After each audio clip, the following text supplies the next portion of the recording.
Damn, son, where'd you find this?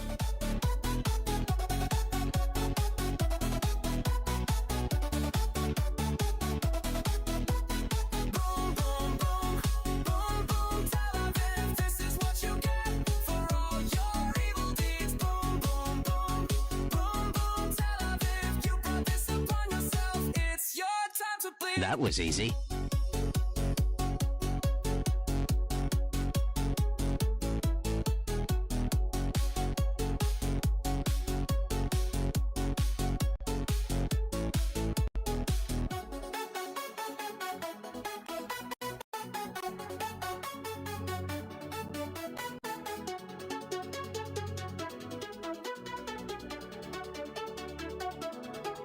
You know what time it is? Let's go!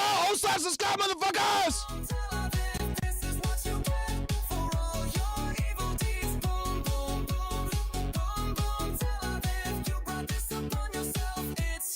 Falcon punch!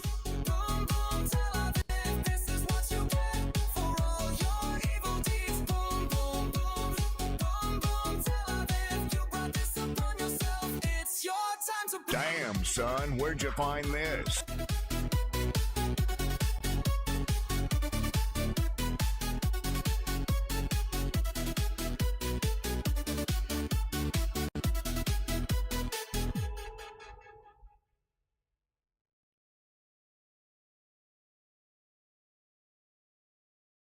All right, what is up, guys? Welcome. It is June 24th, man. We are here. We are live. Welcome to the stream, ninjas. As my blue screen hits you guys, because I just turned this goddamn thing on. Holy, man, this shit always happens. I'm restarting my switcher, guys. My bad. You guys got the blue screen right now. But while you guys got the blue screen, I might as well say what's up. Welcome to the stream, guys. Sorry for the delay, me starting a little bit later. I had to run some errands this morning, man, that I've been putting off for a very long time. So, yeah, I was busy doing that the whole time, and now we're here. So that's kind of where we're at, man. Sorry, we got the blue screen of death. It should fix here in a second, though. Bear with me, chat. Let me deactivate this real quick. Shout out to Unforgiven22. As you guys can see, we got Mordecai on the screen. Shout out to you, Mordecai. So, let's see here. Hold on, ninjas.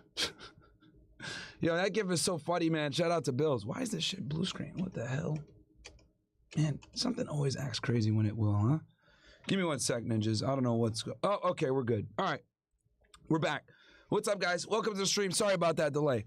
Yeah, man, we got some stuff to talk about. We're going to cover, obviously, what's going on with the ceasefire. We're going to cover all that. Hope you guys like the new hoodie here. You know, we got the Bison OSS General one. Yeah, well, Mordecai's in the way. Move. Yeah, so you guys can see. Oh, bro, it's Mordecai, nigga, fucking up my sales pitch. Hey, you can't have all the money, Mordecai. Goddamn, bro. Let me do a pre-sale, man. The stuff didn't come out yet. All right. So yeah, as you guys can see, it's made by Nike, right? It's made by Nike. Also, we got the dry fish shirts too.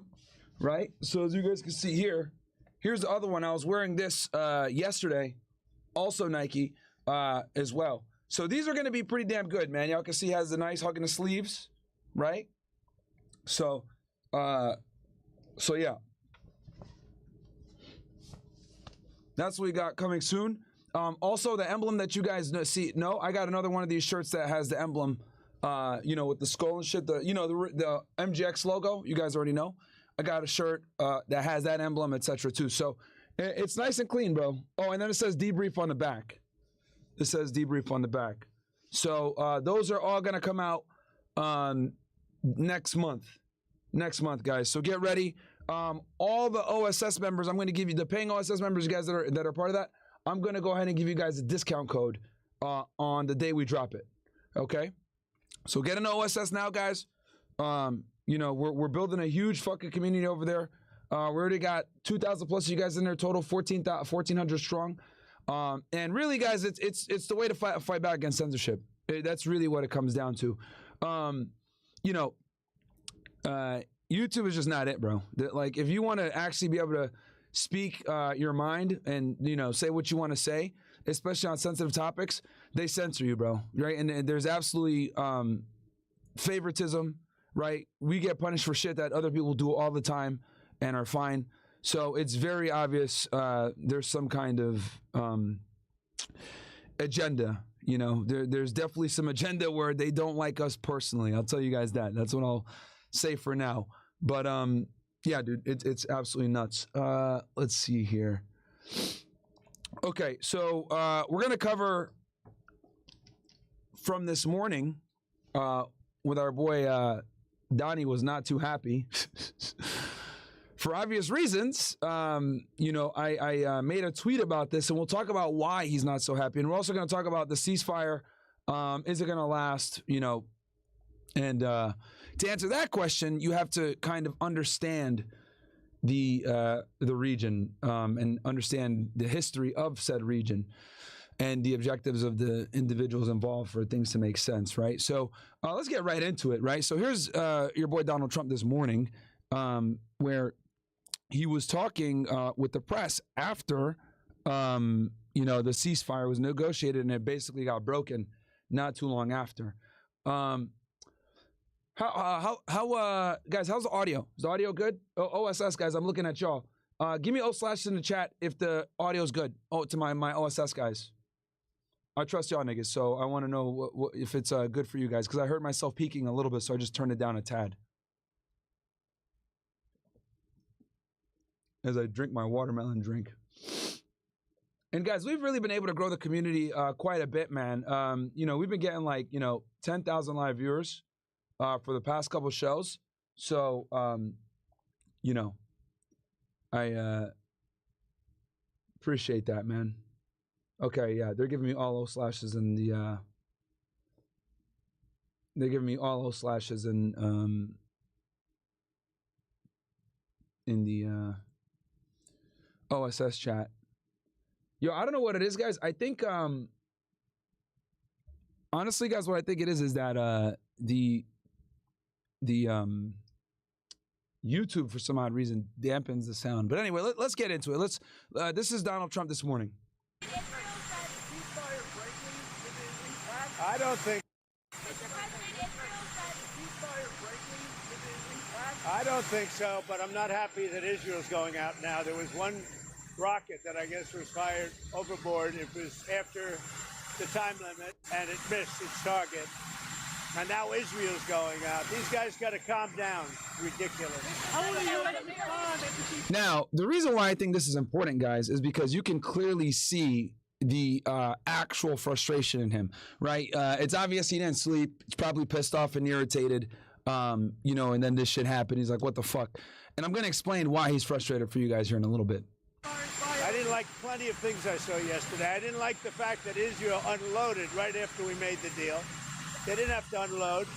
And I didn't like... Oh, you're starting to realize that you can't trust the Israelis. Okay, Donnie, I'm telling you, bro. Like, you can't trust these fucking guys, man. The fact that the retaliation was very strong, but in all fairness, Israel unloaded a lot, and now I hear Israel just went out because they felt it was violated by one rocket that didn't land anywhere. That's not what we want, I'll tell you, and I'm telling you, I'm not happy about that, Israel, either. All I do is play both sides. I'm going now, as you know, to NATO. Some of you are going with me, and I think it's going to be successful. We'll see. I'll let you know.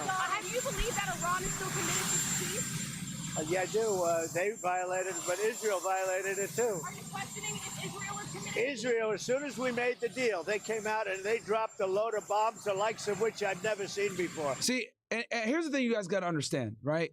This is why, like, you can see even Trump is starting to get annoyed with these niggas.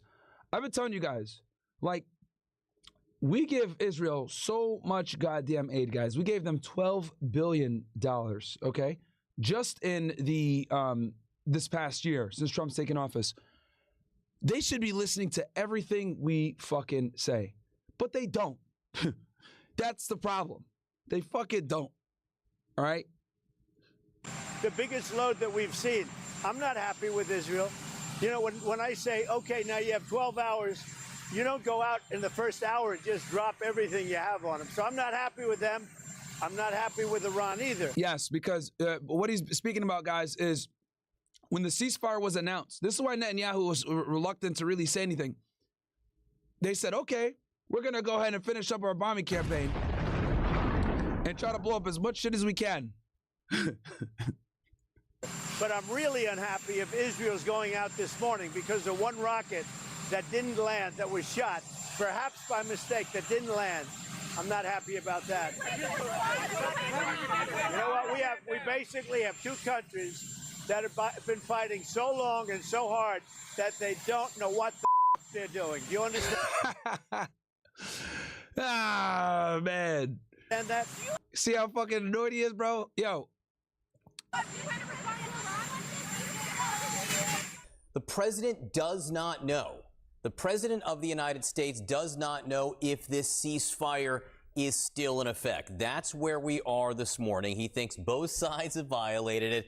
And you heard him at the end there, just words of really, I think, frustration with both Israel and Iran with what's taken place since the president announced this deal. Saying they don't know. Yeah, we don't give aid to Iran. They are not beholden to us, you know, to be honest. We don't give them aid. We sanction them actually and have made them very poor. So for people to not understand that this is a serious issue because we give these guys so much goddamn money, so much aid, so much cover.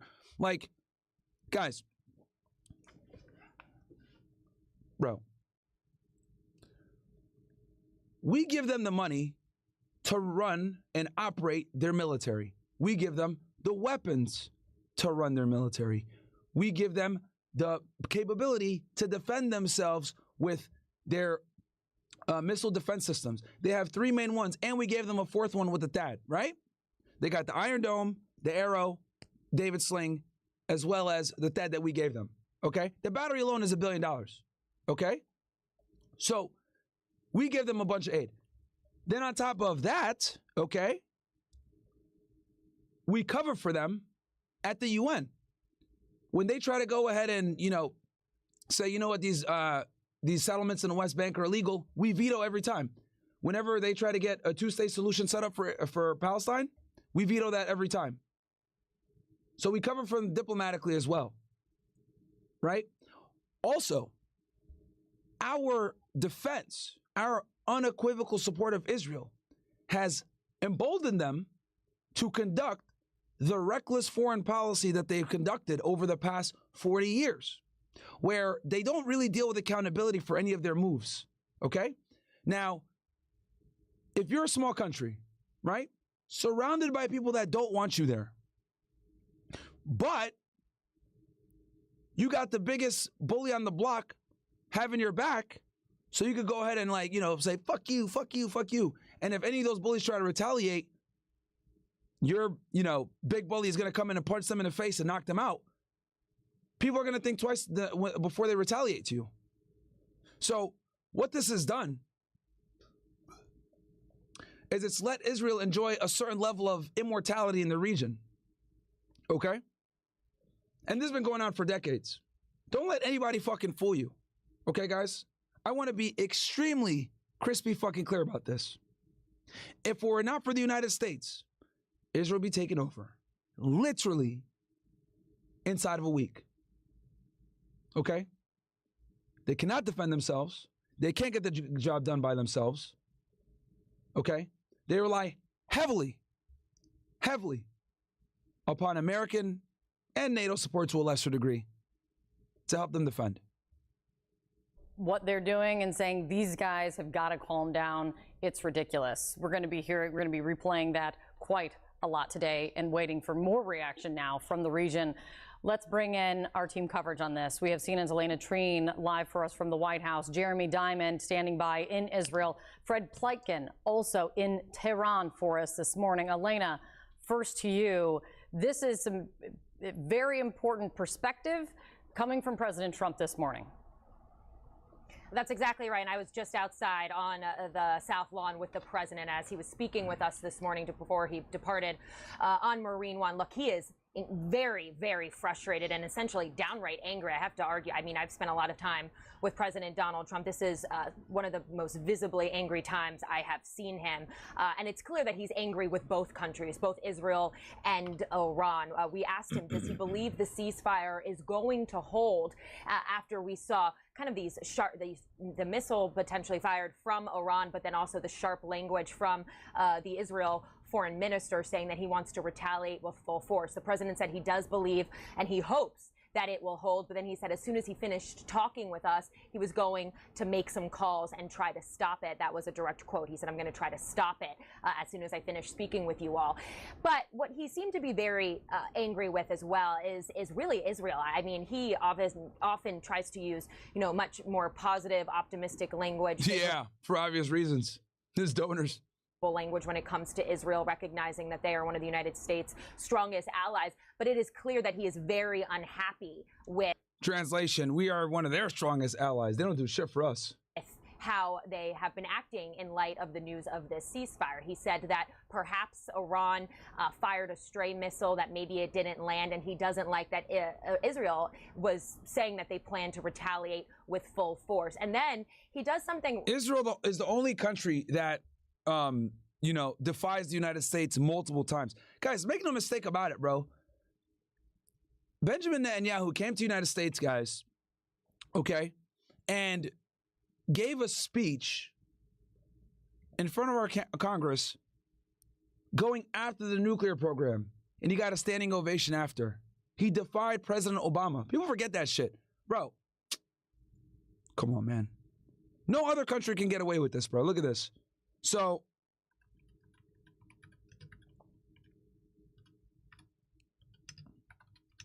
and I want to show you guys this interview real quick. This is prior. This is the most boring. This is the most boring man in the world, by the way, Lex Friedman. Anytime I want to go to sleep, I put this nigga show on. But this is very interesting with the Abraham Accords. I want you guys to listen and get a idea of who this guy, Benjamin Netanyahu, is, all right? So this is before October 7th, by the way, when this interview was done. Very important, okay? So he didn't have the war propaganda, that he has right now when he talks. Again, we had decades, 70 years. So he's talking about the Abraham Accords, how they came into play, right? Let me...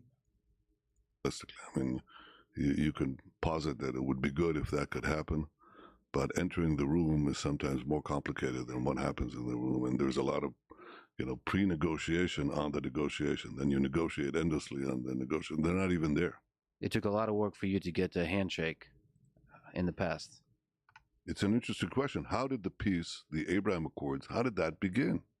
Now, for those of you that don't know, the Abraham Accords are basically a bunch of Gulf state countries, Arab Muslim countries, recognize Israel as a state, okay? And have started to exercise diplomacy. Bahrain, Qatar, UAE, I think Sudan later joined. A bunch of different countries basically joined, okay? There's a few others. And this was brokered by Donald Trump in 2020, okay?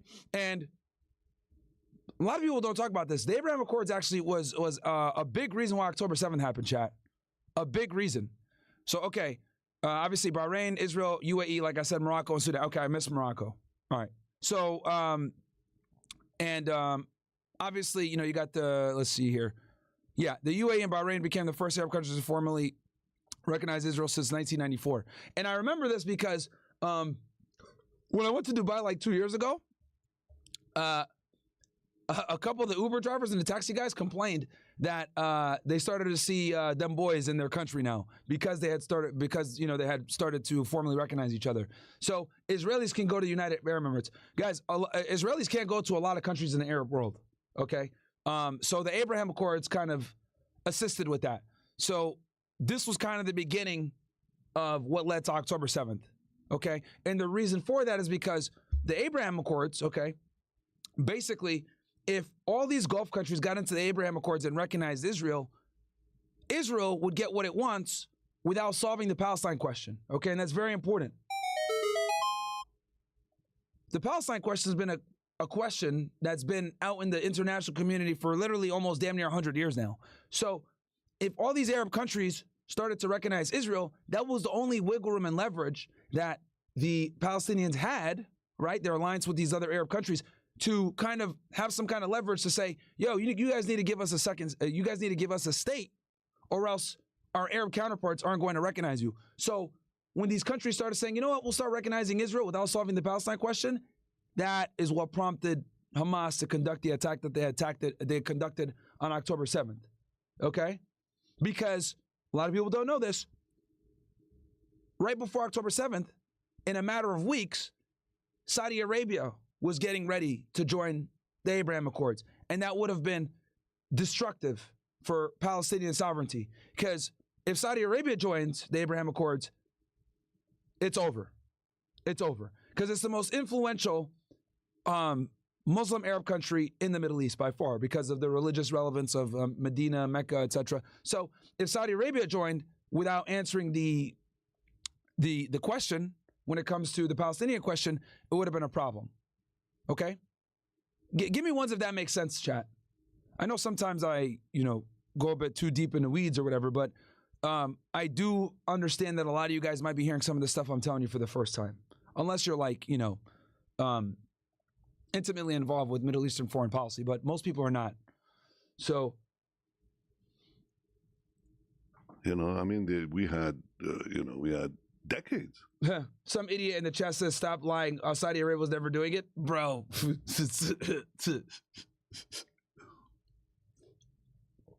Yeah, they're not doing it now because of what's going on in Gaza. They were absolutely going to join the Abraham Accords. Bro, it's funny. 70 years where or 65 years. All right, so he's talking about how the Abraham Accords came into play. Check this out. Years where these people, would not meet openly or even secretly with an Israeli leader. Yep. Someone in the chat said Saudi Arabia had the condition that Palestine would be a state, though. No, bro. You got, okay. Let me be very clear, right? You guys got to understand this. The Saudis do what's best for the Saudis. You understand? They play whichever hand benefits them the most. If it means aligning with the United States for protection, they'll do that. If it means meeting with BRICS and potentially being involved in that, they'll do that. If it means dealing with the Israelis but doing it behind the scenes so the Arab world doesn't know, they'll do that. Okay? Saudi Arabian intelligence and the Mossad are notorious for working with each other. Okay? Like, they just don't do it outwardly for obvious reasons. And the fact that this guy is trying to be in the chat and say, oh, that's not true. Bro, the Gulf states are totally cucked by Israel. They totally are. Okay? If you don't know that, then you're just like, it's like Turkey. Turkey's the same way. Another perfect example. Erdogan, all he does is yap. I condemn Netanyahu, but he gives them a significant amount of their oil. Free Palestine. Supports Israel behind the scenes. Bro, a lot of these Arab leaders are cucks, if I'm going to be all the way 1,000 with y'all. Okay? All my guys in here that are Arabs or live in the Middle East, you guys know what I'm saying is true. Someone in the chat, please confirm what I'm saying. We don't, the Arab world knows this, right? Americans are keenly unaware of these intimate dynamics behind the scenes. The Gulf states, Qatar, Saudi Arabia, etc., all these countries have diplomatic relations with Israel, whether it's out there or not. You just don't know about it because it's so, how do I say this? It has such a bad stigma. So they do things behind the scenes. We had the Mossad making contacts with them all the time and so on, but... There you go. He said it himself, chat! Welcome! Punch! We had the Mossad making contacts with them. I mean, why is that important? Because just so you guys know, okay, another little secret for you guys. You know who the Mossad directly answers to? The Prime Minister only. Okay? The Mossad, aka the Israeli CIA, they only report to the prime minister directly. That means there's no chain of command they have to go through. That means they deal directly with Netanyahu, and that's it.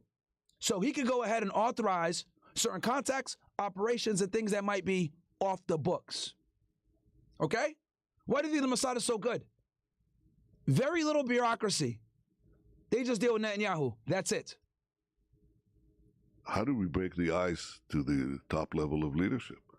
Well, we broke the ice because I took a very strong stance against Iran. Okay. Pay attention, guys. This is very important. Shout out to Pal333 and Unforgiven22 for the gifted subs, bro. Shout out to you, ninjas. Thank you. And the Gulf states understood that Iran is a formidable danger to them, so we had a common interest. And the second thing is that because of the economic reforms that we had produced in Israel, Israel became a technological powerhouse, and that could help their nations, not only in terms of anything, of just bettering the life of their peoples. And the combination of the desire to have some kind of protection against Iran or some kind of cooperation against Iran and civilian economic cooperation came to a head when I gave a speech in the American Congress. Shout out to Pal333 with the gifted sub. Thank you so much, man. Appreciate you, brother. Which I didn't do lightheartedly. I had to decide to challenge a sitting American president. He challenged Obama. Tell me what other world leader, okay, could go to our Congress, challenge our foreign policy against the President of the United States. I'll wait. What other country can do that? Are you getting it now, chat? Are you getting it now? And on the so-called Iranian deal, which I thought would pave Iran's path with gold to be an effective nuclear power. That's what would happen. Because they would relieve the sanctions and Iran would be able to make money. They didn't want that. They needed them broke and weak. So I went there. And in the course of giving that speech before the joint session of Congress, our joint session means both Republican and Democrats, both. Delegation received calls from Gulf states who said, we can't believe what your prime minister is doing. He's challenging, the president of the United States. Why?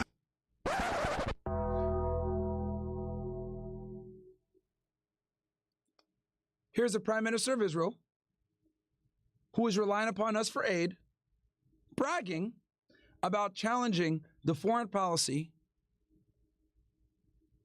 and nuclear deal that at the time our president Barack Obama negotiated. And don't listen to what any of the haters tell you guys. The nuclear deal was fucking good. It was extremely good.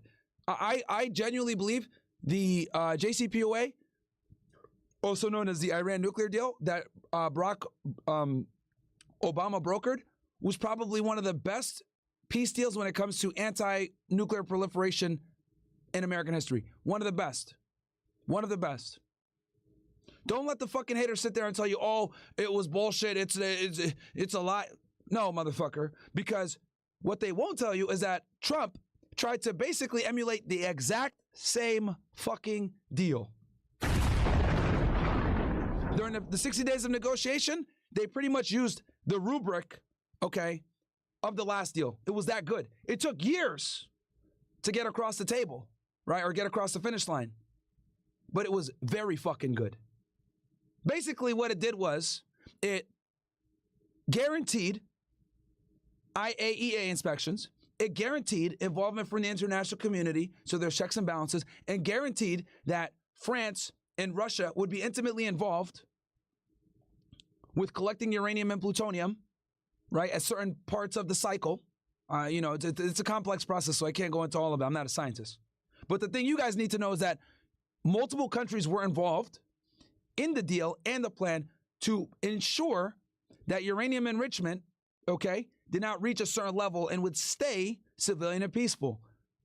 And other countries would be doing this, like our allies like France, etc. Okay? So it was a good deal. There's no ifs, ands, or buts about it. But both people on the right and on the left agree that it was, if your goal was actually to prevent Iran from having nuclear weapons, that was the best way to do it, in a way where everybody wins and maintain peace and keep hostilities down. Okay? By far the best way. This is bipartisan agreement. But the Israeli lobby couldn't let that happen. I had no choice. I mean, because I thought my country's own existence was imperiled. And remember, we always understand through changing administrations that America... Translation. When he said my own country was imperiled. Let me translate that for you guys. What he really means is, we're going to go through this step by step. Okay? What he really means is, if the deal went through, and Iran was doing this deal with all these other countries, the inspections, etc., everything is working out. What it really means is this: the sanctions would be lifted. Once the sanctions were lifted, Iran would generate significantly more money. With them generating more money, they can arm their proxies that basically, protect them from Israel's far reach with the United States. Also, they could potentially utilize this money to make a clandestine nuclear program, or not, who knows, but it will put them in a position where they would have more money, more resources, and then they would be able to do what? Properly defend themselves to ensure that Israel does not conduct a regime change, okay? And this is something that Israel's been trying to do for like 40 years, guys, is do a regime change. They don't like to put it out there openly because the term regime change is a very dirty word now in a post-2003 Bush era type political environment, because we all know regime change means boots on the ground, forceful toppling of a government, etc. Millions of people dying, soldiers dying, all this shit. So they don't like to use that term, but that's what they really want. So they knew that if this deal went through, Iran would make money. They would be in a position where they could, prop up their military, become more powerful, and then that would make Israel's ability with toppling them significantly harder, because that's what they want to do. So it's in Israel's best interest to keep Iran weak, to keep Iran broke. That's why when Trump came in, he levied some of the most crippling sanctions he could do, because the Israel lobby basically told him, hey, we'll get you in, but this is what you need to do. This is why him, Pompeo, they went in a systematic fucking fashion to pull out the deal, put the IRGC on a terrorist watch list, foreign terrorist organization, because Mike Pompeo is a state Secretary of State. Then, once they have they're on the terrorist watch list, they can impose the most crippling sanctions, and then bam, broke. Can't arm the proxies, can't develop a nuclear weapon as quickly as they want if they're trying to develop one, and that keeps them weak. That is why Israel rushed to attack them this month. So, anyway, let's get back to the video real quick. No matter what leadership, is always the irreplaceable and indispensable ally of Israel, and will always remain that. We can have arguments. Yeah, translation. Whether Democrat or Republican, we own the U.S. Okay, let's go back to this thing. Just so you guys I wanted you guys to see from himself that defying a U.S. president is not something that they're scared of doing, as you guys can see here with Trump. See how history repeats itself, chat? He defied Obama. He defies Trump as well. I mean, he does like to curse. We know this president has done it multiple times, I know, on the campaign trail over the past year or so. But he cursed again, and it was his parting language to us. He said, he was asked, do you think Israel wants peace? And he said these two countries have been fighting for so long together that they, quote, don't know what the F they're doing. And so, again, he is very frustrated with how this is all unfolding. Gonna read chats here in a little bit, guys. It's very unclear. Get them in while you guys can. Gonna read the chats here in another minute or two. As of now, where this ceasefire stands, if it will be able to hold. But the president made very clear that he's going to be making calls to both countries, trying to get a sense of how they can try and figure this out and try to salvage this deal that I know last night he was celebrating along with all of his top advisors here at the White House. Yeah, I mean, it can't not be overstated how much things have changed yet again in just a matter of hours with regard to this. And as you said, the president said as soon as he moved away from reporters and got on Marine One, he was going to start making calls. So a lot more to come. Elena Tree at the White House. Thank you so much, Elena. Stay close. And just remember how we got to this place. The president announced a ceasefire had been brokered between Israel and Iran. Then as soon as the announcement was made, as the president said, Israel increased its attacks on Tehran. A lot of attacks overnight. Tehran firing back at Israel, some killed in Israel. And then after the time the deadline expired, another exchange there. Let's get to CNN's Jeremy Diamond in Israel. Jeremy, give us the latest from the Israeli perspective. Well, the Israelis very much feel like Iran has violated the ceasefire agreements. They say that about 3 hours after the ceasefire went into effect, we heard, of course, the sirens that were sounding in northern Israel, and an Israeli military official tells us that there were 2 missiles that were fired there. Both, they say, were intercepted. We heard President Trump talking about a single rocket that he argued was being fired at northern Israel. But that is where the Israelis are accusing Iran of having violated this agreement, and also now vowing to strike back at Iran in response for that ceasefire violation. And that in particular seems to have been what got President Trump so upset this morning with those comments where, yes, he was talking about both Israel and Iran violating this ceasefire agreement in his view. But there's no question that... Look, let me make this clear, guys. Israel violates ceasefires all the fucking time. They violated ceasefires against Hezbollah up in Lebanon. They violated ceasefires against Hamas in the Gaza Strip. The brunt of his anger there was indeed being directed at the Israeli government, and it very much because we give them a lot of money. Sounded like he planned to get on the phone to the Israeli prime minister to try and stop Israel from striking back at Iran. We haven't gotten reports yet that those strikes have taken place, but we have heard from the Israeli defense minister as well as the chief of staff of the Israeli military, who both vowed that there would be firm strikes in Iran. They said that they would make Tehran tremble, chat. Response for those missiles that the Israeli officials say were fired at northern Israel. But then there's also this issue of what happened in the hours before the ceasefire. Yes, Israel was striking in Tehran very, very hard in the hours after President Trump announced the ceasefire, before it actually went into effect. But we also saw a very heavy barrage of more than 20 missiles, ballistic missiles, being fired by the Iranians, setting off sirens for about 2 hours straight, one after the other in all parts of Israel. And of course, the deadliest impact happening in the southern city of Beersheba, very close to our location right now. At least 4 people were killed in that strike. More than 20 others were injured. Of course, the tragedy of it all, the fact that this happened less than an hour before that ceasefire actually went into effect. The final victims of this conflict, at least here in Israel, were claimed. John, Kate. All right, Jeremy Diamond. All right, real quick, we got here, Zimkilla says, please make a tank top for the gym. This comes from the Couch Club chat. Or a hat, sheet. Okay, Myron, Champs is the best for sweaters and All Made is the best for shirts. I work at a crowd strike and we went through a bunch of apparel companies. Nike sucks for shirts. Okay, Kyle Loren says again, Myron Champs is the best for sweaters. I don't know, bro. I like Nike better. Love what you're doing on all the podcasts and locals. Worth the money. Bro, champion is for niggas, bro. Let's be honest here. Let's keep it all the way 1,000, bro. Champion is for niggas, man. Okay. We got here, Albo Ace says, it's been a crazy week with this conflict, and thank you for putting the time in covering it for us. You spend so much time schooling us. Nobody asks how you are doing, so I will. Everything good with the health and mental wise. Been putting in hours. Jeez, I appreciate that, bro. I got y'all ninjas, man.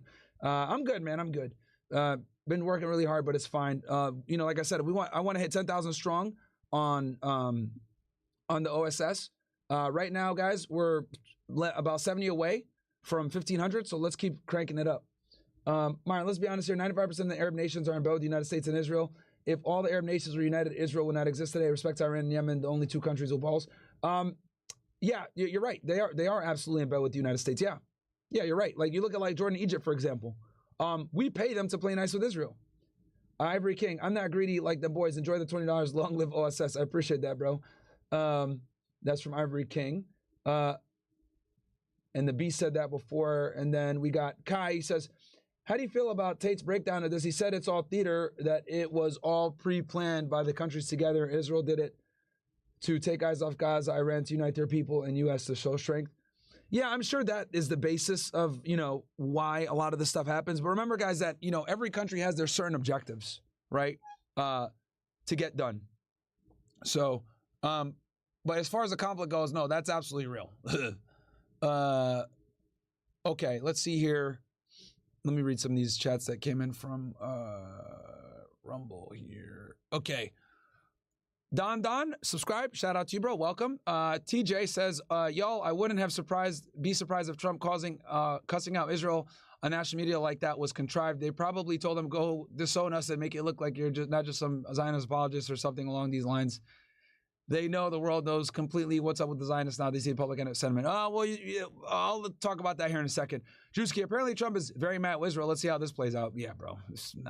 Bro. What? Remember when he went to the Gulf and he didn't talk to Netanyahu for like 2 weeks?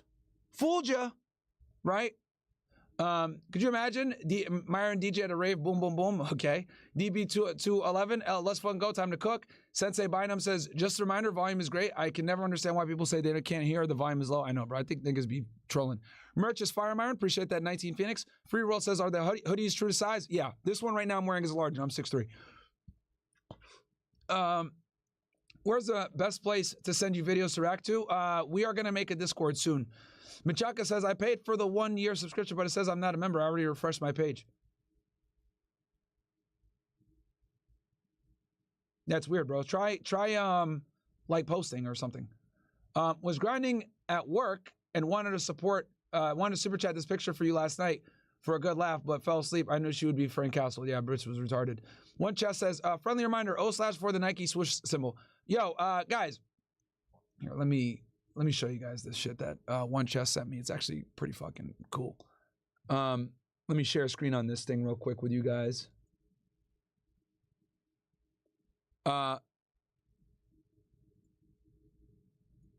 So this is yo, we need to make this.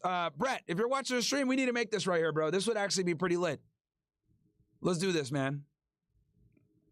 Play with the check. See what he did there? I see that, my friend. Very good. So, yeah, Brett, let's make this shit happen right here. Shout out to One Chest. Okay, let's go back. He's also a Castle Club member. See, guys, you can post memes on Castle Club. Hey, Martin, could you put together a section for all the guys who have completed all the necessary steps and are now looking to settle down? This could include those interested in one wife or multiple wives. Yeah, I guess we could. Thomas Massey for president. What do you honestly think about him, and do you have seen his recent interview? I think he's great. Yeah, Thomas Massey's lit. Myron, want one of these? Your mic a tad too loud? Okay. What size is that hoodie? Large. Hopefully we'll see a change. Hopefully. Judicial says you really need to drop the merch like yesterday. I'm trying to buy and wear that shit right now. Hey, bro, it'll come out July, bro. Get ready, July. Kumo DTV, can you try to find go on the Julian Dory podcast? His studio in Hoboken, New Jersey. Ian Carroll was just there 2 weeks ago. If they invite me, bro, I don't know. I don't just invite myself on someone's podcast. How did USA dictate ceasefire? Love when we show how powerful we can be, though. Bro, okay. Let me be honest with y'all, bro. This ceasefire is not going to last. I'm going to explain to you guys why in a second. Andy Mossberg. Yo, Martin, you got to watch Alex Jones and Nick Fuentes talk about Mossad and CIA talking about if something happens in America, not to listen to influencers. If you guys say is a false flag, them boys up to something. Okay, I'll take a look at it. Was this interview from today? Israel has ruined the reputation of the United States like Jada ruined Will Smith's reputation. Facts. Andrew Graff says, one of Mohammed bin Salman's key advisors 2019 was Epstein, a.k.a. the Mossad kingpin. Saudi is totally cucked, and if you think otherwise, you're a retard. Thank you very much, Andrew Graff. You get it. Mocha Corleone, Saudi Arabia, and be invaded tomorrow if they retaliate against Israel. Yep. There you go. Now you guys are starting to get it. Guys, Saudi Arabia is a that's also a glass cannon, okay? They're a glass cannon. They can't defend themselves, bro. they can't defend themselves. The Brimless, Hoodstream, Chris A.A. Wen, Santo bans me in chat for asking about it. I don't know. I got to figure out. We're trying to find an AA person for Chris. Mine, I shit you not. The Israeli spies captured by Iran recently got strapped to one of those rockets that got sent back to Israel. I swear it was televised on Iran TV. No way, bro. No way. No way. What? Chat. What are these guys? Jag meet. You got to be trolling, nigga. He said, Myron, I shit you not. one of the Israeli spies captured by Iran. As you guys know, there was a Mossad operation that happened during Operation Rising Line. A bunch of his Mossad agents were behind enemy lines shooting drones and rockets and shit like that at their missile defense. But anyway, they're saying one of those guys was captured by Iran and got strapped to one of the rockets and got sent back to Israel. I saw it televised on a radio TV. Bro, send me the link, nigga. You're trolling. Bro, you're trolling. You're fucking trolling. No fucking way, bro. No way. No way. But I'll tell you this. If that's true, that quite possibly might be the fucking most creative punishment I've ever heard in my life, bro. God damn. I ain't gonna lie. Yo! What the fuck? Yo, no way, bro. No way. No way.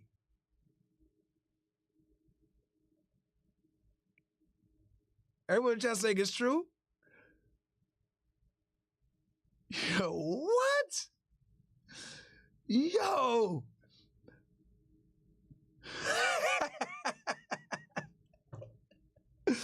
All right, yo, I ain't gonna lie. WRN. Bro, what the fuck? Bro, could you imagine? Oh, so you want to go ahead and spy on us and fucking have the Israelis attack us with rockets? All right, we're gonna send you back over there. Could you imagine being strapped to a rocket? Like being strapped to like a fucking hypersonic missile going to fucking Tel Aviv? Bro. Nigga, and then they play this shit as they're strapping you on? Boom, boom, boom.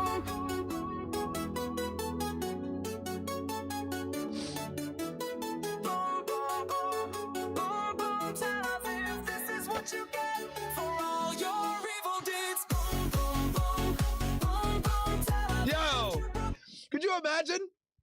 Bro, I'm like, I'm just like sitting here.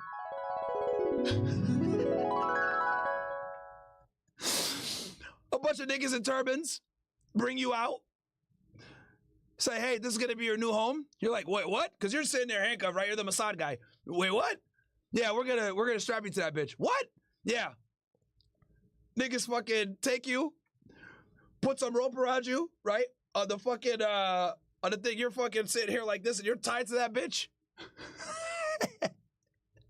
And mind you guys, just so you guys know, when they shoot these rockets, when Iran shoots these rockets, they shoot them from the middle of nowhere, bro. It's like an empty desert. They have like thousands of locations where they shoot rockets from, okay? Like the way Iran has their ballistic missile program, there's literally, and Iran's a huge country, guys, huge, vast, all right? So they have areas all around the country where there's like, in rural areas, where there's a launcher that's hidden underground, then they bring it out with the rocket, they put the rocket on that bitch, and then they launch it, and then they bring it right back in. And they do this at night. So could you imagine some Iranian niggas take you to the rocket, right? You don't know what your punishment is? All right, we're gonna strap you to this thing. You're like, wait, what? Nah, man, you trolling, man. Just shoot me out here and kill me. It is what it is. Now we're gonna strap you to that shit. Niggas strap you to that shit, and then they pull out a boombox, right? Dudes with turbans. Boom, boom, boom. And you're sitting there getting strapped up. You're like, boom, boom, boom, boom, boom. You're like, wait, what? What's going on? Next thing you know.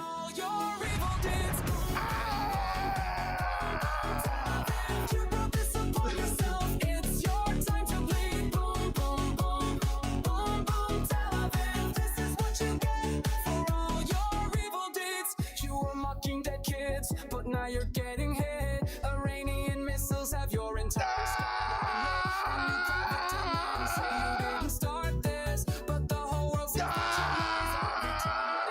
now you feel terror like the Palestinians. How does it feel to have bombs drop on your civilians?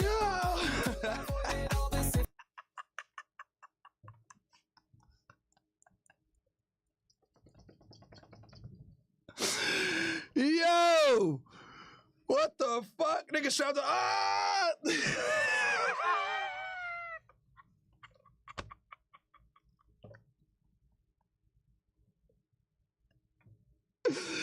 Yo, what the fuck?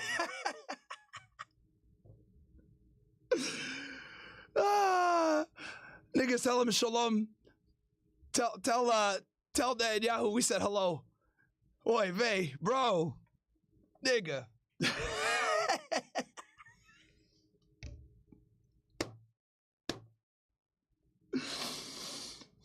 Yo. Bro. All right. I'm done, man. I'm having too much fun with this shit, bro. I just like can't imagine. Like, well, actually, I can't imagine it. That's why it's so fucking funny. But damn, man. All right.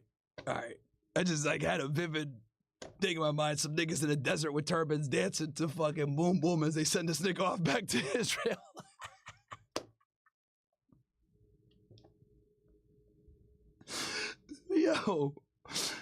Yo, man. What the fuck, bro? Okay. And yo, you guys said they put on Iranian TV? Bro, somebody send me the link, bro. We ain't gonna watch it on YouTube, but yo, somebody send me that fucking link, bro. Yo. Somebody send me that link, bro. Okay. All right. I had too much fun, bro. I had too much fun, man. All right, an idea for a gym shirt. Before you say anything, hear me out. Oh, with the Cookie Monster? Yeah, we could do that. Oh, what? Nigga. Yo, this a picture? Yo, nah, man. Nah, you guys gotta be trolling, bro. Here, I got the picture right here. Bro. No fucking way. Look at this shit, chat. No way. What? Yo!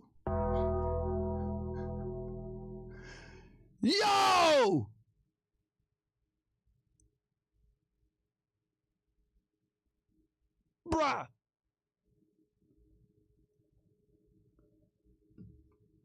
All right, man.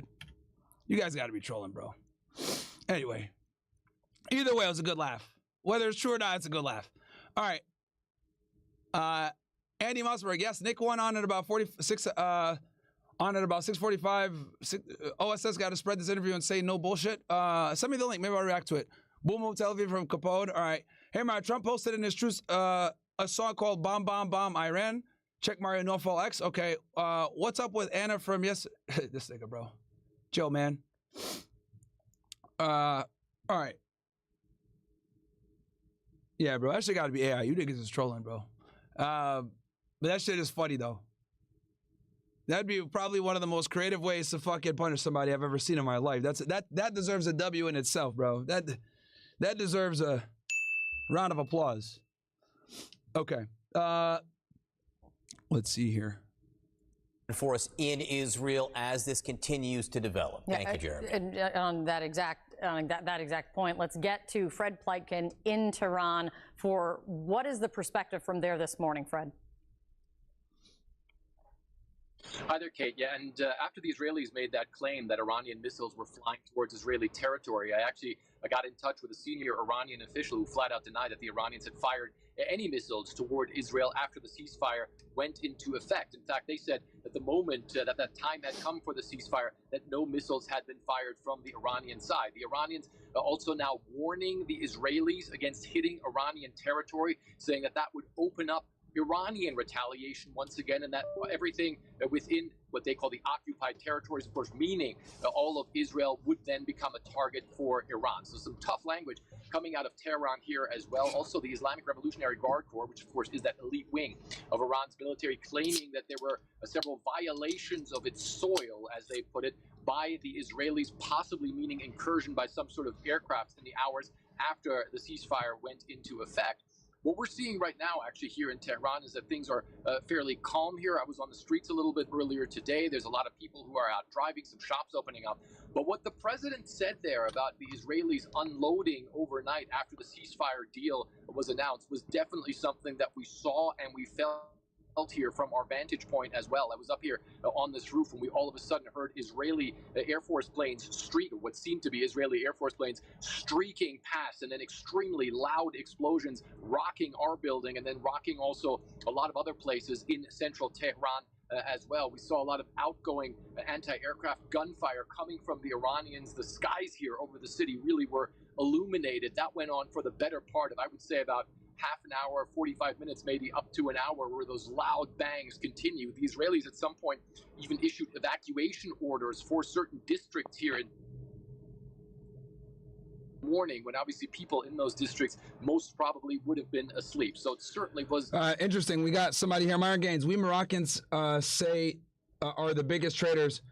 The Algerians are the biggest traders. Wait, Moroccans say the biggest traders is Algeria. They always wanted us to be weak, to attack us, which forced us to normalize with shit real and ally with the U.S. to be safe when we could have joined forces and had a saying in this bitch. Yeah, bro, I'm telling you, man. That's what Israel does. They start civil wars too. A night that saw a lot of kinetic activity, and as of right now, the Iranians are saying that their forces are not firing back. The foreign minister of this country, Abbas Araghchi, he came out and said that Iranian forces had fired until the moment that the ceasefire went into effect, which the Iranians consider to be 4 a.m. In the morning, and that since then, no projectiles. All right, so let's talk a little bit about the ceasefire, right, guys? So let me give you guys kind of my take on this real quick. So I dropped a video earlier today, and I also gave a post, right? So let me play the video for you guys real quick, and then this is a short 57-second video.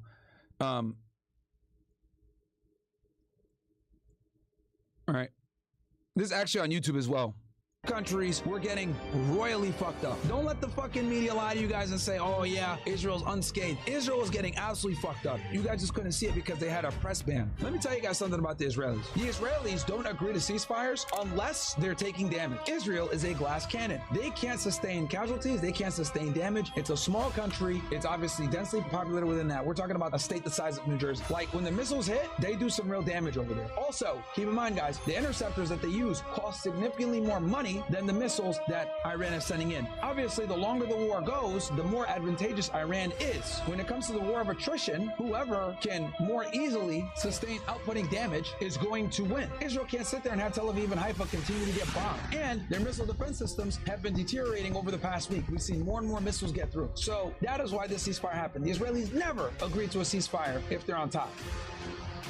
All right, and as you guys know, running a special, get into OSS, man, support the mission for only $4. But, and let me, so that's a quick video that I made, well, my guy Brett made earlier today, right? So I actually wrote a more thorough analysis of this, and I really want to read it to you guys, okay? I wrote it this morning. So, okay, let's go ahead and go into this, right? Oh.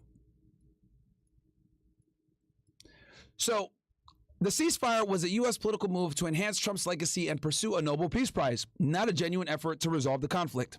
Trump, like Musk and other brash yet successful figures, seeks validation despite his tough persona. This temporary ceasefire won't end the 40-year conflict. Why did this happen? Israel and Iran were inflicting heavy damage on each other, as I just showed you guys in the video. Iran's military and strategic sites were severely hit, while Israel's major cities, Tel Aviv and Haifa, faced significant destruction, disrupting trade, and public trust in Israeli government. Guys, this is important for you guys to know as well.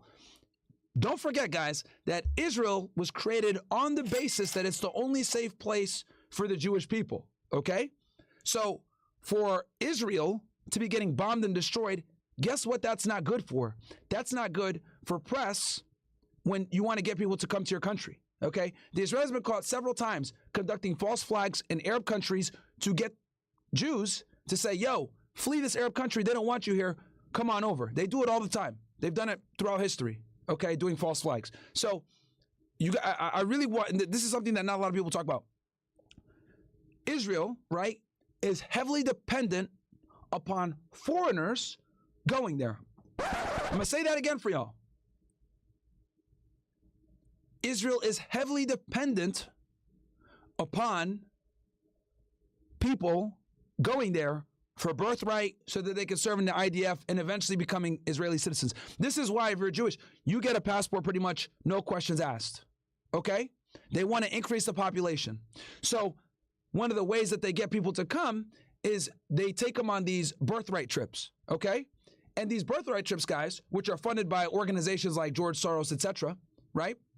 A lot of these, foundations, these Jewish foundations fund these birthright trips.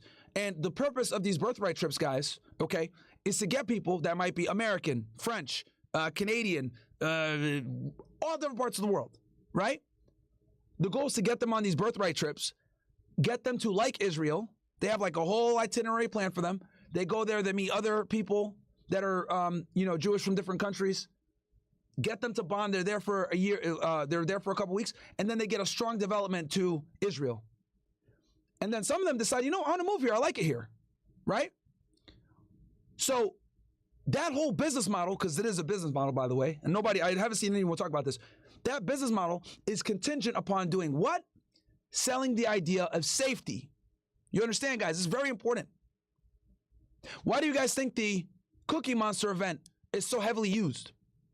Never again. This is our only homeland. We need to stick together, etc. Okay? That is all very important for getting people to come on these birthright trips and then eventually getting them to either commit to living in Israel part-time or living there full-time. Okay? It's a small country, guys. They got like 10 million people, 8 to 10 million people, right? And they're trying to obviously expand. Why do you think that the IDF service is mandatory, right? So these are all very important things that you guys need to understand. I haven't really seen many other analysts talk about this or people that are analyzing the situation. I'm kind of looking at this from a more thorough perspective of all the different reasons, okay? So let's read that one more time.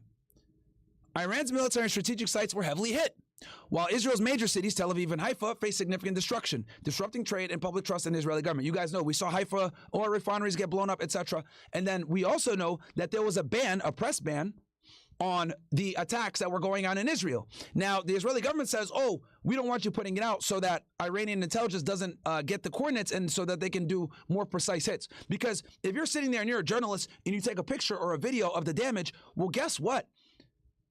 Iran can look at that video, know where it's hit, and then see the damage and then be able to correct the coordinates for the next missile wave. Does that make sense, chat?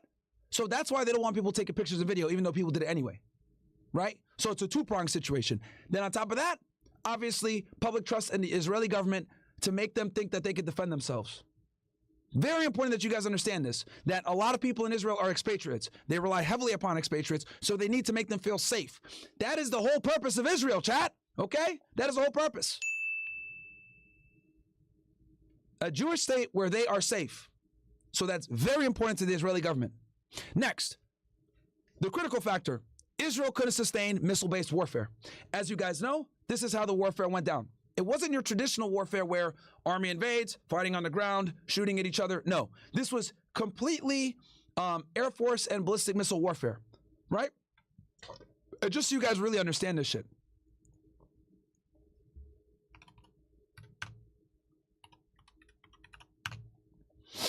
Right? So we go on a map here.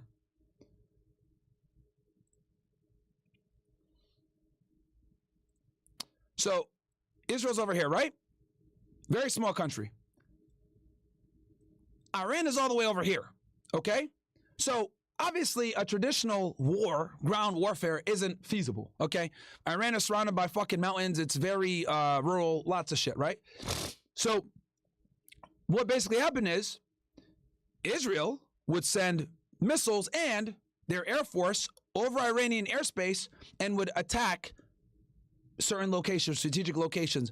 Meanwhile, Iran, with their sophisticated ballistic missile program, would shoot missiles into Israel, okay? And they were kind of doing this back and forth for weeks, tit for tat, all right? So this was exclusively an Air Force and ballistic missile program war, okay? So Israel couldn't sustain missile-based warfare. Its interceptors are far costlier than Iran's bombs, and continuing would lead to a war of attrition, threatening Israel's survival. I showed you guys the number, but let me pull it back up one more time for you guys, because this is important. I want you guys to see how much Israel's spending versus how much fucked up. Don't let the fucking media press something about the Israelis. Yes, there's a glass sustained. It's a small country. Yep. I'm talking about there's climate over there. And guys, they cost significantly more money. So daily, Israel spent 200 to 725 million a day to defend themselves. Meanwhile, Iran cost them 20 to 100 million to attack. Okay? Very important, guys. Very important. Okay? Because clearly, one side can continue longer than the other. All right? Because the interceptors are far more expensive. Now, its interceptors are far costlier than Iran's bombs, and continuing would lead to a war of attrition threatening Israel's survival. What's next, right? So if they had continued down that path, chat, Israel would be destroyed. They can't intercept Iran's missiles forever. All right?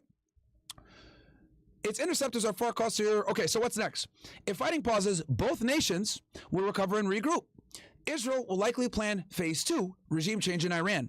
Meanwhile, Iran, emboldened, may either A, pursue a nuclear weapon if they don't already have one, B, safeguard critical nuclear components, move from the 3 targeted facilities. Guys, here's another thing that you guys got to understand as well, okay? Just got to be honest here. They've known about Fordo since like 2009, chat, okay? They've known about these nuclear bases for damn near 2 decades, all right? So you'd be stupid to think that Isfahan, Fordo, and Natanz or whatever, you'd be stupid to think those are their only nuclear facilities. I guarantee you guys, they either A, have other undiscovered nuclear facilities within Iran, or B, they have a nuclear program in another country, of an ally, okay? They knew these attacks were coming. They knew that the U.S. has known about their nuclear sites for decades. So it would be absolutely fucking retarded for Iran to not move the most sensitive or the most important components towards getting a bomb out of these facilities. Okay? Despite the fact that we're running around saying mission accomplished, blah, blah. Again, I think it's either A, they already have a bomb, or B, right? They've safeguarded the things that are critical so that they can move it to an offsite or maybe even another country. I would not put it past the Chinese or the Russians, hell, even the Pakistanis who have a nuclear program. I wouldn't put it past any of these countries to have some type of covert nuclear program that Iran is paying to use in their country's territory.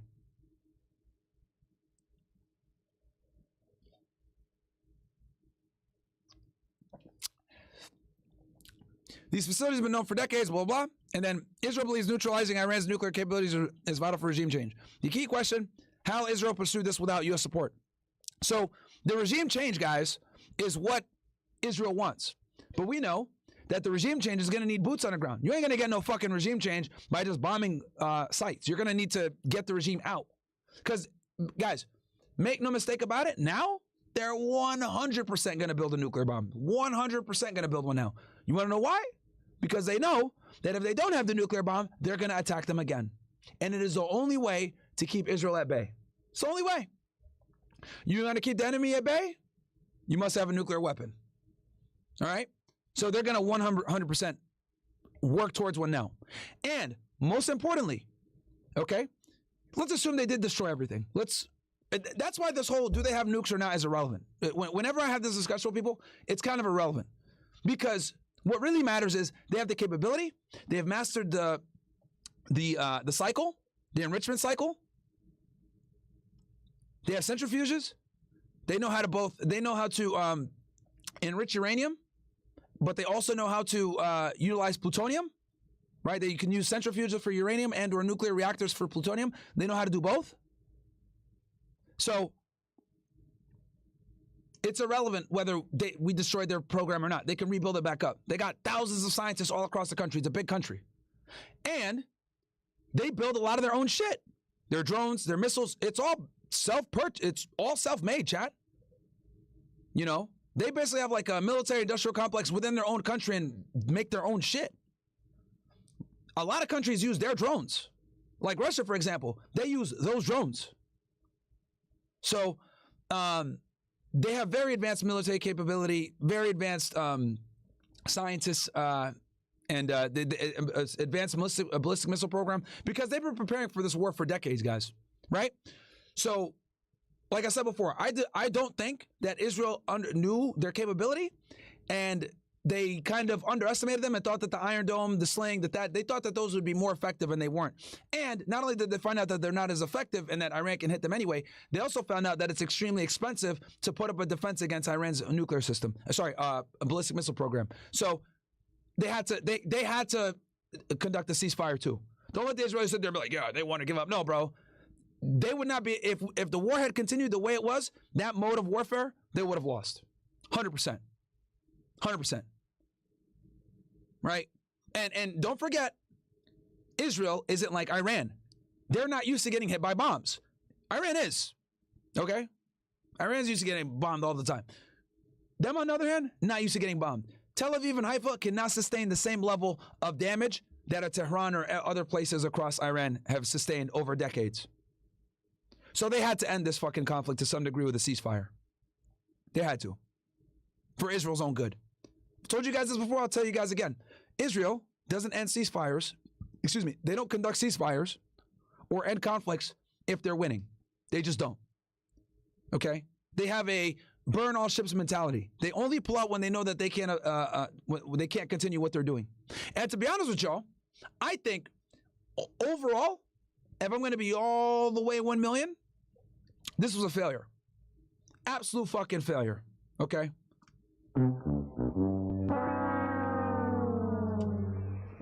Big failure. Number one, whether they have a nuclear program or not, you did not stop it. Okay? Let's go best case scenario. Let's assume that Iran is retarded and kept all of their centrifuges, all their uranium, all their plutonium in these 3 nuclear sites that the U.S. bombed, and they got completely wiped off. They have a capability of rebuilding it back up within years. Okay? Let's assume that's the best case scenario for the West. We destroyed everything, and they're starting from zero. Here's the problem.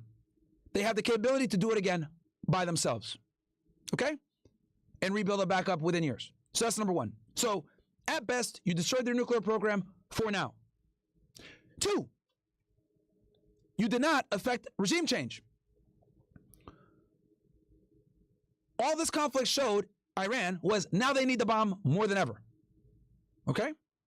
So, not only have you proven to Iran that they need the bomb, you've also done another grave mistake that you thought you didn't do. You've united the people behind the government. We know that Iran has been suffering with, crippling sanctions for a very long time. They've had issues with their economy, inflation, etc., due to them being put on the terrorist watch list, the FTO list in 2019, right? And getting fucked up, right? So they're correct. The United States, Western media is correct when they say that a lot of people oppose the regime. A lot of people don't like the Iranian government. They don't like the theocracy. They don't like the fact that they don't modernize and deal with the West, etc., right? Because they're paying the cost of it with the sanctions. This is correct. However, when Israel conducted a sneak attack, okay, in the middle of negotiations, that's what makes this very important. They conducted a sneak attack in the middle of negotiations in a deceptive manner with both the United States and Israel lying to them. That, my friends, united both parties. That united both the critics of the regime and members of the regime. The reformists, okay, the liberal Iranians that want to do diplomacy with the United States, and the conservatives had this problem for years, where the reformists wanted to do business and they would advise against Iran retaliating to Israel provocation. Meanwhile, the conservatives said, we can't trust the West. We must rely on ourselves. This attack by Israel, what it did was, it confirmed what the conservatives have been saying for a very long time. And finally, both parties came together and said, we must go ahead and defend ourselves. So united the country. So that backfired because Israel and the United States were praying for a color revolution. Why do you guys think the fucking Shah was all over Fox News and CNN and American media telling the people, you need to rise up. You need to rise up. You guys think that's a fucking coincidence? Anybody that's watching the news, the former Shah, okay, who basically got fucking kicked out of his country, the son of the Shah, he has been nonstop on TV all across the place, pushing propaganda saying you need to rise up and overtake the government. They're weak. You need to overthrow this regime. We need to bring Iran back to the pre-1979 Islamic Revolution. These guys are crazy theocrats. They don't give a shit about you, blah, blah. All fucking week. All the past 2 weeks during this conflict, he's been saying this shit all across Western media. What Iran and the United States were hoping was this attack would make the people that rebel against Iran, right, the separatist groups, Kurds, Jundallah, Balochins, all this other shit, They were hoping that would make them say, you know what, now's our chance. Charge! Didn't work. Didn't work. Because as much as a lot of these people hate the regime, they hate Israel more. So it completely backfired on us. Right? So again, why is it a failure? We didn't destroy their nuclear program. And even if we did, we didn't destroy their capability of rebuilding it back up within time. And on top of that, we didn't get rid of the regime that has the ability to rebuild it back up in time. Now, is this starting to make sense, chat? That's why this ceasefire is never going to last. Because the threat of a nuclear Iran still exists, and I would argue is now imminent. So this ceasefire is nothing more than an opportunity for Israel to lick its wounds, rebuild, replenish, and wage some type of operation to try to topple the government. I added a second part to this tweet. P.S. Keep in mind, Israel cannot do regime change without boots on the ground and U.S. troops. How do we know this? Iraq 2003. Their hope that the Iranian people will revolt and do the regime change for them backfired, as I told you guys before with the Shah. No one wants that motherfucker or likes him. As if citizens have rallied behind their government due to Israel's sneak attack. Since boots on the ground is unlikely at this moment, I suspect false flags, intelligence agency color revolution attempts, and other subversive tactics the Mossad constantly uses. Their former motto is, by way of deception, thou shalt do war. So, since boots on the ground just isn't a realistic situation because it's so heavily opposed to the United States, Trump got a lot of heat, right? Which is why he was so adamant about saying this is a precise strike. This is all we're going to do, because half his base turned on him.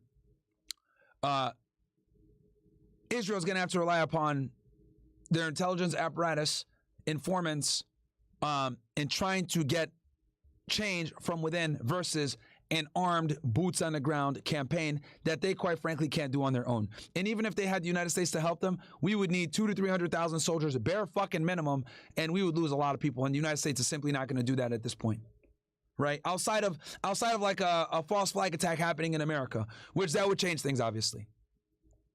Okay, so that's my analysis on the situation, guys. I think this was a failure for the U.S. and for Iran, a W for Trump.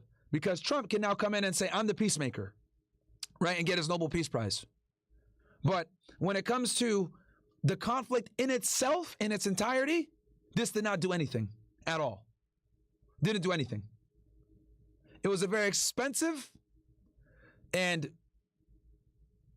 ridiculous campaign to telegraph U.S. strength, get Trump some credit, and slow down their nuclear program at best. At absolute best, slow down their nuclear program, assuming Iran was retarded and didn't save any of its centrifuges or critical infrastructure to enrich uranium, which I highly fucking doubt. Highly doubt. I guarantee you guys, they got a clandestine operation either somewhere else in Iran or with one of their allies, aka one of our adversaries. I would not put it past them to have a fucking lab somewhere in Russia or China or Pakistan or any of these other nuclear armed superpowers that do business with Iran. I would not be surprised whatsoever. Especially China. China gets a significant amount of its oil from Iran at a fucking dirt cheap price because of the sanctions. So countries like China have a vested interest in ensuring that Iran's regime stays in place. Okay? Anyway, guys, what do you think? You guys agree with my analysis? You guys disagree? Let me go ahead and do a poll here for you guys.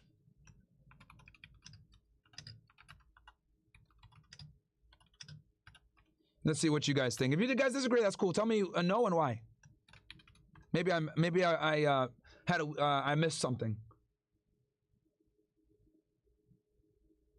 But I don't think this fucking ceasefire is not gonna last, guys. No fucking way.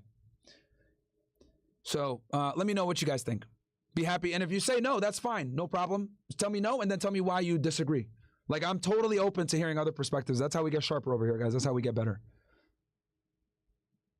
Hey, shout out to Rattlesnake TV, man. Welcome, guys. Welcome, Ninja. Shout out to Rattlesnake. Shout out to Andrew Wilson. I heard you guys are going to start a podcast. I hope it's wildly successful. I'll come on your guys' show when you guys are ready. We'll go viral. So, I wish you guys much success with your podcast. Two good dudes. Let me know, and I'll come on the pod when you guys launch it.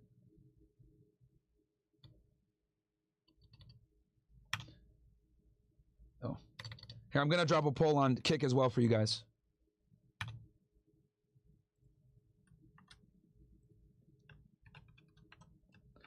All right, we'll also go into a Twitter space, guys, and see what's the latest with that too. I dropped a poll on Kick as well. All right, I'm looking through to see if any of you guys got a no.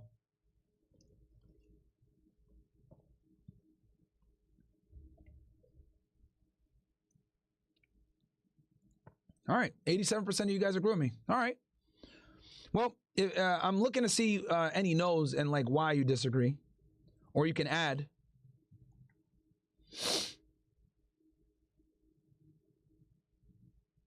Yes, let's get you on there. All right, thank you, Rattlesnake. Yeah, bro. We'll set it up. Let me know when you guys launch your pod. I'll be one of your guys' first guests. No problem. Help it grow. So, all right, I turned the volume up, guys. I turned it up just now. All right, Nigas Groiper says, and we're gonna transition, guys, here in a second. Actually, before we transition,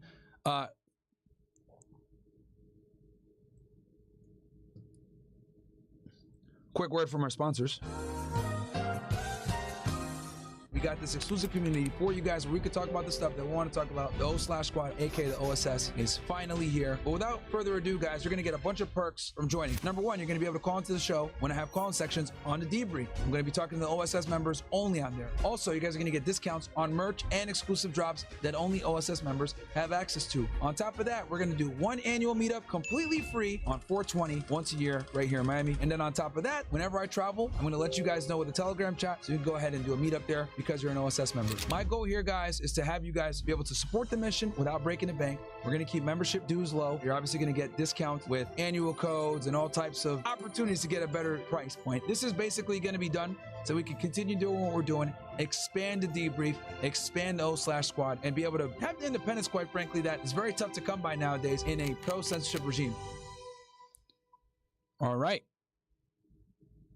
You guys know what it is, man. These fucking losers over at YouTube demonetized me for telling the truth, bro. And it literally was on this topic of foreign policy when it comes to Israel. So, you know, the best way to support guys, join the OSS, man. And you guys will get discounts as well on the merch. Okay, Nigas Groiper, O/Regiment, about to become a brigade soon. Absolutely, you know it, bro. What are these people thinking? Like, how do they know if they even make extreme groups take power? I'm confused by your question. Freedom OT, when the merchant class decides to unleash their terror cells in the U.S., remember we must push to remove the invaders who are here already, not war with Iran. Don't fall for the grabber trick again. Okay. TJ says, Steve Bannon basically said the same thing you did. This ceasefire was to stop Israel from being completely destroyed. Yeah, bro, Steve Bannon, look, Steve Bannon is like pretty fucking based. I think, you know, he shows a little bit too much for Israel sometimes, but I think he just has to do that sometimes though, bro, because they have such fucking power in the conservative party. Here's Steve Bannon right here. He's one of the a big Trump loyalist, man. Dude went to prison for Trump, basically. They took the this ceasefire. I do like Steve Bannon. Fire was as much to save Israel. That's the hidden story here. They bit off way more than they could chew. And just so you guys know, I didn't see this. Interesting how me and Steve Bannon came to the same fucking conclusion. They were played out as far. Yesterday was a brutal day for the citizens of Israel. Took horrible incomings, particularly in Tel Aviv, and I guess Beersheba also. They needed this because they were running out of defensive ammunition. There you go. Boom. There's a guy. And just so y'all know, real quick, fun little fact for you guys. Trump wanted to hit them on Friday, chat. Did you guys know that? Trump wanted to hit the Iranians on Friday. Steve Bannon talked them out of it and gave it another day. And then that's why he hit on Saturday. Widely reported, Steve Bannon went and spoke with Trump and said, you know, I know you want to do this. You made your decision, but give it another 24 hours. That's why the decision was made to hit them on Saturday instead of Friday. This guy's obviously a very close confidant of the president. And President Trump stepped in there with the help of Qatar. Look, you know, we've come a long way since. Some idiot in the chat says, Myers still coping for Iran when reality Iran got smoked. Nigga, are you stupid? We have one of Trump's right-hand guys right here telling your dumbass right now that that Iran was fucking them up. Bro, let me be very clear about this shit, okay, retards?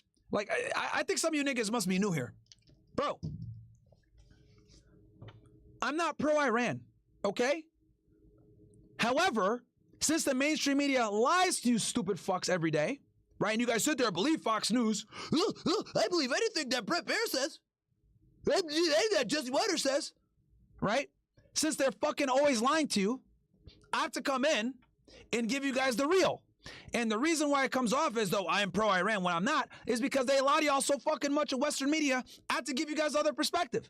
So it ends up looking like, oh, why are you talking about all the damage Iran's doing? Because the American media is not telling you this shit. Here you go. You got Steve Bannon, right? Right here.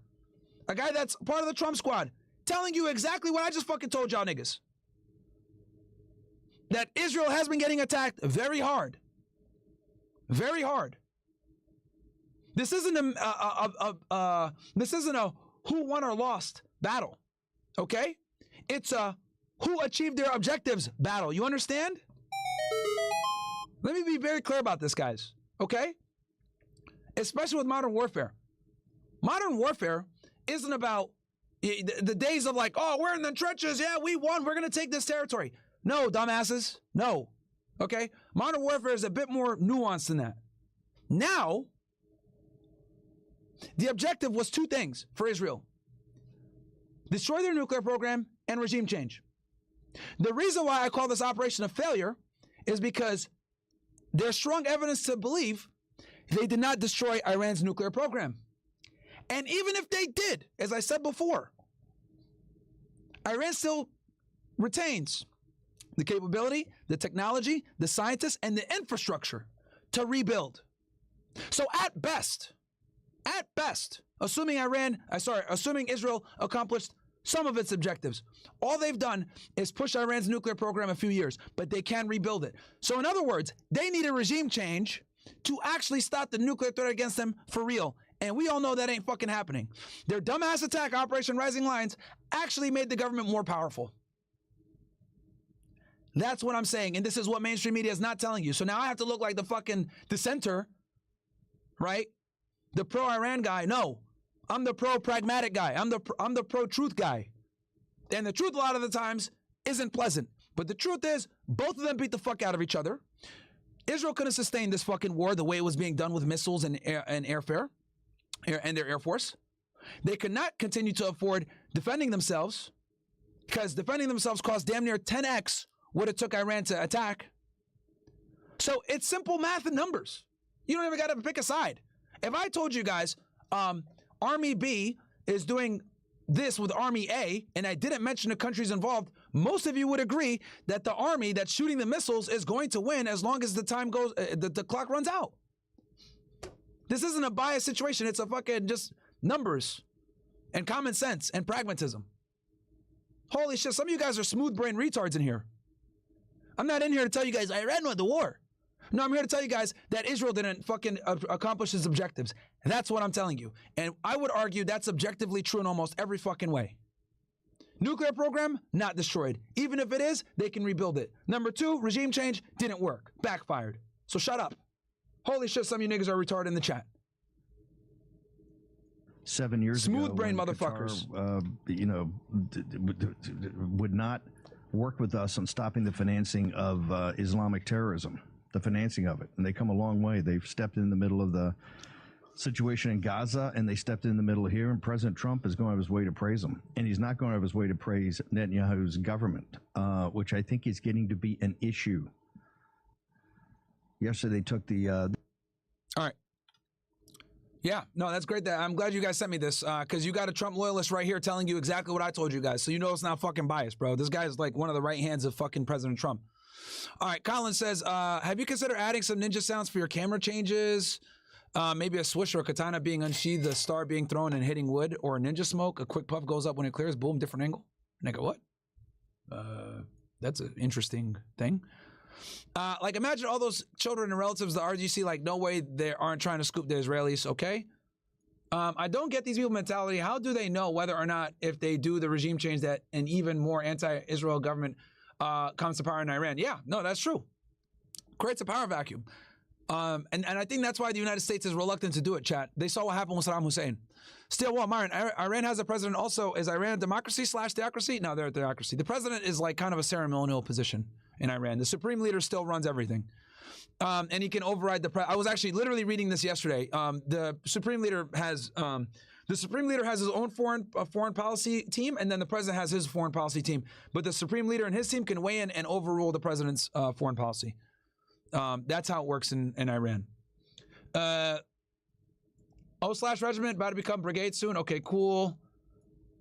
Okay, you read Steve Bannon. Okay, Richie says, yo, Myron, you literally play the role as a friend, homie, to us when men who are trying, if you're trying to know if it's a solo journey, it's lonely, which is a good thing, we turn your stream on and go, oh, hello, friend. Flowers deserve pause. Keep up the good work, my friend. Hey, man, that's why the OSS is there. You guys got a organization. Joe Carr 98 subscribed. Thank you, bro. Welcome to the OSS. So Boosted sent me a link about the rockets. Okay. All right, we're caught up. Someone says you're literally a warmonger.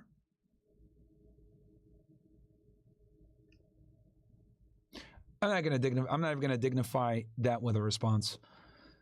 Mike sounds bad from Low Red 03. Bro, are you trolling, man? Bro, everybody in the O/squad said that the mic is fine, bro. Let's see here. All right, let's go ahead and jump on Twitter and see what's the latest with the people. Oh shit, are they not oh shit. Are they not live right now? Let me look.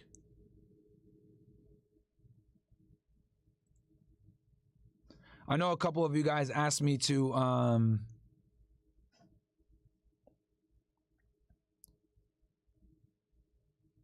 react to Candace Owens versus our boy Piers Morgan. So let me go ahead and pull that up for you guys. Also, just so you guys know, everyone is freaking out because it looks like the next mayor of New York is going to be a socialist Muslim guy, is what they're saying. Everyone's losing their mind. Let's see here. And we'll look at that here in a second as well.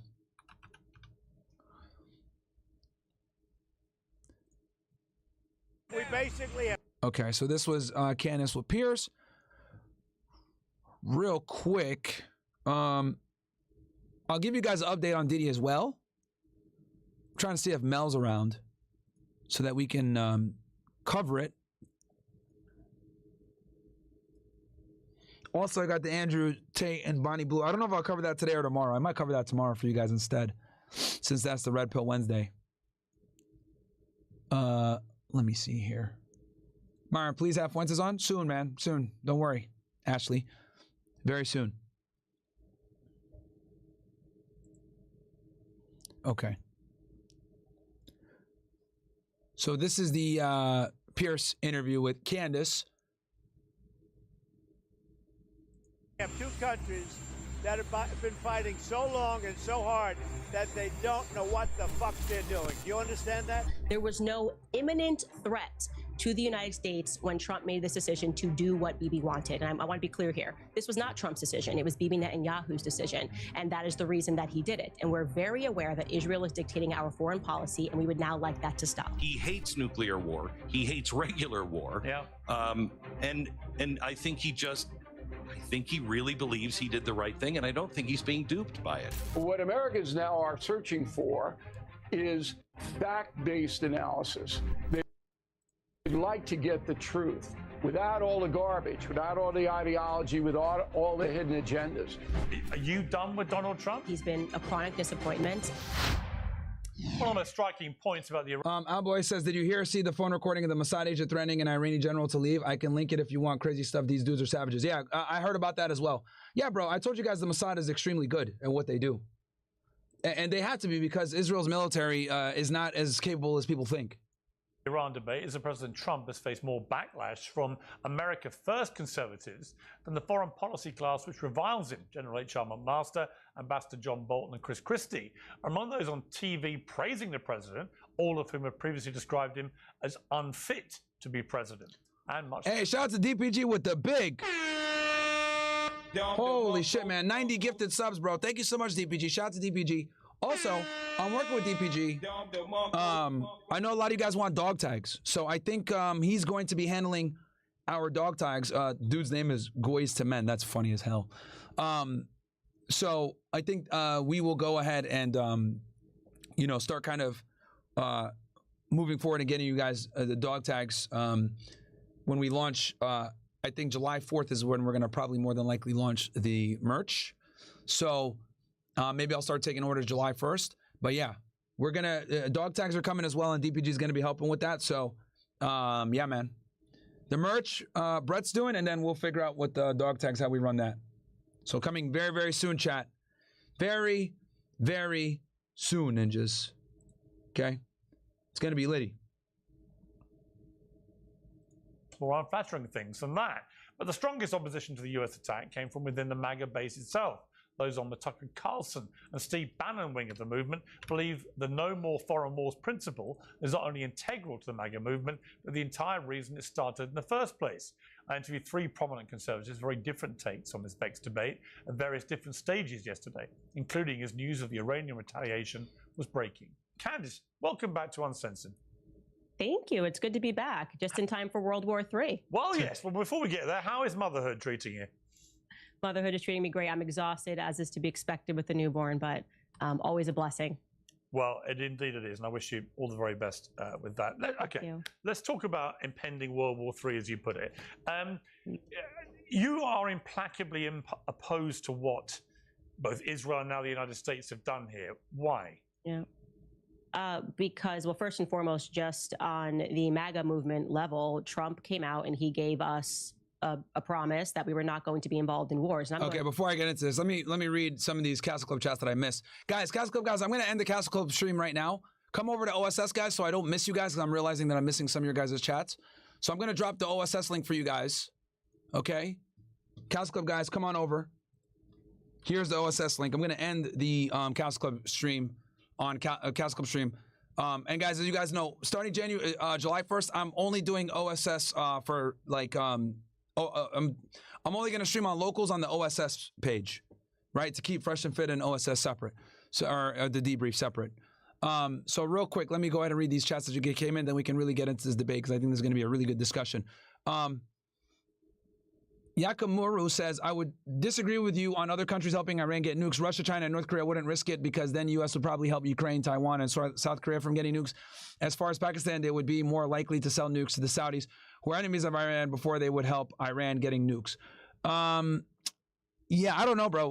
Literally, the former prime minister of Russia said that several countries have come out and offered nukes to Iran. Drew says, imagine if the Iranian hit the O/as they launched the rocket. That'd be hilarious. L.O. Myron, you a fool. I'm rolling right now. Oh, yeah, from the thing. Love what you're doing on all the podcasts on locals. Worth the money. I appreciate that, bro. Thank you so much. Kylo Ren says, Myron, Champs is the best for sweaters. Okay, that was from before. Okay, guys, I'm dropping the link for you guys here. Come over to Castle Club, guys. Come over to OSS. Castle Club, I'm going to end the stream now. Ending it right now, guys. Castle Club is getting ended now. Come on over. We're still live on Twitter and other platforms, but Castle Club I'm ending now so that I don't get confused with the chats. Because the super chat system there is a bit more confusing. So come on over, guys. OSS link is there. All right. Going back to 2015, why did people get so excited about Donald Trump, who was then an unlikely candidate, who was being smeared by the media as being Adolf Hitler? Well, it was because he recognized that the American people were being forgotten while we were giving billions of unaccounted billions, by the way, for these never-ending wars. And so it's one of the earliest reasons that people got behind him and got behind his vision. And so we're opposed to a regime change because America as a country has a lot of problems that need to be fixed here first. It's that simple. Right, but it's not quite that simple. And I'll explain to you why. Because Donald Trump, I think he's not been inconsistent in the sense that in his first term, he wasn't a pacifist. You know, he killed General Soleimani. He killed Baghdadi, the head of ISIS, and went after them. He did that because the Israeli lobby put an enormous amount of pressure on him to kill Soleimani. That is a big reason why he did that. Ferociously, he attacked Syria when they killed American troops. He dropped a massive bomb in Afghanistan. It wasn't like he never deployed the American military. And again, here, what he would argue, and has been arguing, is he's not declared war on anybody. What he's done is... By bombing a nuclear facility, you are declaring war. That's why he said there's a ceasefire and the war is over. Come on, Piers. Come on, Piers. Welcome, punch! Very specifically target Iran's nuclear capability because of latest reports coming out which said they had taken the enrichment of their uranium stocks from 3.5% to 60%, and that therefore the leap to weaponization was moving at a pace that couldn't be tolerated. I got to say, I kind of agree. Now, if he suddenly commits, troops on the ground, then that becomes a different thing altogether. But even when Trump talked about regime change, I think he meant from within, as we saw in Syria in December. Yeah, and that's not happening. That's not happening. The people themselves rise up. And if that was to happen, why would that be a bad thing? Okay, so you're asking a lot of questions here. So first and foremost, the idea that you have to formally declare war on like a piece of paper in order for war to happen is a little bit ridiculous. I mean, he dropped bombs. He dropped bombs in Iran. So yes, we are a part of this war, whether we like it or not. Iran is now speaking and saying that they're going to shut down the Hormuz Strait. There's going to be impact on oil. Why would they do that? Why would they do that when the main victim of doing that would be Iran? I mean, 50% of China, of the traffic of stuff through there is for China, which is one of their allies. Don't care, not my business. The point that I'm making here is that to make the assumption that you can just drop bombs on a country and then say, well, you know what, we didn't formally declare war is patently ridiculous. I think that is just patently ridiculous. What about when he killed General Soleimani, one of Iran's top military commanders? Sure, an assassination, a strike, and that, of course, came with some risk. It's a little bit different to be flying out B-6 bombers in the middle of the night and dropping bombs at the behest of Bibi Netanyahu, which brings me to the second point. The reason that America wants a regime change in Iran is because Bibi Netanyahu is demanding it. And that answers the question as to why there is this split in the MAGA movement. What we are seeing right now is the infiltration of Israel first people, the neocons, people who have always wanted never-ending wars, and the people who are recognized. AKA them boys. That following Israel's foreign policy initiatives has led to America being on the decline. And so that's where I stand. I am with the MAGA people who grew up, I call us Generation 9/11, who were told that America was going to be rendered safer, cleaner. All we had to do was agree to go to, well, ironically, war with Iraq because of weapons of mass destruction. It's all of the same rhetoric dating back to 9/11, all of the same tactics of trying to smear people who are against this war as supporting jihadists. It is not my business to affect a regime change in Iran. It's simply not our business. It doesn't impact us one way or the other. And we also are completely done with the idea that with this decades-long idea that we're doing it to spread democracy because we believe in international. Yeah, fucking retarded. Another, neocon thing. We're spreading democracy for what? What the fuck? Like Western imperialism and spreading of democracy, who the fuck are we to tell people, oh, you guys need to do this? Bro, different cultures have different wants and needs. We don't need to be getting involved in other people's foreign affairs. It doesn't benefit us whatsoever. National liberalism. There was no imminent threat to the United States when Trump made this decision to do what Bibi wanted. And I want to be clear here. This was not Trump's decision. Yeah, it was only a threat to Israel. That is why. But Israel does a really good job of selling their problems as our problems. I don't know if you guys have caught on to this, but Israel is fantastic at making their problems our problems, right? It's like Netanyahu has basically mastered the art of saying, yo, we're here on the front lines. We're fighting your enemies for you, right? Today it's Tel Aviv. Tomorrow it's New York City. He's written several books on Islamic terrorism. He's written books on this stuff. He's talked about it. He's lectured about it. Half of Netanyahu's presidency, his leadership has been demonstrating how Middle Eastern terrorism is going to find its way to the front door of the United States. That's been something that he's been doing for a very fucking long time and did a damn good job about it. Okay? He's been able to intelligently utilize his intelligence services, Mossad and others, to provide info to U.S. intel saying, look, if we don't do something, they're going to attack you too. And him, alongside the Zionist lobby in America, ensure that they put politicians in that have a pro-Israel agenda. A lot of people say, oh, Russiagate, right? With Trump, that was influenced by Russians? No. I'll tell you guys who it was influenced by. It was influenced by Israel. Okay? When Trump ran, he had a bunch of Zionist backers that wanted him in because they knew they needed a Republican in to get rid of this Iranian fucking nuclear deal.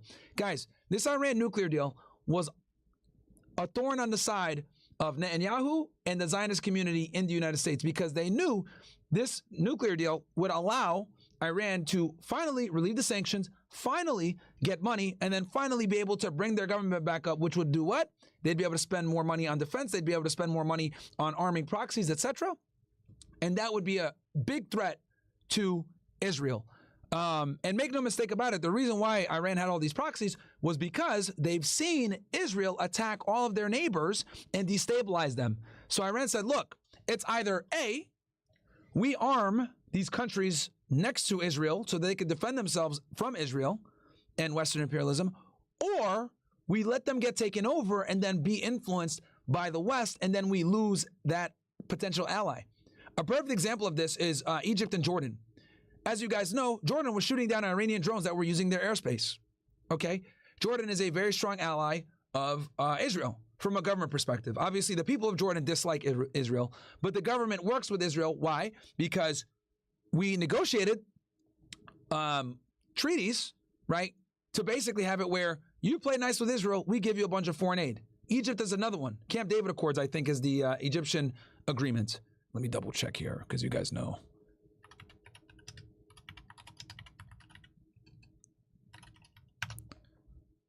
Yep. Okay. Yep. 1978. Yep.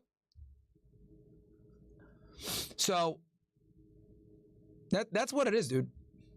It was Bibi Netanyahu's decision, and that is the reason that he did it. And we're very aware that Israel is dictating our foreign policy, and we would now like that to stop. Okay, but you wouldn't disagree, presumably, that Iran has been the main sponsor of terrorism in the Middle East through the Houthis, through Hezbollah, through Hamas. I mean, that's widely accepted and recognized. They've done Things widely accepted. No, that's just kind of really.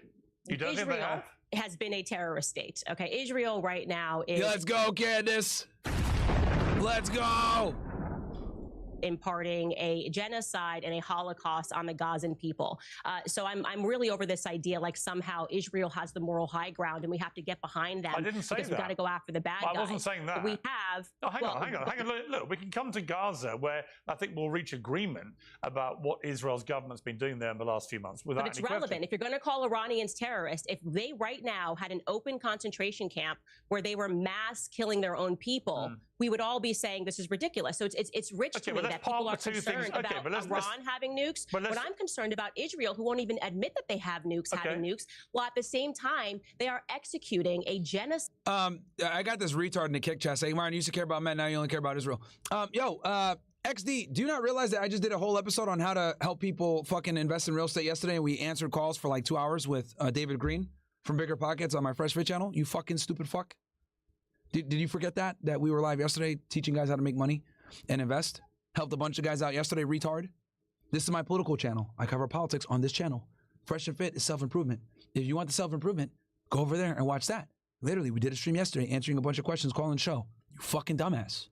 What a fucking dumb fucking idiot that you are. It's called being diversified. I'm not a one-trick pony. I could talk politics, real estate investing, helping you make money, get girls, whatever. That is why I'm the fucking best, motherfucker. You are truly a fucking dumbass. The channel is called The Debrief. The channel literally says political and cultural commentary, okay? If you want to go ahead and get the self-improvement stuff, watch our Money Monday yesterday. Watch our Money Monday from last week where we talked about cryptocurrency. We had David Green from Bigger Pockets on last night. Are you fucking retarded, dude? Stupid ass fucking dumbass? Holy shit. Nigga's name, I'm about to embarrass you. His name is XDXD02 on fucking Kick. You must be new here, motherfucker. Holy shit, nigga retarded. Side and a Holocaust in Gaza that the world is watching. So, who's the bigger terrorist is the question today. I would say as an American that if we're going to get behind a regime change, it should be in Israel first. So that would be my position. I think the position of a lot of people who are waking up to the fact that Zionism has brought us nothing but grief in America. Can you name one positive thing that Zionists have contributed to America? Oh shit, you got Piers on the ropes.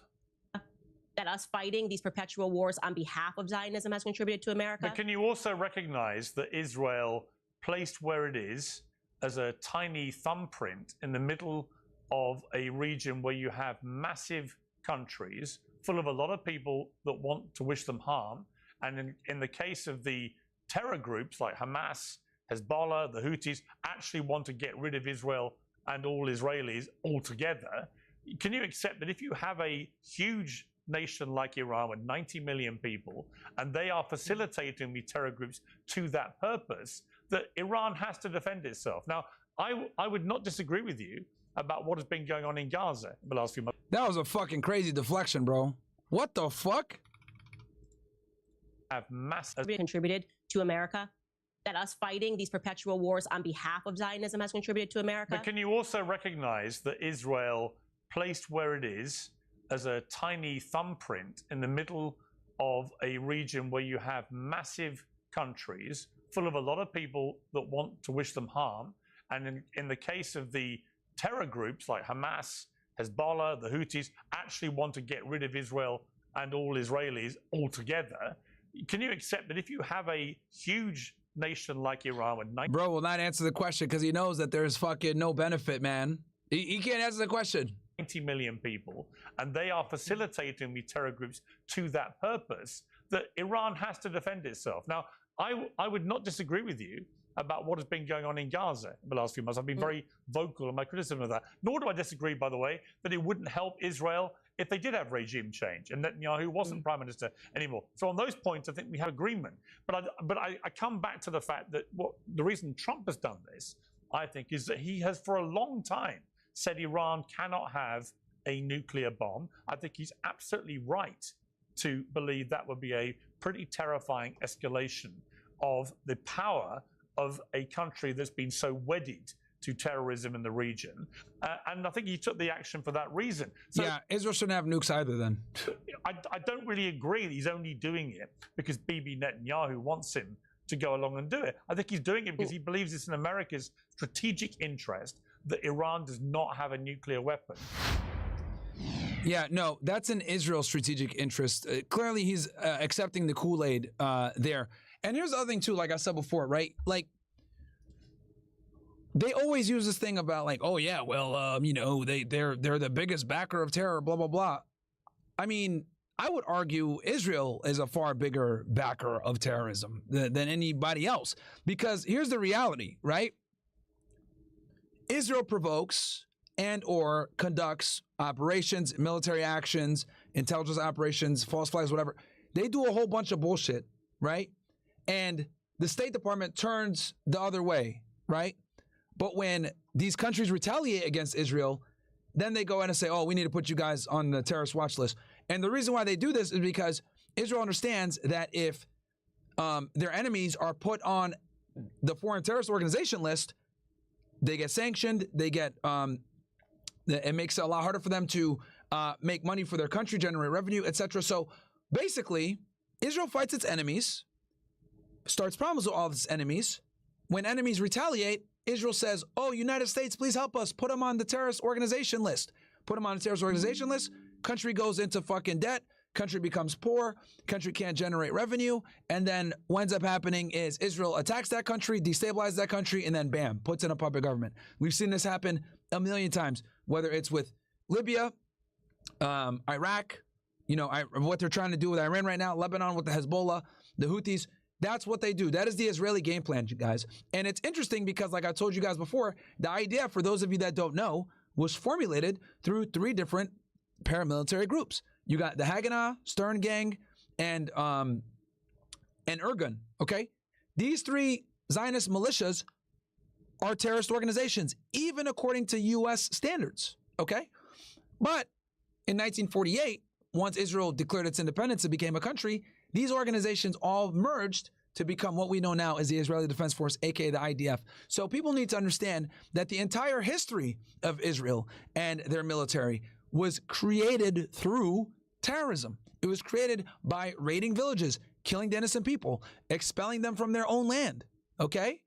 Something like 700,000 plus Palestinians were expelled from their land during the Nakba, okay, in 1948. So the state of Israel was founded upon the very terrorism that they condemn the Arab world for perpetuating against them. And this is the ugly truth that no one wants to really accept, right? Another thing that I think is also very interesting that I've talked to you guys about before, if you look at the organizations and when they got designated as terrorist organizations, right? You look at like Hamas or Hezbollah or whatever it may be. The person that designated them on the same day in 1997, Madeleine Albright. Madeleine Albright, who is that? One of them boys, okay? Mike Pompeo, designate IRGC. Hardcore Zionist, gets money from the Israel lobby. Was Trump's right-hand guy, helping him with foreign policy. Right? So, if you guys don't think that the Israel lobby doesn't influence how we identify and deem certain other world powers in the Middle East that oppose Israel, you're fucking smoking crack. You're absolutely smoking crack. That is the Israeli game plan. Conduct wars in the Middle East. Organizations retaliate. Once organizations retaliate, Israel asks the United States to put them on the foreign terrorist organization list. They're put on the FTO list. Their ability to rearm and defend themselves against Israel's provocations is reduced and or diminished. American military and intelligence components can intervene and assist since they're put on this list. And we basically go ahead and fight Israel's conflicts for them. That's the game, baby. That's the game. And this is the ugly truth that no one wants you guys to fucking hear or see or know. But the reality is, if we never had this, interventionalist type foreign policy for the benefit of Israel, we would never have problems with the Middle East. The entire reason why all of these countries dislike the United States is because of our foreign policy. I'll tell you guys this right now, okay? And you can take this to the bank. If the United States declared tomorrow, we are no longer going to give aid to Israel, you know what would happen? You know what would happen? The entire Muslim world in the Middle East would say, yes, long live America, yes. Thank you so much. You know how they say all the time that Iran chants like death to America, death to Israel? Bro, they would say, long live America. They would literally say that. If we said, you know what, guys, we're going to just step out. We're good. We're just going to leave this part of the world. We got other shit to focus on in the Indo-Pacific. We're going to focus on Asia right now, guys. These Chinese are kind of fucking us up a little bit. We got to get our ingenuity up and stuff. You guys have fun. We're just going to leave things as they are. Bye. The Arab world will fucking say, we love America. I'm telling y'all, man. I'm telling y'all, bro. Instead of chanting death to America, they'd be like, we love America. Yes. Thank you so much for not intervening in our fucking national interests. And then they would do what they do. Let them fight over there. But this whole concept of they hate us and Muslims hate us and all this other bullshit and terror, bro, it's all a fucking... That is Israel doing what they've always done, making their problems our problems, and then lying to y'all motherfuckers and telling you that these terrorists are at the front door of America and they want to kill us because we're Americans and we're the ones that are saving you guys. Fuck no, bro. It's all a fucking lie. This is why when bin Laden's letter to America came out, it was banned everywhere. Do you guys know that? When bin Laden's letter to America resurfaced at the end of 2023, right, a month after the Hamas attacks, it was banned everywhere. It resurfaced, went viral on TikTok. I think The Guardian published it. Gone. Because people started to share it on TikTok.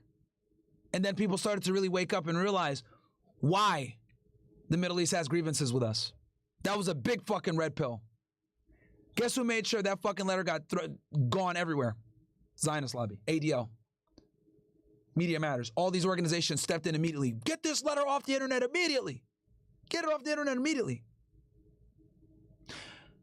I think with freedom of the press, it's very important that Americans get to look at everything and make their decisions.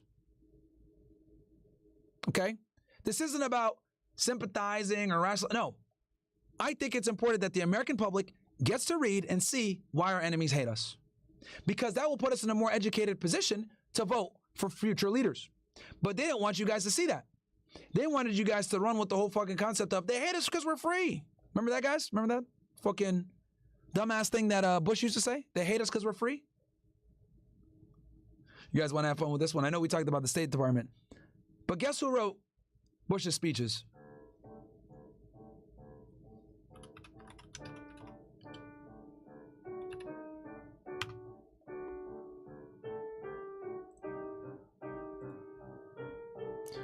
Former speechwriter for George W. Bush.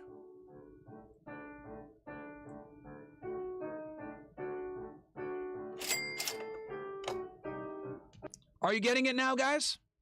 Are you getting it now, guys? Is it starting to make sense? Are the dots connecting now? Are the dots connecting now, chat? Here, I think Tucker Carlson and Glenn Greenwald had a great talk on this. And I want to show you guys real quick. Tucker Carlson, Glenn Greenwald.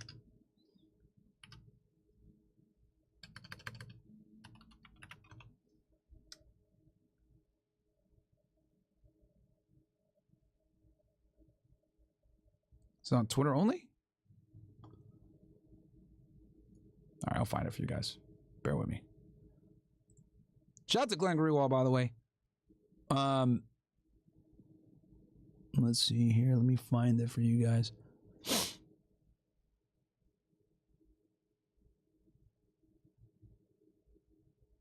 Hold on, shit's muted, sorry. Just working his sources, like calling all the people in Washington, digging in Florida by Bill Kristol's lawyer, Jay Lefkowitz, and who I know.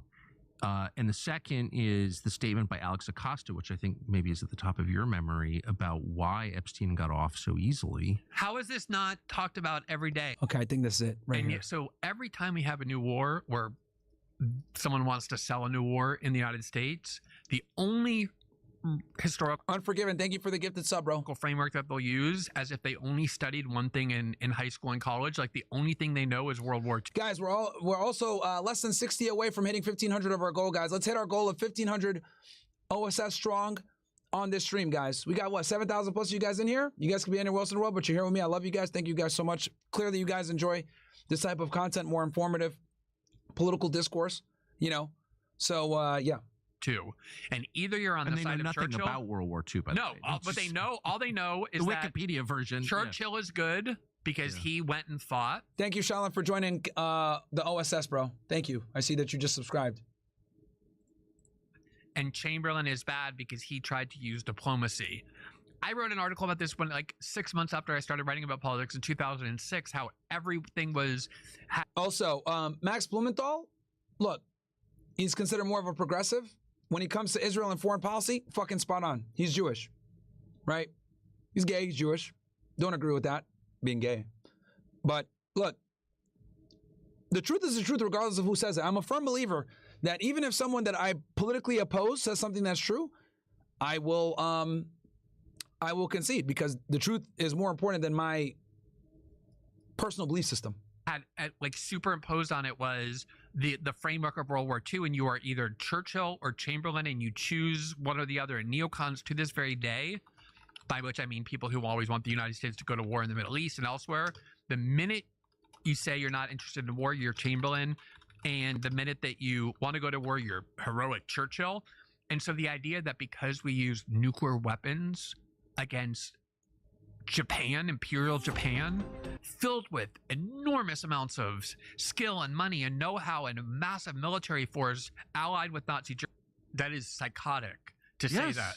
Does anyone say that about Randy Fine? They let their women wear bikinis, so we better go and attack them, right? Like we were attacked for our... Okay, here we go. And there were some religious references, obviously, because Al-Qaeda ties Israel to a shocking amount. I can't... Randy Fine actually is not even concerned about America, let alone... Yeah, he's not, bro. Randy Fine's fat ass only cares about Israel. Placing it first, his entire political existence is driven by loyalty to a foreign country. Absolutely. Everything for him is Israel.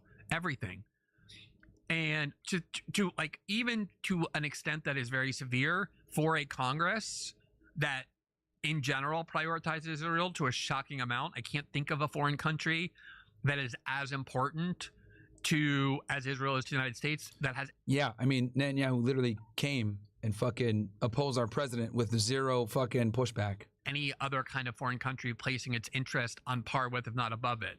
And so here you have a member of the Republican Party who identifies as America First, who Donald Trump endorsed as a member of America First, and whose loyalty is to a foreign country, who wants to have the American worker fund that foreign country, wants the American worker to pay for their military, give $4 billion automatically every year in a deal negotiated by Obama and Netanyahu when Obama was on his way out. And every time Israel wants to have a new war, we send them whatever they want, billions more. We feed them all these weapons. Like $12 billion this year. Paid for by the American taxpayer. We But pay attention into this, guys. Isolate ourselves from the rest of the world. We block every UN resolution that the entire world supports. This is true. This is true. We do block every fucking UN every time. Hey, let's get a two-state solution. Nope. To tie ourselves to Israel, we lose our own standing, our own soft power, our own imagery in the world. We lose massive amounts of money. All sorts of people have said that the reason there's so much anti-American hatred in the Middle East, the reason why people want to attack our country, the reason why we can't get things done in the Middle East, a region where we have a lot of interest, is because of the hatred for the United States, driven primarily by our standing behind and doing everything for Israel. And that's 100% because prior to World War II, there was no beef in the Middle East at all. Guys, Eisenhower actually intervened in some situations, like with the Suez Canal crisis on behalf of the Arab nations, because we used to have a neutral stance on the Middle East. He said that in his manifesto. Oh, boom. Look, T. Tucker brings it up. Spelled it out. Can we just talk 1 second about the fact that bin Laden wrote a note to the American people explaining why Al-Qaeda was driven to attack the United States. And there were some religious references, obviously, because Al-Qaeda is a nominally religious organization. But overwhelmingly, he listed very specific grievances with American foreign policy, all having to do with the fact that we constantly interfere in that region. We place military bases on sacred Saudi soil. We impose a sanctions regime. That was actually a big reason why he wanted to fight Saddam Hussein on our behalf, because when Saddam invaded Kuwait in the 90s, Osama was just coming back from his war with the Russians in Afghanistan, and he wanted to fight on behalf of the Saudi Arabians, because obviously Saddam taking over Kuwait was a huge national security threat for Saudi Arabia. The Saudi Arabian government and royalty monarchy basically told them, no, thank you, we got the United States. And that infuriated Osama, that the United States, who, you know, in his eyes are a Kafir country, a non-believer, were defending a Muslim country, Holy Land, so to speak. They ostracized them for this. They kicked them out of Saudi Arabia. They renounced the citizenship. They sent them to Sudan. And that's where he became radicalized. So this whole concept that Osama and Saddam got along with each other is a big fucking lie that no one ever exposed. It's amazing to me how people actually think that Saddam had anything to do with 9/11. He had nothing to do with 9/11. And on top of that, him and Osama were actually enemies. And Osama was kicked out of Saudi Arabia literally for wanting to fight Saddam Hussein, man. And they're not going to teach you guys that in the history books.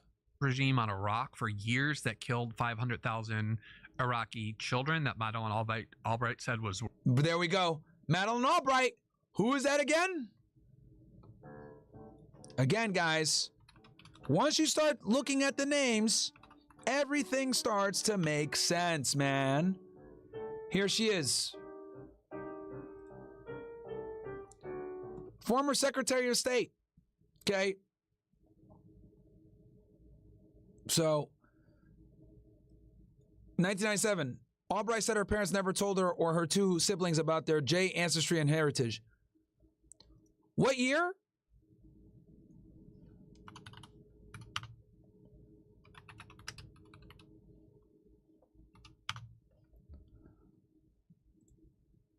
Boom. U.S. Department of State designated Hamas as a foreign terrorist organization on October 8, 1997. Wait, what? What year did she find out? 1997 said her parents were never told her or two siblings about their them boys' ancestry.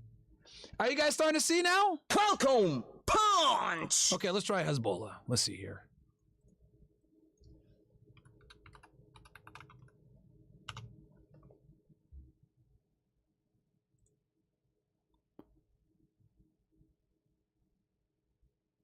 Just so you guys know, they were designated as a terrorist organization the same day.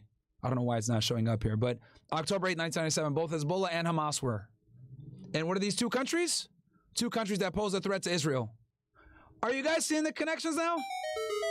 Are we connecting the dots now? Is this making more sense to you guys? Worth it. We overthrow their leaders and impose the ones that we want that then serve the interests of the United States and Israel. And we fund and arm Israel to repress and kill Palestinians. And he said that it's not that you're some country that's just sitting there peacefully and that never bothers us, and we decided, hey, look over there, they let their women wear bikinis, so we better go and attack them, right? Like we were attacked for our freedom. So he writes this letter. I remember the letter at the time. He was interviewed by Al Jazeera and previously by the New Yorker. So we got to hear from Osama bin Laden. Although right after 9/11, the U.S. government told media outlets, do not broadcast any speeches or interviews with Osama bin Laden. And their reasoning was, we're concerned that he may have embedded within his speech some sort of secret code that will activate sleeper cells inside the United States. Like he was going to blink Morse code or like have secret phrases, and then people inside the United States would hear it. So they told ABC, CBS, NBC, Fox, CNN, do not air any interviews with bin Laden, when of course it was because they didn't want Americans to hear from bin Laden why there was so much anti-American sentiment. It was because of our interference in the Middle East in general and our support for Israel in particular. They were selling this. They didn't want the American public to know the truth. Lie that it was because we're free and they hate our freedom. There are a lot of countries that are free. Like Brazil, women walk around in bikinis. They have elections. Al-Qaeda has never attacked Brazil or Japan or South Korea or Norway. And good point. Bin Laden was explaining why there's so many Muslims in that region who hate the United States, but the United States government didn't want anyone to hear it. 20 years later, while October 7th happened and we're supporting this ethnic cleansing, and I would call it now a genocide as well, in Gaza, that's what most genocidal experts, including Israelis and Jewish ones, call it. And it's hard to say anything else, but whatever. In the middle of all that, a bunch of young people who were told the history of 9/11 that the U.S. government wanted everyone to believe discovered the bin Laden letter because it was on the Guardian's website. Because the Guardian, and it went viral, guys. End of 2023. I'll never forget. November 2023. It went viral again. It was a British newspaper, and they banned it. It was not no TikTok. No American news outlet, despite its historical importance. And they started passing it around on TikTok and saying, oh, wow, I never knew any of this. I never understood that one of the reasons why these people attacked us was because we are so monomaniacally devoted to Israel, and why that we're constantly interfering in that region, bombing them, sanctions, overthrowing their government, overthrowing their leaders. Of course people are going to get angry at us and want to attack back. And the minute that letter started to become well read by the American people who were, primarily younger, the U.S. government went ballistic and demanded that TikTok ban it. The Guardian, a news outlet, immediately took the letter off their website so nobody could read it any longer. All those links that people were posting on TikTok to go read that letter would no longer work.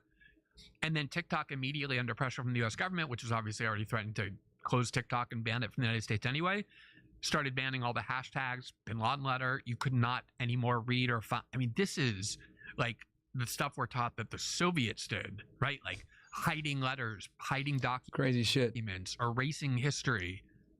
And I continued to be shocked by that event, that everybody thought that was fine. To take a letter that is of great historical importance, yes, from the person that is alleged to have been responsible for the single worst attack on American soil, maybe on par with Pearl Harbor, but in terms of like a single day casualty count, explaining from his perspective why he did it. Like, you want to hear from your enemy, right? Like, you want to understand like what they're I want all relevant information, and I'll decide. Yeah, You don't want people deciding for you what you can and can't read. Agreed. Yeah.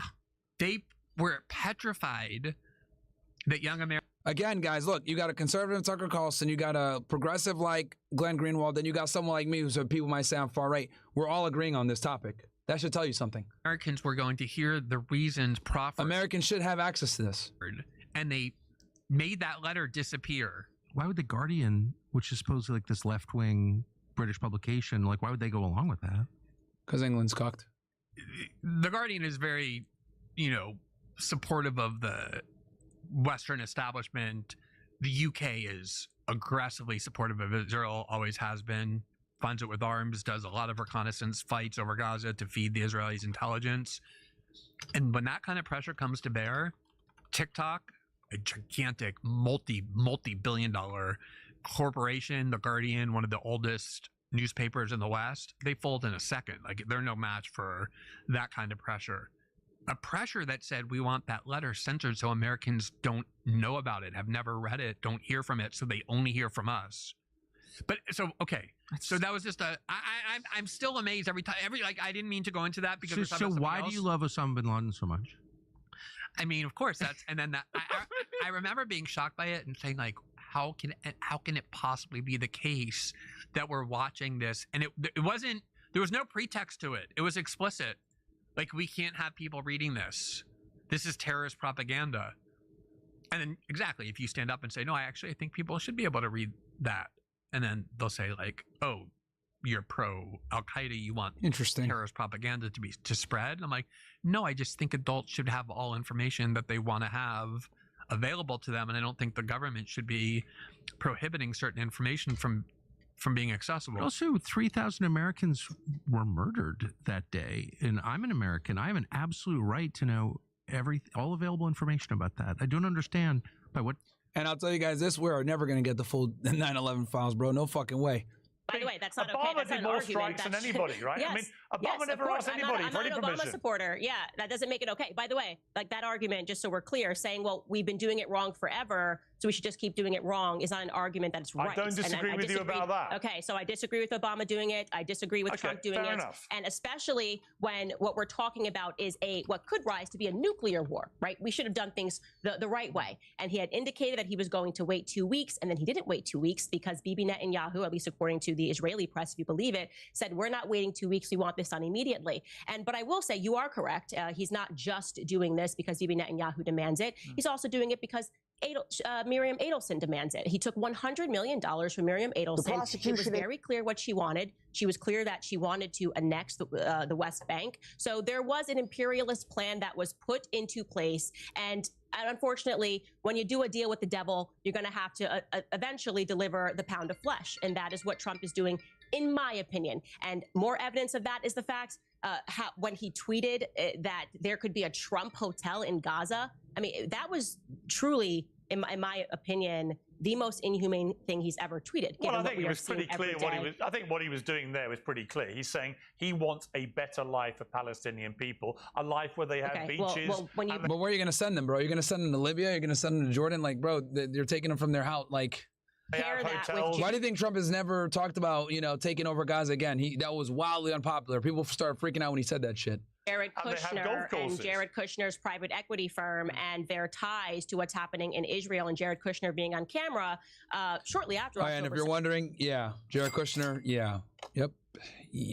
I've been saying, wow, that property could be worth a lot of money. It makes me a little bit uncomfortable. It makes Americans a little bit uncomfortable. Now, you've asked me to come onto your show to explain to you how the now very fractured MAGA movement is feeling, and I'm telling you that, right? No, it's really, I find, honestly, I find the split in the conservative movement in America genuinely fascinating, because it really is a genuine. Yeah, because unlike England, we're not cucked like you guys. Schism now.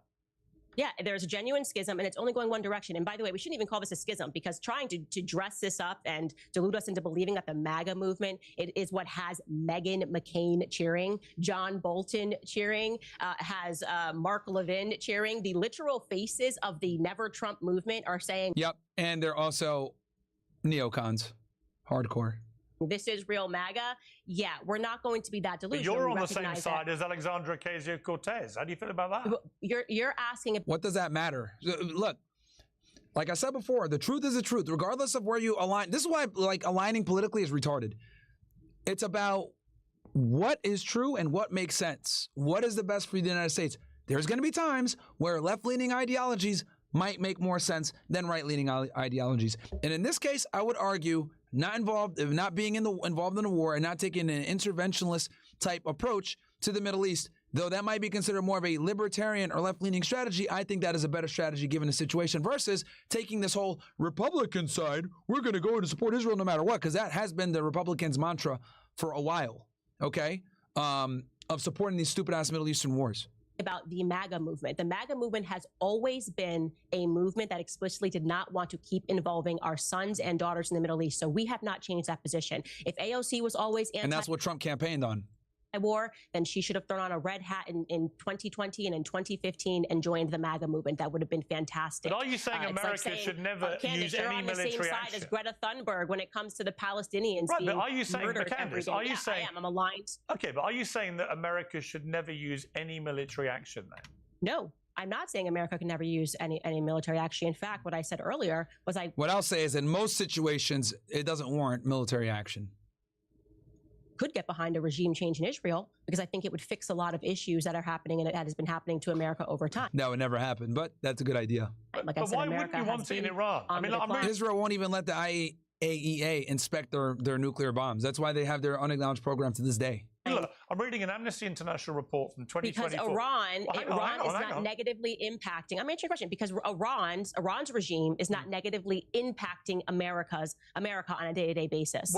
When the leader of Iran says "death to America," why? Bro, they love to use this fucking quote, guys. This is one of the okay, debate 101 with Zionists. This is one of the chief arguments that the Zionists utilize to justify and rationalize war. It's very simple. A lot of people say that to America. A lot of people hate the United States. A lot of people do. Okay? And if you guys understood the history of the Middle East, you would see why everyone in the Middle East says this. Instead of being like, you know what? We need to go ahead and take preemptive attack against these guys because they make a fucking chant saying that to America. How about we fix the problem, exercise diplomacy, exercise peace, and figure out why they say that to America. Oh, it's our foreign policy with Israel. Okay, cool. All right, let's just stop, like, giving them aid. Instantly, overnight, that to America chant would evaporate. But they don't want that. They don't want that because they know that they need them to say that to America as well so that Israel can sit there and say, look, see, they're saying that to America too, bro. We need money. We need to go to war. Look, they're saying that to America. Bro, 1 million countries hate America interventionism. A million countries do. North Korea hates us too. They got nuclear weapons. Why don't we fucking go and, impose a regime change over there? Oh, wait. I know why. Because they have nuclear weapons. Oh, yeah. Russians dislike us too. They be saying that to America as well. Hell, we kill their soldiers because we give them all this money. We give Ukraine all this money. The technology that Ukraine uses, it's all American technology. They fucking want us gone too, huh? Fatality. We're not trying to start a direct war with Russia. Why? Because they got nuclear weapons. So it's this bullshit pick and choose of outrage, selective outrage. Because here's the other thing too. Let me really cook here, right?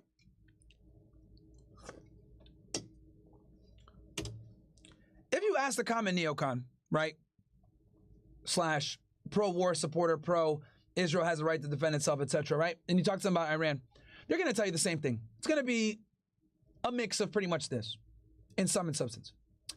They're a violent theocracy that doesn't believe in human rights, treats women poorly, beats them in the streets, has no democracy. They're radicals. They want to destroy the world. They want to get rid of Israel. They want to eliminate the West, and they want to go ahead and, have someone come. The mullahs are wild, crazy theocrats, right? That's what they say, right? That is a general argument that you're going to get from the pro-Israel / pro-war crowd, right? They're a proxy. They're the biggest state sponsor of terrorism in the Middle East. They start problems. They constantly threaten Israel, and by definition, also threaten the United States. They want to assassinate Donald Trump. Crazy theocrats, etc. I think I've covered it all there, right, chat? Pretty much all the main talking points. They chant that to America. They chant that to Israel. They call Israel little Satan. They call America big Satan. I think I've covered all of it. Those are all the talking points that they used, right? Or they use. Now, if they're as crazy as people say, and we should believe them, well, let me ask you this. Then why didn't we believe them when they said they don't have nuclear weapons? Right? Why don't we believe them when they said that? I'll take it a step further. if they're as crazy as we claim, when we killed Qasem Soleimani in 2020, why didn't they aggressively retaliate? We killed Ismail Haniyeh in 2024, right? Or Israel did. In Tehran, Iran, by the way, when he was there on an official visit for the inauguration of the new president. We assassinated him in their capital, okay? Israel did. Why wasn't there a wild retaliation from that? When they killed Fuad Shukr, why wasn't there a crazy retaliation from that? The day before or after Ismail Haniyeh. When they killed Hassan Nasrallah, the head of Hezbollah, why wasn't there wild retaliation after that? After they went ahead and assisted Ahmed al-Shara and the rebels with taking over Syria and getting Bashar al-Assad out, why was there a hard retaliation after that? Right?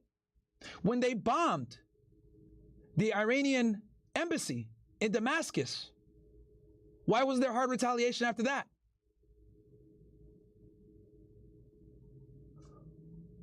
When the United States, literally just this past Saturday, destroyed their nuclear facilities, an act of war.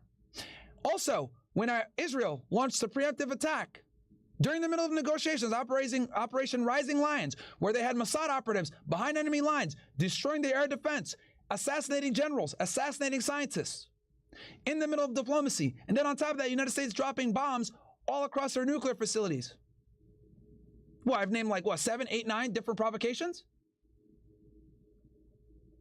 How is it that after all these declarations of war, Iran is almost always given measured responses and exercise great restraint? If they had the nuclear bombs like they claim, why didn't they just nuke Israel?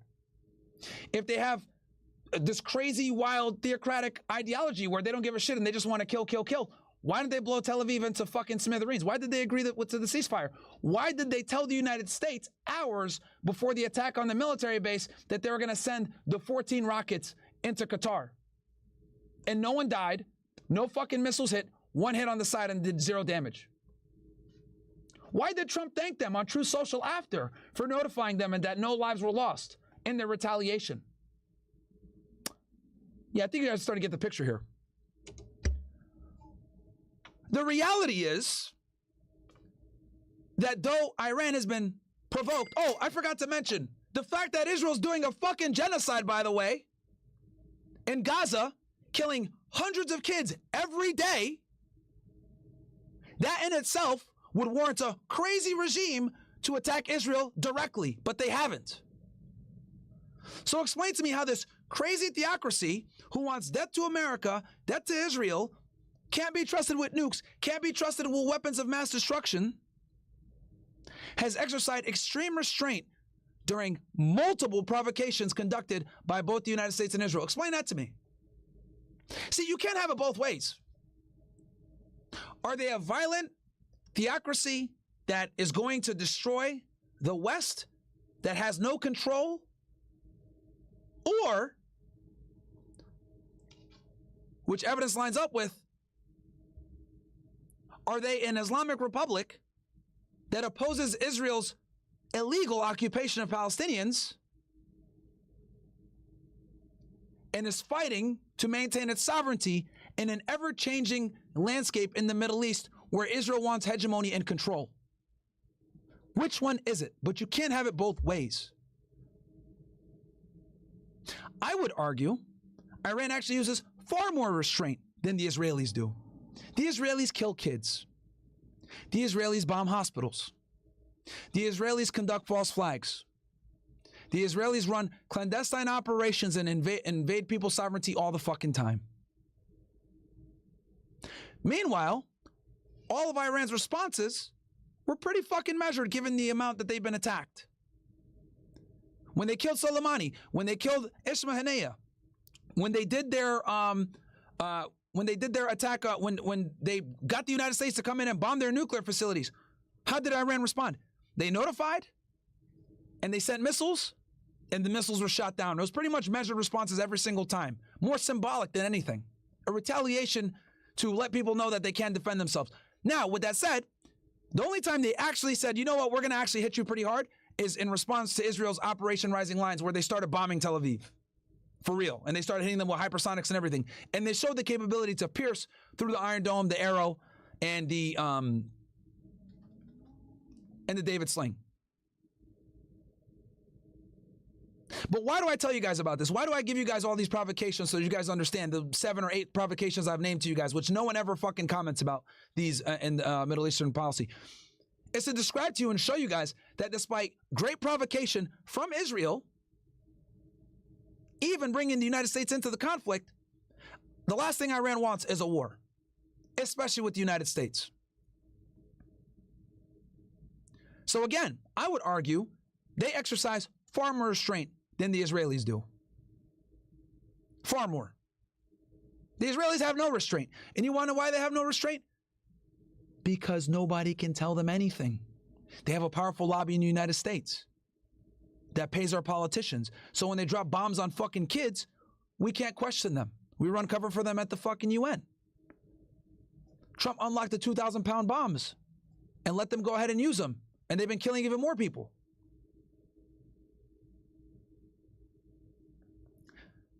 The October 7th attacks, though terrible, were a perfect way for Israel to demonstrate their ability to act in a strategic and decisive manner.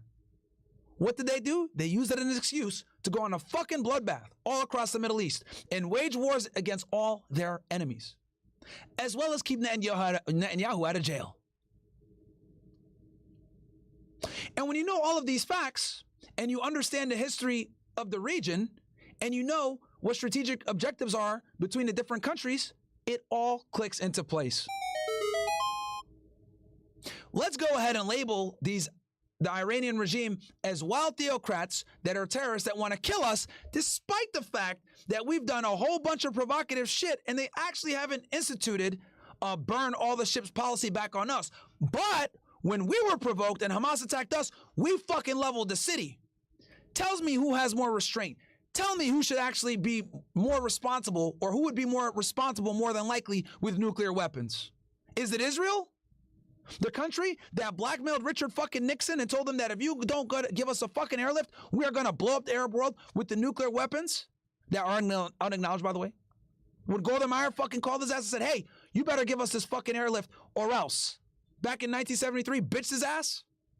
And then what proceeded after that was the biggest airlift in fucking history and allowed the Israelis to win the Yom Kippur War when they're getting their asses handed to them. So let me ask you guys a question. Given all the facts I've provided for you guys in full context, you guys actually know, and it's not the fucking Zionist-run Western media, who actually has more restraint? The crazy Iranian theocrats or the bloodthirsty fucking Israelis? Because they never talk about what I just told you guys. I have to go ahead and do these monologues and deliver them to you because a lot of you guys don't even know this shit. And they don't want you to know this shit by design. There's a reason why speech like this is suppressed. There's a reason why they'll sit there and say, you're a sympathizer with that. It's not that I'm a sympathizer. I just know both sides. And when you understand both sides, you realize none of you motherfuckers should have nuclear weapons. If we're going to be honest. Neither of them should have nuclear weapons. But I will go ahead and say it. If I had to pick one country to have a nuclear bomb, either Israel or Iran, I think Iran would be more responsible with nuclear weapons than Israel would be. Because Israel's already demonstrated that they can't be trusted with the fucking nuclear weapons. They've already demonstrated that. A prime minister calling the sitting president of the United States and threatening him to use nuclear weapons if aid doesn't come is a gross abuse of our relationship. Israel going ahead and doing false flags and meeting with separatist groups in Iran like Jundullah back in the early 2000s, posing as CIA officers to get them to attack the city of Iran for Israel's benefit while cosplaying as American citizens and CIA officers is a fucking problem. Luckily, Iranian intelligence figured out that these Jundullah separatists found out that they thought that they were Israelis and a crisis was averted. But do you guys see where I'm going with this? These are just a couple of examples of Israel's reckless fucking foreign policy, and these guys have nuclear weapons and they're doing a genocide. Does Iran have 2 million people confined to a space, bombing them relentlessly, not giving them food, 70% of the casualties being kids? Last time I checked, I don't think so. Israel's doing that. The only difference is that we have a bunch of lobbyists here that tell you to look the other way. We have a bunch of lobbyists here that control the social media platforms to try to get this shit suppressed. That's why you're probably hearing this shit for the first time, some of you. You guys that watch me, you guys already know this. But a lot of you are probably hearing this for the first time, and you might be shocked, you might be angry. You might be mad at me for saying this shit. Why are you taking Iran's side? I'm not taking Iran's side. I'm just giving you guys the facts. And I think when you look at the facts and you look at this pragmatically and you try to be as objective as possible, you quickly understand, that neither of these parties should have a nuclear bomb. But if I had to pick one, I would say the Iranians probably would do better with the nuclear bomb because they've shown enormous restraint with the amount of provocations that have happened to them at the behest of Israel and the United States. Us bombing their nuclear facilities is an act of war. 14 missiles dropped on them. But how did they retaliate? These bloodthirsty theocrats? They contacted the Trump administration, told them, we are going to attack this base. At this time, we're going to send this amount of missiles. Clear it out.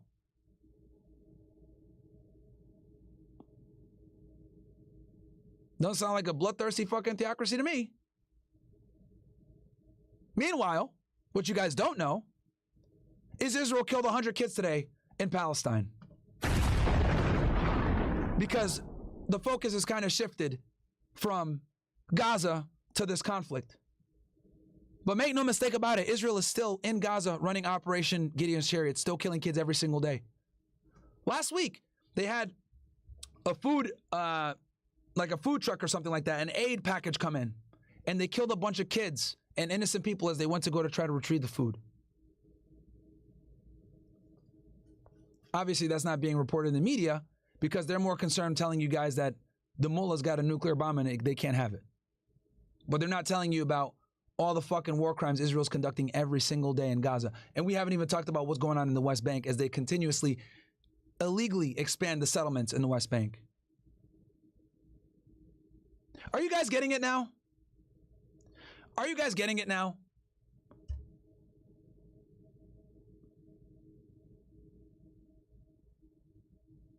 I'm not pro-Iran, I'm not pro-Israel, I'm pro-human being.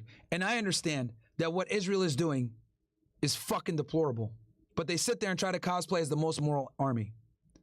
And it's annoying and frustrating because I have to talk to you guys through the bullshit media. I have to go against the grain to provide this information to you guys. I have to deal with people talking shit, saying, I'm a sympathizer, or I'm a disinformation person, or I'm an anti-Semite, blah, blah, blah, for telling you guys the truth, because the Western media will never tell you guys this because it's all owned by the same fucking group.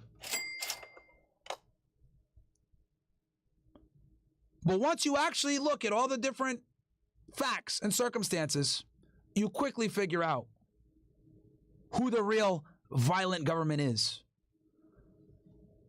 So anyway, let's keep going. I don't want to yap too much. Doesn't that concern you? Okay, that's a chant. And by the way, I want to be very clear. Why are they chanting death to America? Why are they chanting that? That's kind of a random thing. Like, I don't wake up one day and go like, dead? But why do I gave you guys the full reason why they chant that. But let's see what Candace says. Why are they specifically chanting as opposed to saying, I don't know. And also, guys, if you want to support the mission, man, make sure to join the OSS, man. Obviously, monologues like I just delivered now, that's what gets me demonetized. That's what got me demonetized on YouTube, right? Like telling you guys the truth about shit like that. Because they don't want the truth on this shit, man, for obvious reasons, man. So support the movement. It's only $4 to join, $10 a month, community, $10 a month, you know, after that, or you can get in for the year, $75 for the year. This type of content is obviously restricted and censored to a significant degree. Obviously, you know, we've been able to talk about it a little bit more. But guys, this is why I'm in, this is why so many people are scared to talk to me. This is why I'm like banned from so many places. This is why this is why I'm demonetized. Like talking about this literally is a very taboo topic. So anyway, quick message from the sponsor. We get back to it. Because we got to sponsor ourselves on this bitch. We got this exclusive community for you guys where we could talk about the stuff that we want to talk about. The O/Squad, aka the OSS, is finally here. But without further ado, guys, you're going to get a bunch of perks from joining. Number one, you're going to be able to call into the show when I have call-in sections on the debrief. I'm going to be talking to the OSS members only on there. Also, you guys are going to get discounts on merch and exclusive drops that only OSS members have access to. On top of that, we're going to do one annual meetup completely free on 420 once a year right here in Miami. And then on top of that, whenever I travel, I'm going to let you guys know with the Telegram chat so you can go ahead and do a meetup there. because you're an OSS member. My goal here, guys, is to have you guys be able to support the mission without breaking the bank. We're going to keep membership dues low. You're obviously going to get discounts with annual codes and all types of opportunities to get a better price point. This is basically going to be done so we can continue doing what we're doing, expand the debrief, expand the O/squad, and be able to have the independence, quite frankly, that is very tough to come by nowadays in a pro-censorship regime. Yes, I sponsor myself because I can't rely on anybody else, bro, because obviously this type of shit is forbidden. So yeah, guys, join up, man. Running a sale for you ninjas. Death to China or death to Russia? What is it specifically about Well, they say America? death to America, death to Israel, death to the United Kingdom, actually. Oh, okay. Death to pretty much anyone that wants to stand up to them. Could have had something to do with our actions in the Middle East, is why I'm saying that we need a change in foreign policy. It maybe has something to do with just like killing 1 million Iraqi civilians, okay, because Bibi Netanyahu and Madeleine Albright as well, who I showed you guys before, didn't give a fuck. Got on a congressional stage and said there are weapons of mass destruction. She made them a terrorist watch list and put them on the FTO list, sanctioned them to hell, and that's how 1 million Iraqis innocent died. And we took that to Madeleine Albright, the same woman I showed you guys. Bank, and there actually were no weapons of mass destruction, so we just killed 1 million. It could have something, I could be crazy, it could have something to do with our actions in the Middle East. The fact that we have 2,000 troops stationed in Syria right now under the guise of saying that we're fighting ISIS, while at the same time we know that Bibi Netanyahu funded the Al-Qaeda adjacent front because he wanted to overthrow Syria, and they again expand their borders, immediately take on territory and sell us absolute nonsense. We're talking about funding Hamas. Bibi Netanyahu funded Hamas. There is footage of Bibi Netanyahu saying this stuff on camera. So it's just so ridiculous to me to pretend. What she's referring to is when Netanyahu was in the West Bank talking about how he sabotaged the Oslo Accords, which was a deal struck by Yitzhak Rabin, his predecessor, who was assassinated for striking this deal, by the way, with Yasser Arafat, that was going to basically outline the beginnings of a two-state solution. That they're in some predicament, that they may be eradicated soon, which is why they have to keep funding all of these terrorist groups and then pretending that they're victims of terror, when in fact they are people that are imparting it worldwide. You know, I just think that a lot of people don't know this. Israel is the this guy right here. Let me show you guys who the father of terrorism is. And guys, we're going to transition to Diddy here soon.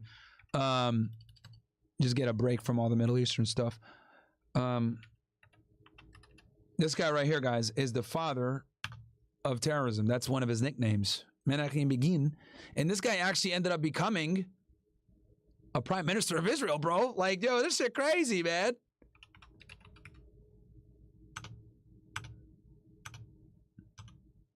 Oh, dude, look at this. Of course, Wikipedia.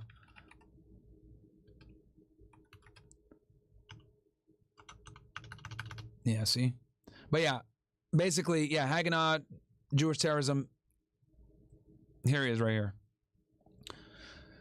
Before the creation of Israel, who was the leader of the Zionist militant group Irgun, this revisionist breakaway from the larger Jewish paramilitary organization Haganah, proclaimed a revolt on February 1st, 1944 against the British mandatory government.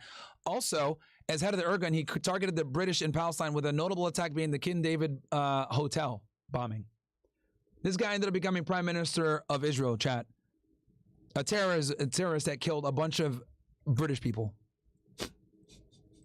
like I said, Generation 9/11. But that's the dark side of history. Yo, I might do a whole, you know what, chat? I might do a whole history for you guys of Israel and U.S. relations, decade by decade, starting World War I all the way up until now. I might honestly do it. I'm thinking about doing like a 6 or 7 part series where I do one decade. So from World War I up until, you know, then go into the 1920s, 1930s, then the 1940s, 50s, 60s, 70s, 80s, 90s, whatever, right?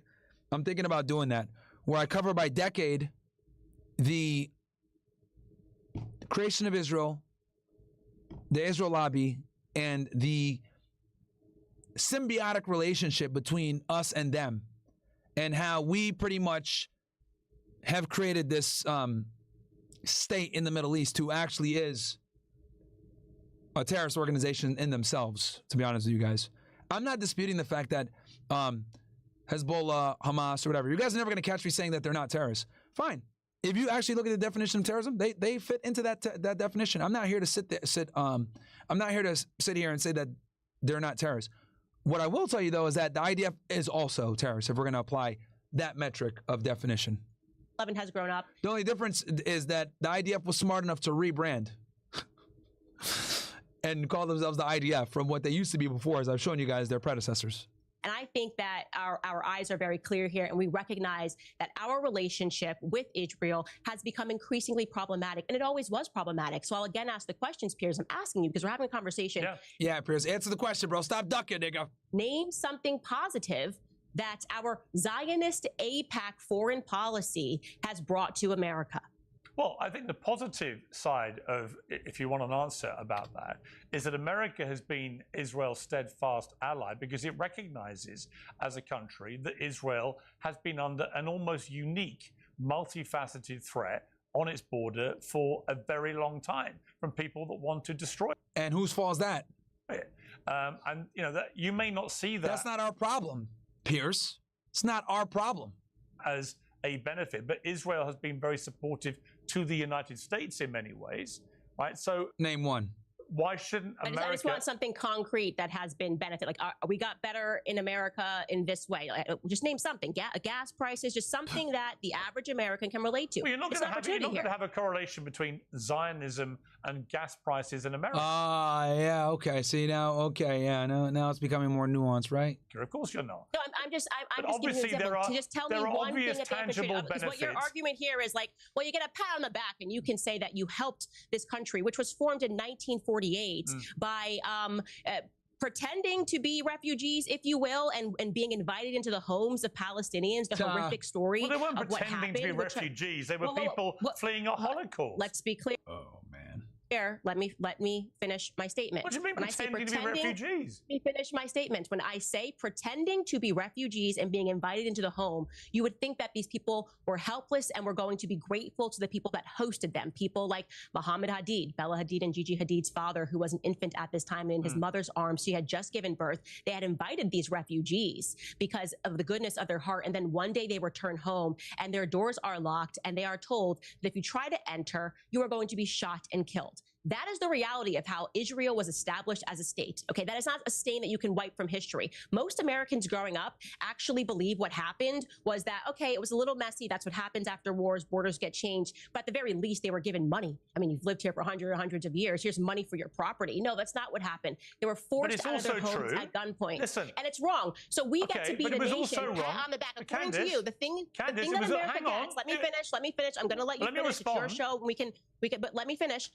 Your argument is that what we get to be is that nation that keeps supporting it as they continue to move their borders in this way. Now we're seeing that incursion into Gaza, and we are certainly going to see it by the end of this administration in the West Bank, because like I said, that is why Miriam Adelson gave Trump $100 million. Look, as you know, I oppose what the Israeli government is doing now in Gaza. I oppose the expansion of settlements on the West Bank. I think all of that is completely wrong. I do think America supports Israel because it remains the only democracy in the Middle East, and that's an important... They're not a democracy. Stop saying that, Piers. You know better. Well, they have elections. It's not a democracy. They have elections.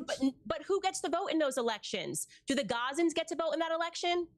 Well, the Israelis get to vote in Israel, obviously. Okay, so you're basically saying America had a democracy, we had Israel laws that said Black Americans couldn't, Black Americans couldn't vote. Moved out. It is indisputable that Israel moved out of Gaza in 2005, and there was an election, and Hamas got elected. Right now, I agree with you. But Bibi Netanyahu was on camera saying that they were going to fund Hamas into power. So they orchestrated that because they wanted to create the solution. I agree with you that Netanyahu wanted to cause a split between the Palestinian Authority and Hamas. It was divide and rule. It was a catastrophically bad strategy, and it led to what happened on October the 7th over a 20-year period. There's no doubt it was a terrible thing that Netanyahu did. One of the many reasons I think he should go. But there was no doubt that the Israelis pulled out of Gaza and allowed them to have elections, and they elected Hamas, and the rest has been disastrous history. Because the Israelis funded, because Bibi Netanyahu, they funded Hamas. I don't disagree with you, but they still had elections. So it's like we rigged an election, but look what the election results show is that they wanted to put Hamas into power. And so when we talk about who is funding these terrorists, the answer is Bibi Netanyahu. And I don't want to get into his corruption trials, but every single person watching this right now should go pursue the documentary, The Bibi Files, because it is absolutely stunning to understand. I believe one of the reasons. I believe one of the reasons. Let me answer the question, because you still haven't given me anything other than like you guys get a pat on the back for supporting this created nation in the Middle East. I also just like to say all of the bad things that we have gotten Yeah, she cooking this nigga, bro. because of our continued relation with Israel. First and foremost, the open borders, and you can relate to this. People in the UK, they just And just so you guys know, there's not many of us, bro. It's me, Candace, Dan Bilzerian, Nick Fuentes, Ian Carroll, Dave Smith. There's not many of us that are like, yo, this is bullshit. Like, most of the conservatives are actually like pro-Israel and like think that this conflict is like a good thing. A lot of them are, chat. There's only a few of us that are outspoken and saying that this is a problem. can't seem to connect the dots. All right. Oh my gosh, what's happening let me here? get a word in. No, but I want to. Okay, before he responds, FNA Jabbar says, let's get 1550 members added to the OSS community by 11 p.m. Eastern Time. And yes, yesterday's Money Monday was fire, bro. Turn your fucking brain on. Thank you so much, Jabbar, for telling that retard. Dude said, yo, you're talking about you Catholic. Marco Corleone, they wouldn't have a problem with Israel if they gave the Palestinians their rights. Exactly. Marco Corleone, U.S.'s biggest backer of terrorism. We backed Israel. And we've also created ICE and other things. Yeah. Hey, man, I called in the podcast yesterday, and thank you and David Green for your time. I forgot to say I was in CC and OSS, but anyways, is that the new merch? Yes, it is, my friend. This is one of the new merches that's going to come out. Chalin 1992 subscribe. Welcome to the OSS, my friend. Myron, do you think Israel threatened Trump with a nuclear option like Golda Meir did? Maybe that's why he used the B-2s. Just curious on her thoughts. I wouldn't be surprised. No, he wouldn't threaten Trump with a nuclear weapon, but threatening to nuclear bomb Iran is obviously always on the table. Myron, these Zionists are so cunning they misinterpret the old covenant with the new one. Netanyahu mentions the Bible while they believe in the Talmud to psy up the average goyim. Also, why anybody talks about their belief or rituals such as mitzvah? Yep, I get it. Natty Adams says, have you heard about the 48ers? Them boys go way back. Shout out to the Candace Owens. She's digging the J. Yep. If you had a vote between the Socialist Zionists, who would you vote for? Both L's. Ashley says, Max Blumenthal, through his outlet, The Gray Zone, published a hit piece on Nick Fuentes stating he was starting a holy war against them boys. Yeah, I don't agree with that. Look, I'm able to acknowledge when people, do good work, and also when they make mistakes. Going after Nick was retarded. It is what it is. But I do think that his documentary, Atrocity Inc., was very well done. And kind of dispelled a lot of the propaganda that they pushed out on October 7th, right? The beheaded babies, all this other shit. Still supported from Netherlands. I joined the OSS Army. My night shifts are so entertaining now. Keep spreading the truth. I got you, bro. Myron, you're crazy. It's very clear that the Middle East is very jealous of our freedom. I mean, who wouldn't want a bunch of bundle of sticks and women that like other women, simulating sexual acts during a parade, or have a bunch of dudes pretend to be women, or have a bunch of 304s poisoning society? Sounds like paradise to me. Oh, man. Nav says, you don't like Laura Loomer? Okay. Marco Corleone says, they keep repeating the death to America argument, but Israel actually killed Americans on the USS Liberty. So report the government that actually killed Americans and want to end the government that only said it with valid reasons. Happens, man. No, the IRGC has killed Americans. That's for sure true, which is unacceptable. But I do think it's important to understand the grand scope of things. Lost Dog says $12 billion to Israel. Where the hell was Doge when that happened? I'm telling you, bro. Elon Musk is Zionist too. Don't be fooled. BB7, okay. Sharp. Does Trump ultimately have the strength and influence to help reduce the influence of AIPAC? Nope, he doesn't. Myron, give yourself a down mark. I never thought about how restrained Iran is because of the constant propaganda we're inundated with. I got you, D-Lad. I'm telling you, bro. They exercise an enormous amount of restraint, contrary to what the Western media tries to tell you, bro. Half the things I told you about, Ismail Haniyeh, Fawad Shukr, the embassy bombing that Israel did, like, dude, none of the Western media doesn't cover that shit, bro. Can't stop thinking about the Federal Acts where you interviewed the veteran that was on the Navy ship when Israel turned on them and they gave Israel military support. I'm telling you, bro, and that was thanks to Lyndon B. Johnson. Pop says, hey, was an X-Base earlier discussing the ceasefire? I think it's good, redacted. Said they are not happy with it and would prefer it to continue. What are your thoughts on the ceasefire? I get not liking Israel. I hate them, but isn't it an end to bombing a W for everyone? Yeah, I agree, bro. I don't want the war to continue. My thing is this. I'm just intelligent enough to understand that the ceasefire is never going to last. It's going to continue again. I told you this before, Myron. You should do a documentary on a lot of things. Yeah, I might. It's not going to be a documentary. It's going to be like a 5-part series that I do on stream with you guys. It wouldn't be like a formalized documentary. You break it down decade by decade the creation of Israel, bro. I'll watch right away. Okay, Isaiah. Okay, it seems like there's some want for this. Yeah, Myron. Let's what? Oh, okay. You forgot Ryan Dawson. I always give Ryan Dawson credit. Make something positive, Piers. Okay. Myron, do you think you'll ever go back? Do you think we will ever get control back from Israel and them boys, or do you think they'll hold power over years to come, bro? They're gonna, at least for the next couple of administration. Someone said, what happened to the Iraqi spy last night? She went home, bro. None happened. All right. I want to say this, okay? Guys, we're like 50 away from hitting our number of 1,500 gold. Let's get that number by the end of the show. It's 10:45 right now. Let me take a quick piss chat, and then we're gonna keep cooking here, and then we're gonna move on to Diddy because want to switch topics and keep shit fresh and organic. We're not a one-trick pony over here.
All right. We don't understand where all these refugees are coming from. Oh my God, where are all these refugees coming from? Who's funding them coming over into these borders? Well, this is what you get when you keep supporting these nonstop wars, when you keep bombing where these people live. And it's not even just a conspiracy, by the way. If you're like, oh, well actually, the you're wrong about this, because the vast majority of people coming into the UK illegally are not coming from war-torn countries in the Middle East. They're actually economic migrants. Okay. So that's not true. Okay, but let's connect that. Let's connect that. When you say economic migrants, are we talking about like people who literally want to come to the UK for a better life? And when Gaddafi was heading up Libya and the country was on the up and up, and he was working with the United Nations, and then all of a sudden he warned that if you collapse Libya and turn it into a place where refugees are escaping, that this is going to be your problem, Europe. He warned that. So then it actually happened, and now we're just calling them economic migrants. We're going to pretend I'm not that we had talking nothing about to people do. coming from Libya. Okay, where are you speaking about? Well, for example, I think it was last year, a third of all the people who came into the UK on the border on the small boats illegally, it turned out were young economic migrant males from Albania, which last time I checked, we hadn't invaded. So look, let me pull you back to something you said, which has caused a lot of controversy, which is this issue of dishonorable discharge. Let's take a listen. I do believe that if war in Iran is on the agenda, and that appears so, get dishonorably discharged. Who cares? Who cares? Why should you go die in a foreign land? You now have the benefit of 20. I will say this, getting a dishonorable discharge will fuck you up though. Bro, getting a dishonorable discharge, chat, is like worse than being convicted of a felony. 20. You can see, think about those men and those women who died because they were pitched that they were serving their country because there were weapons of mass destruction, right? They were serving their country because the Taliban, they were serving their country, whatever, and these people gave up their lives. And ask yourselves, for what? And the answer to that question is for the elites. They're like toy soldiers. When you said that, were you aware of the repercussions if people dishonorably discharged? So just to put this into context, this is like the Q&A, live Q&A portion at the end of my show. And being facetious, but also being completely honest, that they should begin to consider, and that was somebody asking, what should we do? Like, should we leave the military because they also are recognizing that? No, I don't regret saying that. I don't But regret you know the having repercussions if you do discharge dishonorably. Okay, well, I would imagine that the people that are in the military who were going to, if they were going to listen to my podcast and they were going to dishonorably discharge, that they would know the consequences. So it's completely ridiculous. And again, we see this over and over again where people can't answer the broader questions. They try to suddenly peg in, well, you said this one thing. No, the broader conversation that we are having. It's not a small thing. No, let me finish. Let me finish. Let me finish. You're basically you're encouraging Piers, U.S. servicemen and women to dishonorably discharge. You play a clip, and I'm trying to answer it. You know, you can't do that. You ask a question. Well, you're trying to downplay it, and I'm responding. No, I am. No, you're trying to upplay it. Is what the issue is. This is exactly. I'm just repeating what you said. you're playing what I said, and I'm responding to it and telling you that the broader piece of that conversation, when you have troops that are now asking that question, is they are recognizing that America is in steep decline, that our military comes back and they are treated like dirt, that a lot of these men, and we're talking about decades, white American males come back and they're told that they're racist and they're treated like crap, that they're white supremacists, if they have a different vision for this country. So why are they dying in these overseas wars for Bibi Netanyahu? Okay, and let me again try to answer that question that I asked you at the beginning, which is, what has Zionism won America? I'm not going What to keep have coming these back to the never-ending? same thing. No, let me finish. Why won't you let me answer that?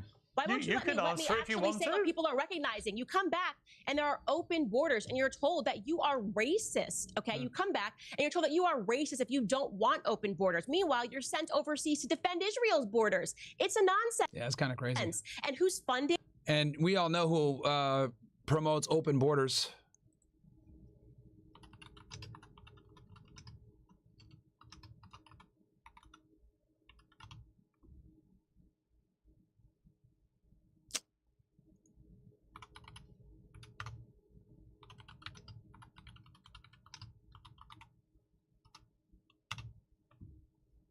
Open border, Our Society Foundations, right? Who is it owned by? Open Society Foundations. Alex Soros. Who was his dad?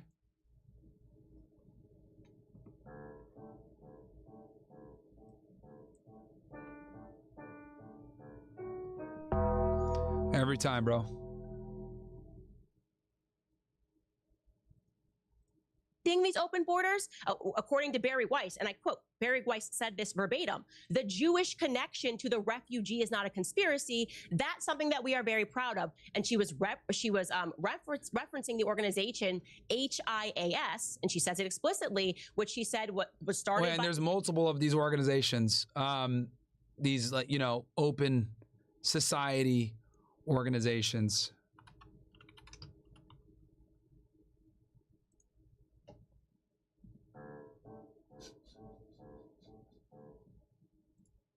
By them in the 1880s, which includes people, immigrants that have come in like Sergey Brin.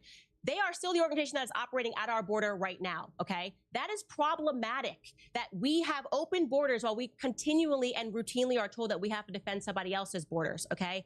And again, these never-ending wars in the Middle East at the behest of Israel. Bibi Netanyahu is the one that called for Americans to invade Iraq, Libya, Syria, Afghanistan, and now Iran, and we've done it. We're told Israel can defend itself, okay, so but why do we have currently 2,000 troops that are in Syria under the guise of fighting ISIS? And like I said, we know Israel themselves fund terror-adjacent militants like they did to overthrow Assad. And we're done with the BS. Yep, they funded Ahmed al-Shara. That's a fact. Of, okay, well, they weren't really involved, Israel, in Afghanistan, because even when we fight those never-ending wars, Israel wins. Everybody knows that our boys were out there in Afghanistan guarding poppy fields, okay? And do you know what happened after we allegedly, quote unquote, lost in Afghanistan? What happened to all those poppy fields, those poppy flowers that our military was guarding? Well, the opioid crisis hit America via the Sackler family, who quite literally built the School of Medicine at Tel Aviv University. Sackler family.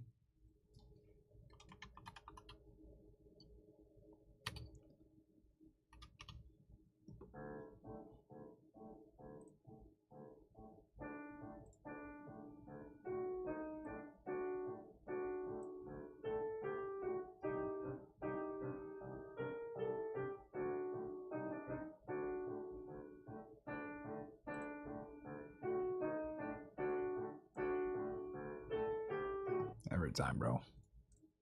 So we're just done, okay? And there's no way that we're going to go backwards. We're not going to allow you guys to emotionally condition us to go, oh, well, we got to protect Israel because of the Holocaust. It is over. They're imparting a Holocaust. America would like off this crazy train. Okay, for the benefit of viewers who don't know what I was talking about, under the Uniform Code of Military Justice, Article 90, dishonorable discharge can result in forfeiture of all pay and allowances up to 5 years confinement. Yeah, it's really bad. Which is a pretty heavy penalty to pay. Yeah, I'd want my kids to go to jail before they fought for Israel. I'll say that honestly. Okay, I would. I have 3 sons, and I'm going to be honest with you, Piers. I'm glad you told me that consequence. I'd take that consequence any day to them being sent back over in a coffin because they died for Israel. So. Okay, but The one thing you're missing, look, I come That's true. Our foreign wars are for them.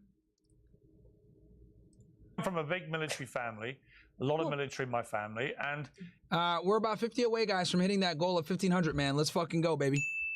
a lot of people fighting wars on behalf of the United States are not doing it because they think Bibi Netanyahu wants them to. They're doing it because they... Look, I understand Candace's broader point, but getting dishonorable discharge is basically getting a felony, can't vote, can't buy guns. Getting a regular job is much harder. Just get fat and fail a couple of PT tests, you'll get an honorable discharge. Okay, that's another way to do it. Just get fat. Also, it's not forced, so right, unless there's a draft.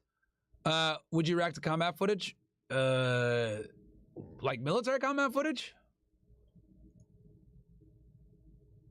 Decade by decade, bro. I'm all in for that too. Okay, yeah, I could do that.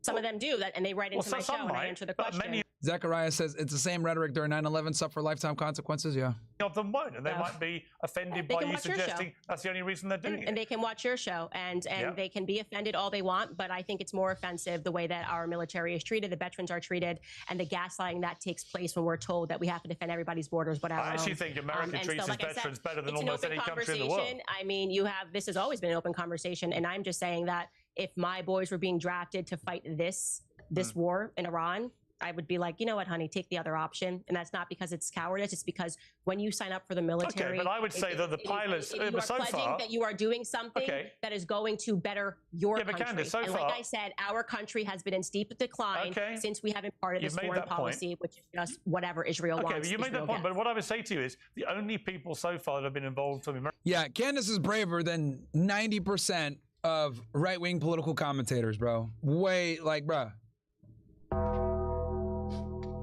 Bros are again shown up by recently pregnant black woman, bro. A lot of these guys, bro, real talk, man, a lot of these right-wing political commentators are fucking owned by them boys.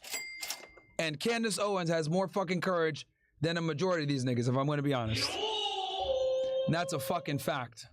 She has more balls than most right-wing political commentators that would never, ever say 50% of the shit that she just said. So, hey, man, respect to her. Respect to her for this. American military were the extraordinarily courageous and skillful pilots who flew these B-2 bombers and attacked the nuclear sites and got back safely. So there's been no troops on the ground committed at all, no declaration of war by the United States. We can quibble. Listen, I don't disagree with you. You bomb somewhere, you probably are at war with them. But there is no official declaration of war, just as Trump, when he took out Soleimani and Baghdadi and he attacked Syria and so on, he didn't declare war on those places. And actually it turned out that the apocalyptic warnings of those actions never materialized. So we shall see. I can't let you go without asking. Let me ask you just quickly about the Tucker-Ted Cruz debate. What did you make of that? Fantastic. It is finally the debate that needed to happen in America, because a part of this nonstop policy is this belief, as you said, Ted Cruz, that if we just do whatever Israel wants, that God's Ted Cruz is a fucking idiot. Going to bless you. And it's quite ironic because it comes... But they gave him over $1 million, if I'm not mistaken, right? So from Protestants, and their normal argument is that the reason why we had to have this fracture in the church was because of indulgences. There's nothing more indulgent than I'm going to be blessed if I just do whatever Israel says. And so because we are finally having that spiritual conversation, which is more important, I suspect there's going to be major changes in the United States going forward. And that's why you're seeing this fracture already. Tucker, according to... Almost $2 million, chat. Crazy, bro. Donald Trump, Tucker rang Trump to apologize for some of the more strident rhetoric. Yeah, I'll do the BB Files on another episode, guys. He's used against him recently. Are you done with Donald Trump, or could you see a way that you would end up perhaps voting for him? Oh, he can't run again, obviously, but would you support him publicly again? So I want to be clear. I don't regret voting for Donald Trump above Kamala. I think he was the better candidate, certainly a better candidate above Joe Biden. But what I will say is that he's been a chronic disappointment, and I feel embarrassed that I told people to go vote for him because this wasn't going to happen, and it is happening. But I can respect that. His foreign policy has been pissing me off too. I just think that the picture of politics in America is going to look very differently because of his actions. So I don't know where we go from here. I really don't. But this is not the candidate that I voted for. Yeah, Trump is very unpredictable.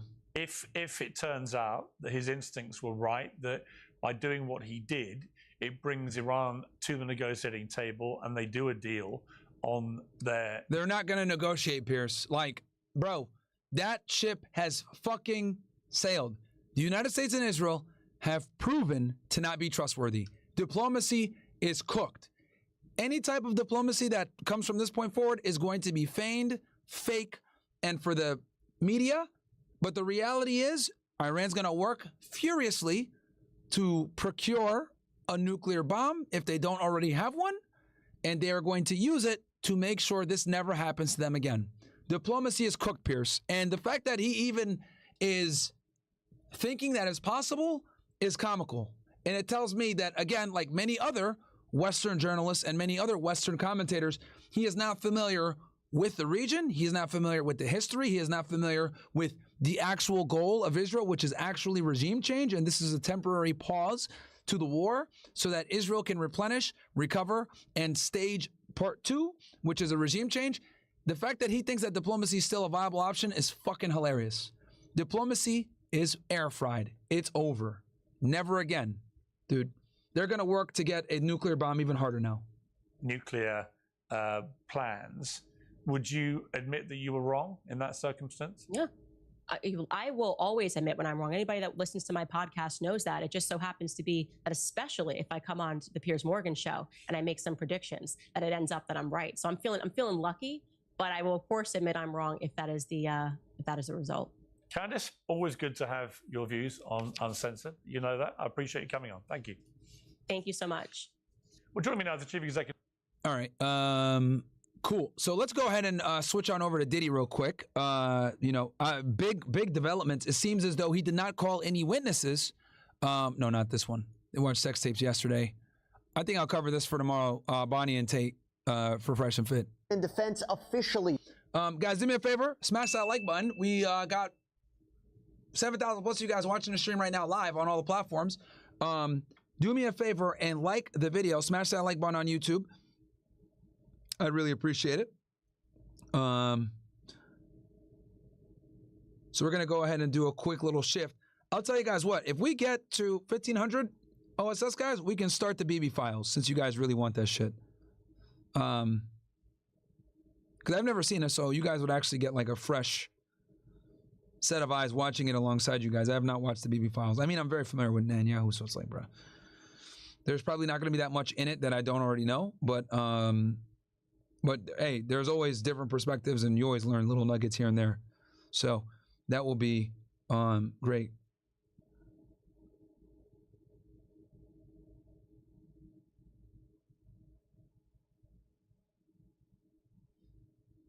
Rested their cases in the Sean Combs criminal trial. The defense even tried to get all the charges thrown out before the jury even deliberates. And we hear from Sean Combs himself in open court about whether he will testify.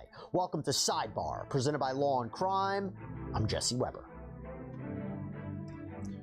Hey, how do we join OSS? The link is right there, bro. $4 to join for the first month, and then it goes up to $10 after that. So I'm being very transparent with you guys. It's $4 the first month, then it goes up to $10. It's never going to go above that.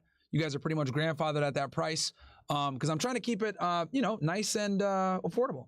Matter of fact, quick message from our sponsor. Matter of fact.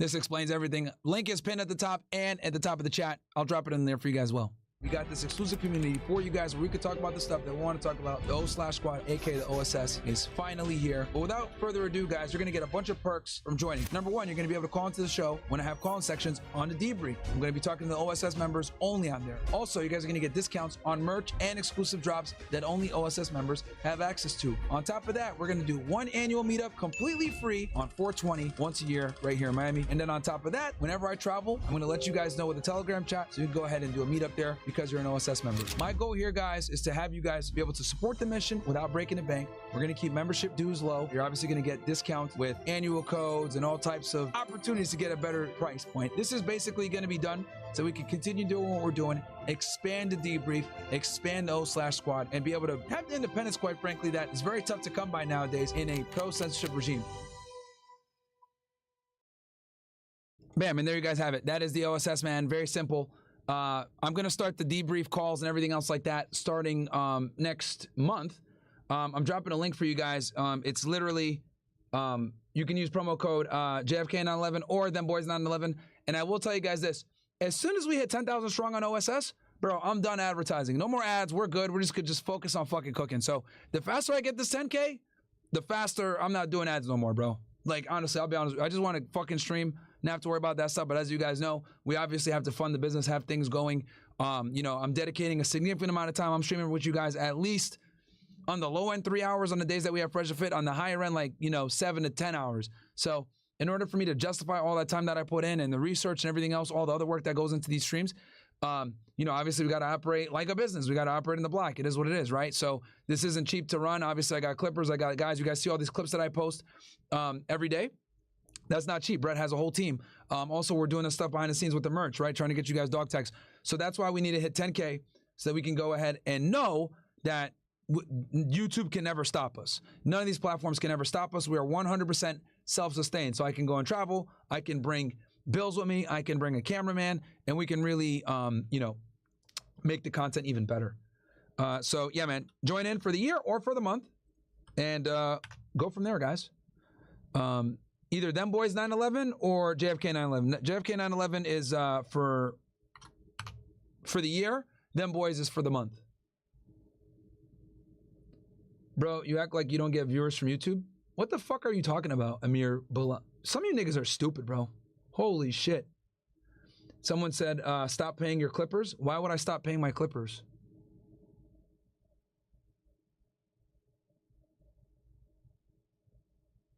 It's incredible how, like, fucking stupid some people are in the chat. It actually amazes me how stupid some of you guys are. It's actually incredible. Actually fucking incredible how dumb some of you niggas are in the chat. And fucking incredible, bro.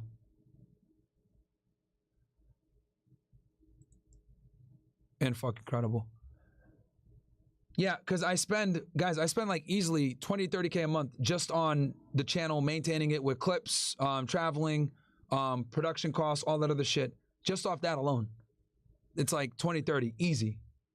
So, bro, niggas are retarded, bro. Anyway, let's get back to the thing. I'm not gonna argue with idiots. Hey everybody, this is another law and crime legal alert. Like, some of y'all niggas are fucking retarded in chat. It's actually incredible how stupid they are. You received Depo-Provera birth control. Like, the best clippers are not going to do it for free, and they charge quite a bit of money. You guys realize, like, all the top streamers that have clippers, they're spending like 100K a month, right, to have their clips put on Twitter and shit like that. Like, do you guys get it? Like, holy shit, man.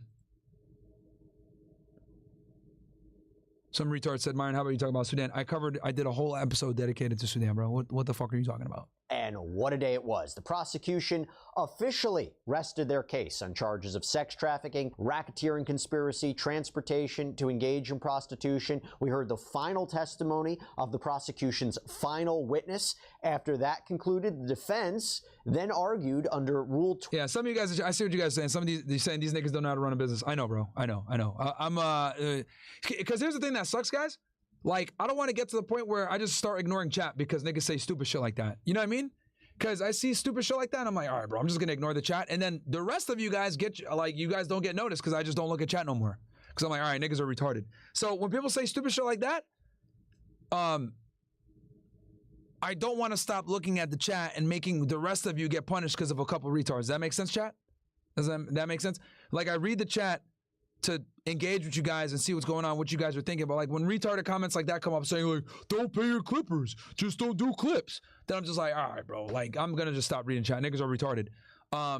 Or idiots like this guy saying talk about Sudan. Like, I'm just like, all right, I'm not gonna read chat no more. Then the rest of you guys fucking suffer because of a couple of retards. Then the rest of you guys don't get your voice heard because of a couple of stupid ass niggas, bro. So I was like, I don't want all of you guys to get punished for a couple of idiots. You know what I mean? Because some of you guys actually do have good criticisms or good ideas or good suggestions. So, like, I don't want to stop looking at the chat and giving you guys the benefit because of a couple of retarded niggas in here. 29 of the Federal Rules of Evidence that Combs is entitled to a judgment of acquittal, meaning there was nothing for the jury to decide. They should not be handed the case. There is insufficient evidence to support convictions on these charges. Fascinating arguments made by the defense. We're going to talk about them.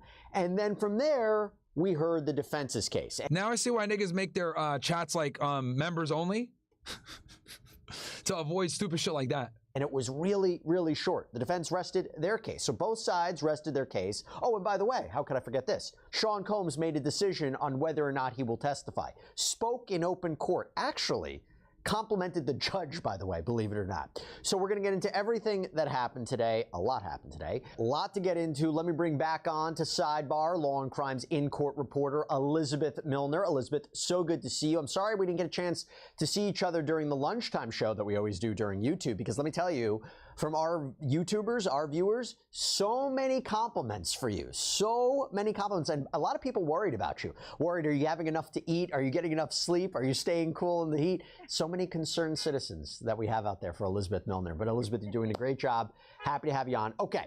So we begin the day with the continued cross-examination of this Homeland Security Investigations agent, this summary witness for the prosecution, who literally condensed a vast amount of digital evidence into these summary charts. Okay, more than likely he was probably the CFA.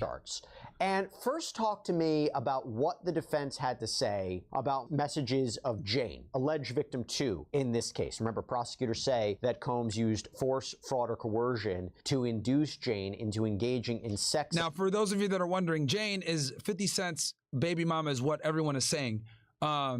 And they used, obviously, a fake name in court because, obviously, with the coverage of this case being so big, they didn't want the witnesses to be, you know, tainted by the press and have their stuff leaked. But yeah, pretty much I'm almost certain it's 50 Cent's baby mama. Acts with male performers, that these happen in all different. And there were 2 witnesses, guys, that did the freak offs with Diddy. It was Jane and Cassie. Another witness who also had her name not disclosed, aka Mia, she was his assistant and he would beat her ass. And apparently she claims that he had raped her a few times. Locations. There was a lot made about her messages, and I guess the idea is she actually... And guys, do me a favor, smash that like button. We got almost 5,000 guys in here on YouTube alone. Smash that like button. You know, we diversify, man. We'll go back to politics after, but let's get to 4,000 likes. A victim of sex trafficking.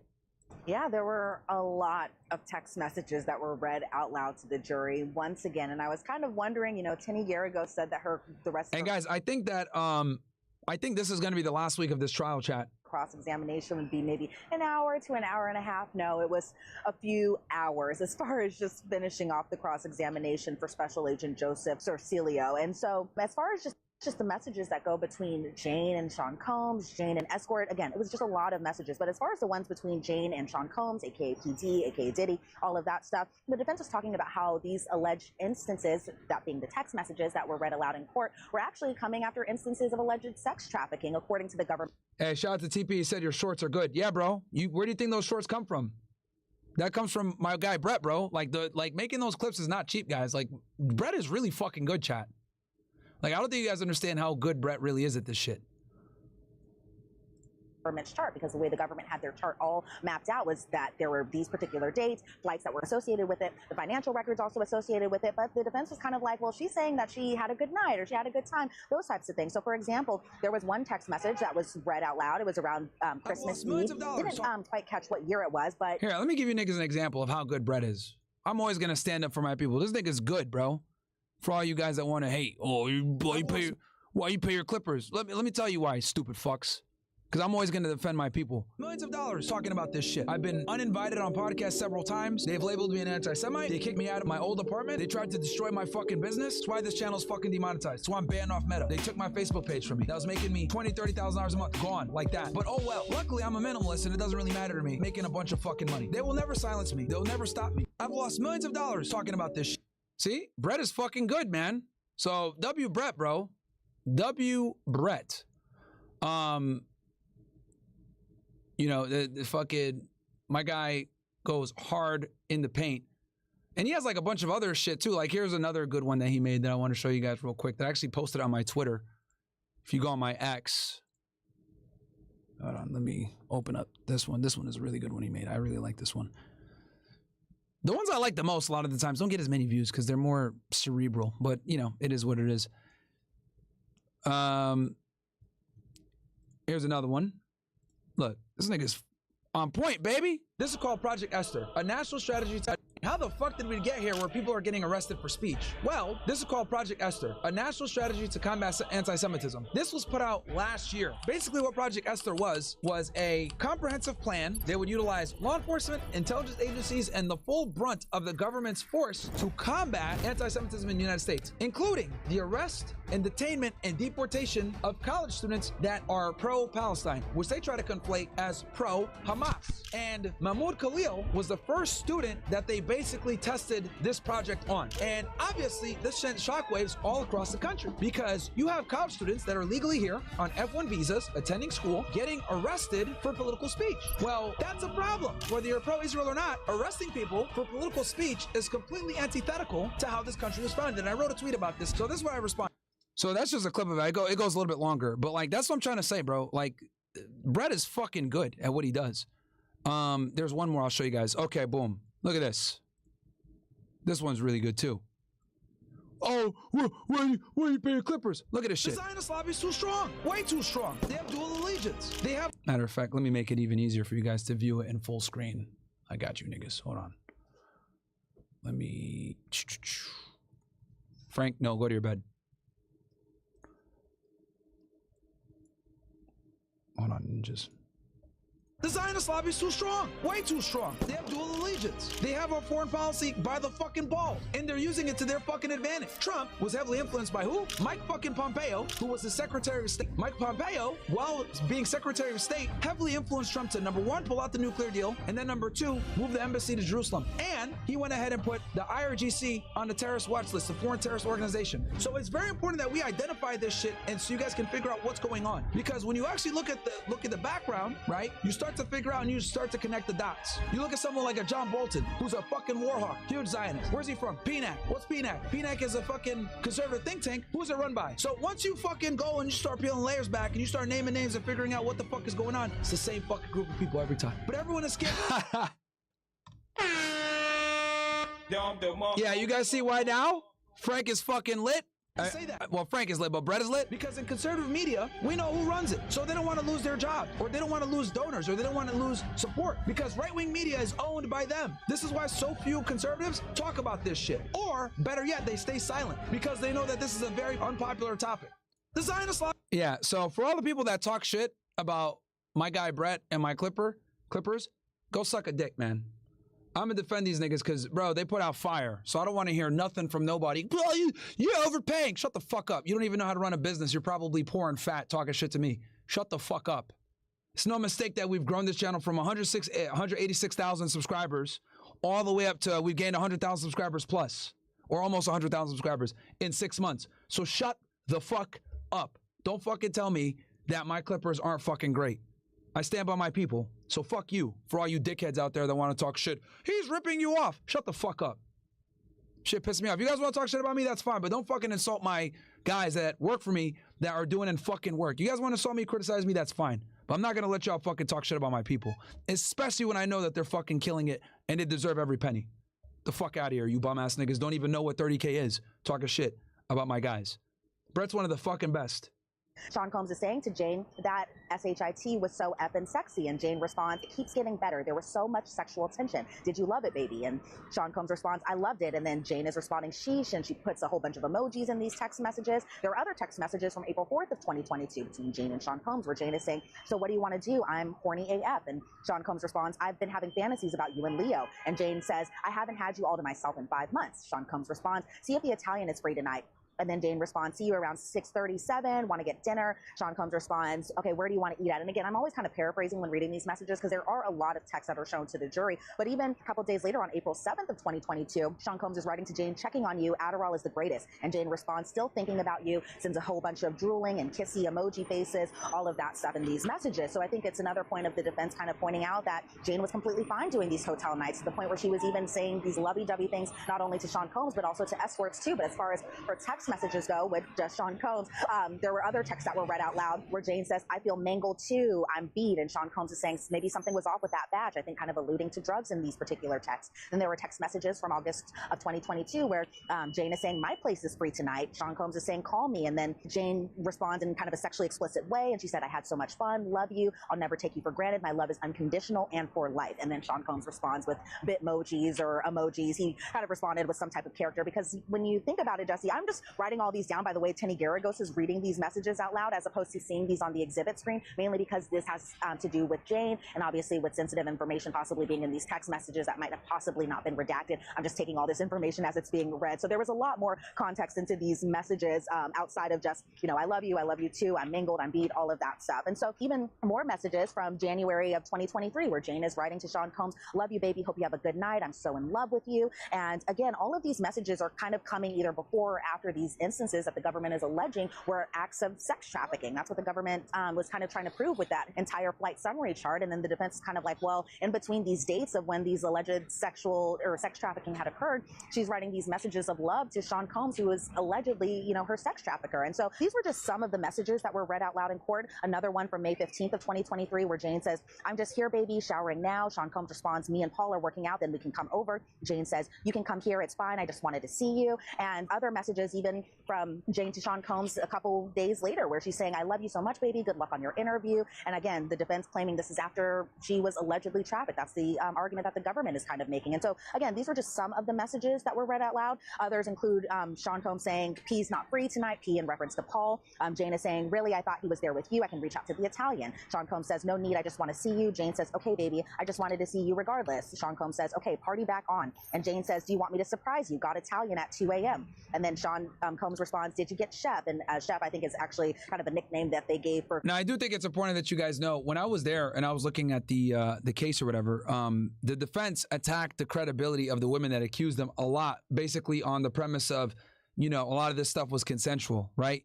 And you guys can see with the text messages of them going back and forth, you know, she's talking about, oh yeah, I want to go ahead and get banged and all this other stuff.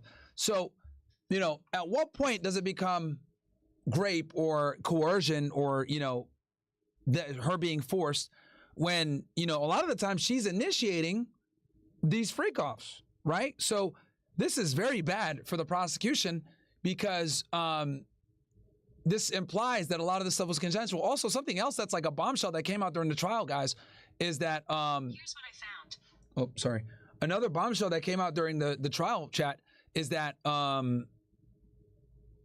he was paying her bills right up until he was arrested. That's also nuts. So he got arrested in November of last year, chat, and he literally holy shit.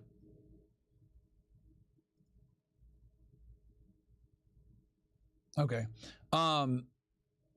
Basically, sorry guys, something just distracted me. Yeah, so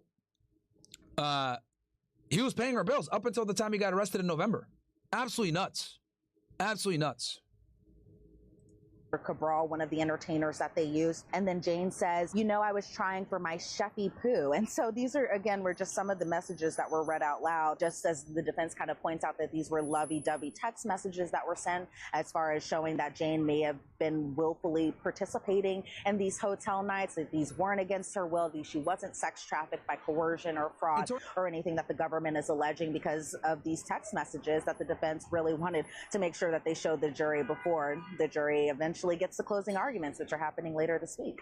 And that she had a sense of agency and choice, because if Combs writes her, if she says to him, you know, baby, I want to make love to you, I haven't selfishly had you to myself for 5 months, and she goes, I'm fine with the other stuff, but I really just need you right now, and he replies, okay, whatever you want, that doesn't fit neatly into the concept of him being a sex trafficker and using illegal means to force her into commercial sex acts. And, you know, the defense making the point, these charts, sure, they're useful for the prosecution, but they're not complete.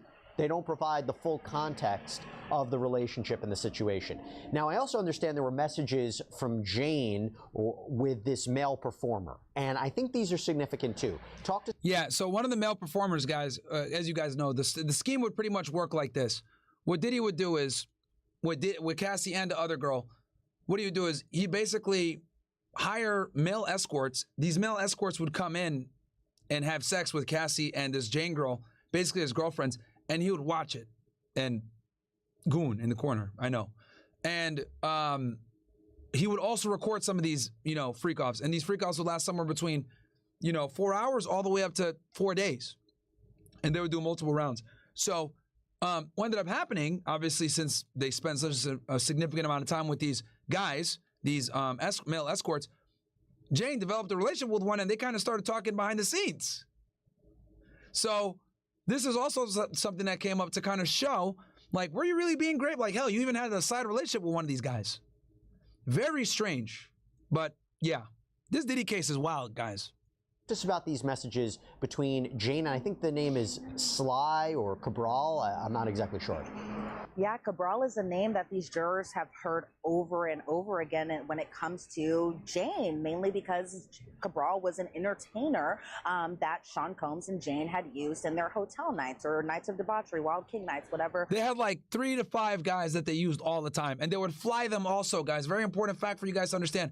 They would fly these guys from New York to LA to Miami. So that was also how the feds were able to establish interstate nexus for the federal case, interstate transport of prostitutes. We're calling them. So there were a lot of messages that were shown that the defense was kind of pointing out that Jane had these communications with these entertainers too. So for example, the flight summary chart before they had turned the gallery screens completely off, we saw that there was one of the rows for this particular chart was from December 17th of 2021 through December 21st of 2021. It was at the one hotel in Miami, Florida, and the people that were kind of associated with that particular booking were Jane, Sean Combs, Cabral, and another entertainer named Don. And so the jury was able to see some of the financial transactions for this particular hotel night.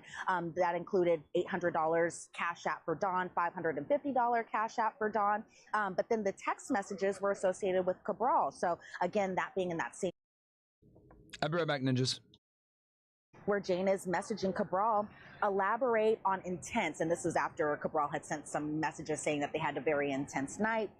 Cabral responds, "You were talking so dirty to me." Jane responds, "Send me something," as far as like a picture goes. And then Cabral said, "Most definitely, it gets better and better." And then Jane says, "Damn, baby, you got me so hot. Want to come back tomorrow?"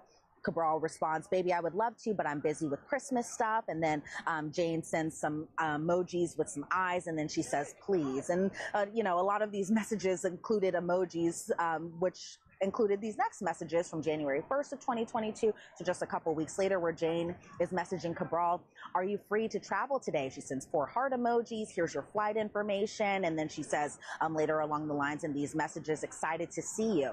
Cabral responds, "Excited to see you as well." Jane says the next day, "Hey babe, how far are you?" Cabral says, "I'll be there soon." Jane says, "Can't wait to see you." And then Cabral responds, "On the way, baby," and sends some heart emojis too. And these, again, just some of the instances of text messages where I think the defense was really trying to point out that Jane had these relationships, or at least was in friendly communication with these entertainers too. Whereas Jane, when she was testifying, especially testifying on behalf of the government, she was saying that anytime she was messaging these entertainers, it was because Sean Combs was near and around her, kind of forcing her to message these entertainers. But I think the defense using these messages show that she did this even outside of being around Sean Combs. So then there were messages from November 5th of 2022. So people have been following this case pretty closely. They know it's around the time of Sean Combs' birthday, that being, I think, November 4th. And so Jane messages Paul, another entertainer that they use, where Jane says, "Hey, are you free? It's for his birthday." Paul responds that he was out of town, but then he ended up traveling back. And then Jane says, "Hey, P,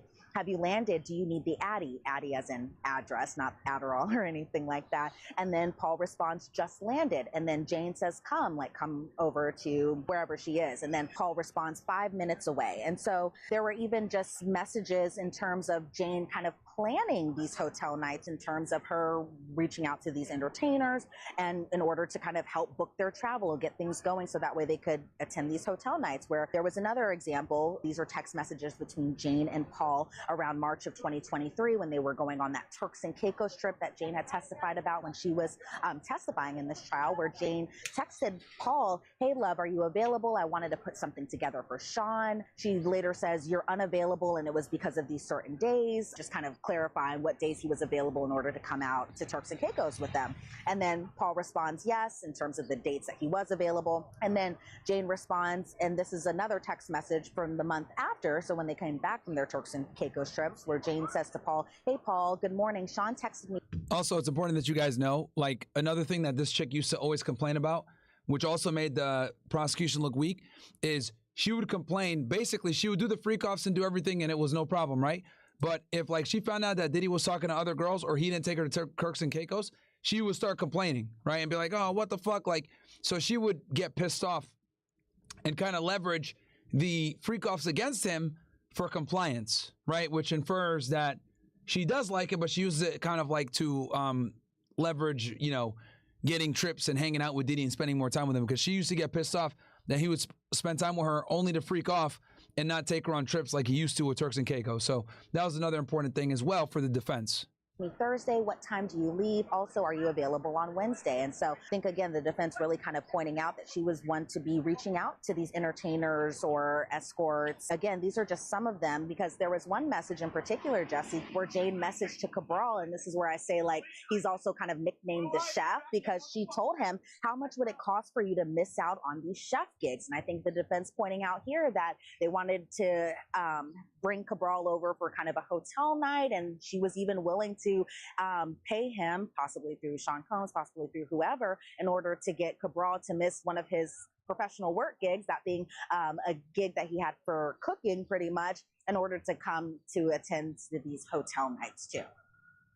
Yeah, and there's a couple of things to take away from that. Obviously, it's not great evidence for the prosecution. It makes their case a lot more gray, not black and white, but gray. Having said that, it's interesting when...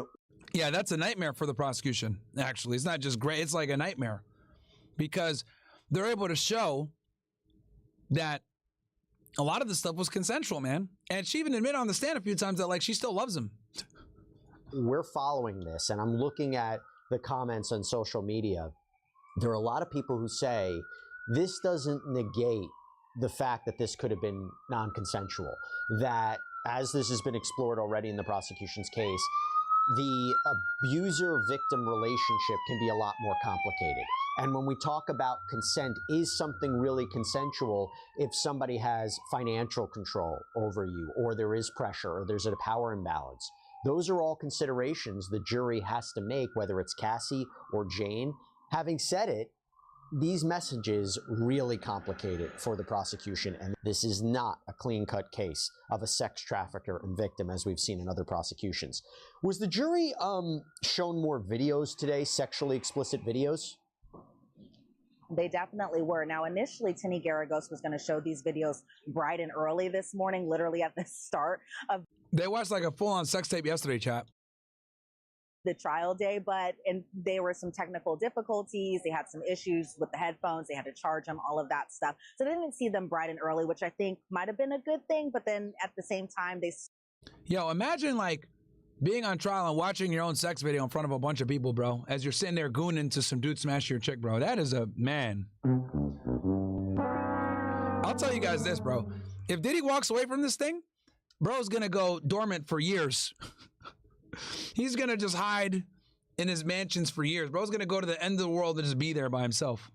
Showed them right before lunch, so it's like, honestly, I kind of felt bad for them. It was either show them right at the beginning of the day or show them right before they go to lunch. But they did show those sexually explicit videos once again, and these particular ones, from my understanding, were the ones featuring Sean Combs, Jane, and whoever entertainer that they were using. And so there were moments that they were showing these videos, not as long as they were doing, I think, the other days, but long enough for, I think, the jury to kind of get the point of where these videos are and what these videos were about. But they were able to see them. And from what I could tell, Jesse, just their reaction, I don't know if they're kind of maybe tired of seeing these sexually Sure. explicit videos and are kind of like, why are they showing so many of them? Because even though we think of them as like 30 seconds here, a minute there, it's still a long amount of time to be seeing these types of videos. But from what I could tell and from what I could see of the jury, they seemed, don't want to say the word engaged, but they seemed like they were just, you know, watching the exhibits, watching the sexually explicit video.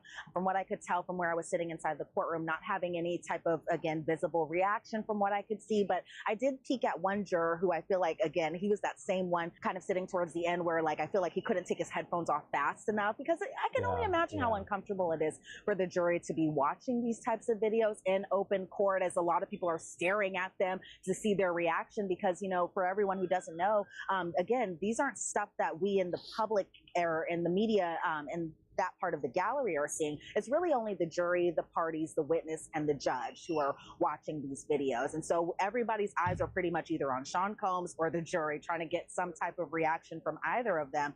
And for the most part, as far as the jury is concerned, I didn't see much of a reaction from them outside of probably just wanting the videos to be over and done with. It seems to me the defense may be showing these videos, and again, I don't know what the videos actually show, but if you are seeing an enthusiastic Jane, if these videos don't show any outward signs of reluctance or pressure or coercion or duress, you could see why the defense is showing them. Prosecution, I think they had to show them a lot to say, hey, we've established the payments, we've established the travel, you've heard testimony about these events happening. This is proof. We got video proof these hotel nights or these freak-offs actually happen. One of the things we have to establish is these events actually happen. And maybe there are instances in these videos. Yeah, no minors in this shit, guys. Where Sean Combs is directing the sex workers, or the male performers, or the alleged victims into doing things, and it goes into the coercion aspect of it. But again, we don't know. We haven't seen the videos. Now, I will tell you, and I think this is key. This is something that was brought up later by the defense. Wasn't there evidence during the cross-examination of this Homeland Security investigations agent to suggest that Sean Combs was making an effort to actively not involve his staff, his inner circle, in all of these sexual episodes, which, if that's the case, would really hurt the racketeering charge, right? Because the prosecution wants to say there was a criminal enterprise. He used his staff, he used his inner circle to facilitate freak-offs and Wild King nights and hotel nights. They were an integral part of it. They were setting it all up. They knew these were criminal activities. They were covering it all up, whatever it is. But wasn't there evidence and messages to suggest he didn't want them involved? And this was more, I guess, personal than you know, him using his businesses or him using his resources or him using his staff to set it all up and do all of it?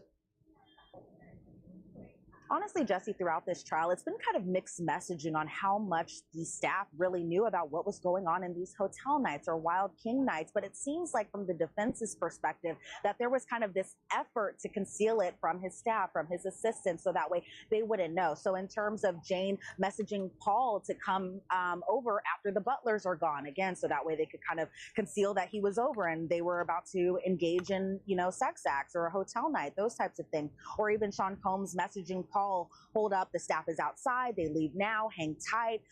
Sean Combs also messaging Jane, I can't have KK know, damn. And Combs also. All right, let me read some chats here. You're just a hell, Myron. Get a short clip of Israel conflict war. Yeah, I've seen it before. Hidden Squirrels, yep. With Ghost says, I respect that what Candace says about them boys, but this military take is an L and easy to say when she never has to make that choice ever. Kay Newell says, yo, Myron, after Diddy, what are we yapping about next? I might close that after that, guys. Michael Patrick, subscribe. Shout out to you, bro. I appreciate it. You're just a oh, hey, Myron. For the BB Files, it's almost 2 hours long, but Ian Carroll does a 43-minute breakdown for Candace. So to add context to the doc, because a lot of it is in Hebrew. Link is here. Okay. Arc Lightning says, I know you're trying to move on, Myron, but real quick, can't China give Iran nukes? Doesn't China support Iran? What would happen then? China does support Iran. China buys a lot of Iran's oil. Actually, they buy a majority of Iran's oil due to the sanctions. But yes, can China give them nuclear capability? For sure. For sure. Can't ignore the chat. They need to be shamed. I mean, bro, like I said, I don't want to shame it. I don't want to ignore it. But like when people say dumb shit like that, like don't pay your clippers and like just like don't market your channel and grow it, like because they want me to just like sit here and just like not take care of my people. I don't really like it. People are just dumb. So I'm just like, all right, bro. I'm like, I might just start only looking at the OSS chat and not look at regular chat anymore, especially on YouTube. Can't ignore the chat. Need to be shamed, bro. You guys can shame them. You guys can see all the different chats there, man. So you guys make fun of them. Wintry G, appreciate that. Uruguay, hey, Myron, I'm new to OSS. Been in CC for a while now, and I'm truly not trying to troll, but your sound really is super low. I have all the way up, and I'm using a wireless speaker and on locals, and it's still low. Any way you can address that problem? Thank you for all the fire content. Oh my God, bro. It's low even now, man? Or was this earlier? Because I did turn it up since then. Chat, is the mic still fucking low, or are these guys fucking trolling, bro? This shit's fucking so annoying, man. Oh my God, bro. Fuck, man. This audio thing is like really fucking annoying, dude. Fucking so annoying, dude. Why is it haram for Iran to have nukes? I feel like you would be able to give the best explanation. Thank you. They issued a fatwa back in 2003. That's why.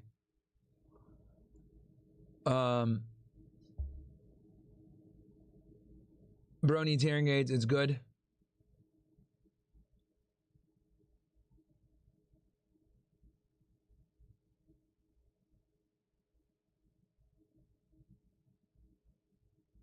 Yeah, bro. Like, so fucking annoying, bro. How people sit here and say, well, this is the guys, this is an OSS guy that said that the audio is bad. It's literally an OSS guy. It's his name is Uruguay 109. Uruguayo 109 is the one that said it. That's why I'm even looking at it. It's OSS guy.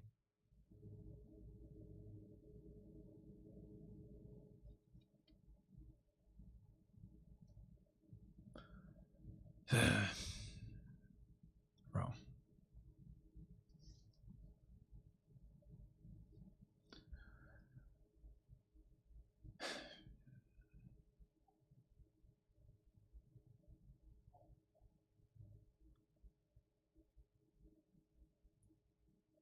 Myron, a member upgraded the photo loyalty king.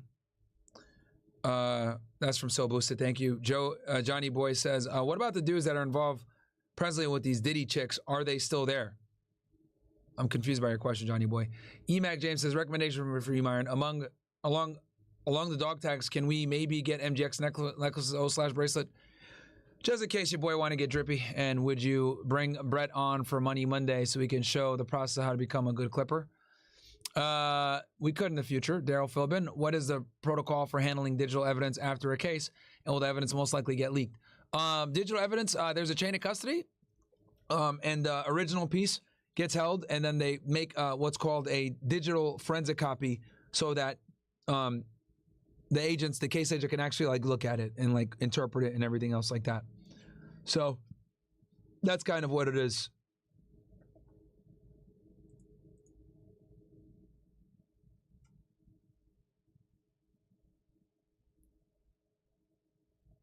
That's how they deal with yeah.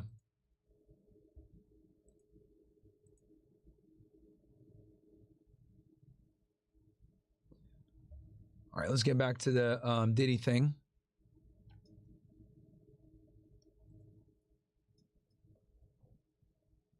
Messaging, Jane saying, hit me when the coast is clear. Jane also sending messages to Joey is gone and the Italian is pulling up, excuse me. And then even Sean Combs back to Jane saying maybe 9:30 so he doesn't run into anyone. So again, just kind of alluding to the fact that there was kind of this effort between Sean Combs and Jane to really kind of conceal these entertainers, especially when they were over at Sean Combs's home, which is interesting because at some points they were saying, okay, well, he didn't want the staff to know that these hotel nights were happening at Sean Combs' home, especially after the Cassie lawsuit, which is possibly why that they moved these over to Jane's residence, where they don't have all these assistants and butlers and house managers and all this staff coming over and kind of knowing all that this is about. But I do think it kind of does poke holes in the government's case where they're claiming that it's this giant big conspiracy that all the staff knew, all the staff was helping conceal up what was going on in these hotel nights or Wild King nights. But it seems like from what the defense was pointing out with these particular messages, that it seems that there was, again, this big effort to really kind of conceal what was happening. As the defense claims that this was just something that he did privately. He didn't want his staff to know about this, as opposed to what the government is alleging saying, where they believe that this has been just a giant conspiracy in order to keep Sean Combs up at the top of his alleged criminal enterprise, I should say. With Ghost 30 says, my hearing is shit and your art is always on point, whether on locals or YouTube. I appreciate that. I just turned it up just now again, bro. You know what? Let me go ahead and move some of these effects down. That should make it sound better. All right. So, yeah, I turned up the volume. It's damn near redlining right now. But for all you deaf niggas, you should be able to hear me now. I've had issues with the sound on Samsung TV app. Maybe it's the app. Okay. By the way, like when there's... Yeah, I just turned up the volume significantly, so you guys should be able to hear that pretty damn good. I'm just getting rid of the effects, removing some of the bass so it doesn't sound as crazy. So it should be louder, and I took bass down and put the treble up, so that should make it better. Messages where he didn't want Christina Coram to know what was going on, his former chief of staff. Do we know why he didn't want her to know? I mean, the message, I can't have KK know, damn. Why?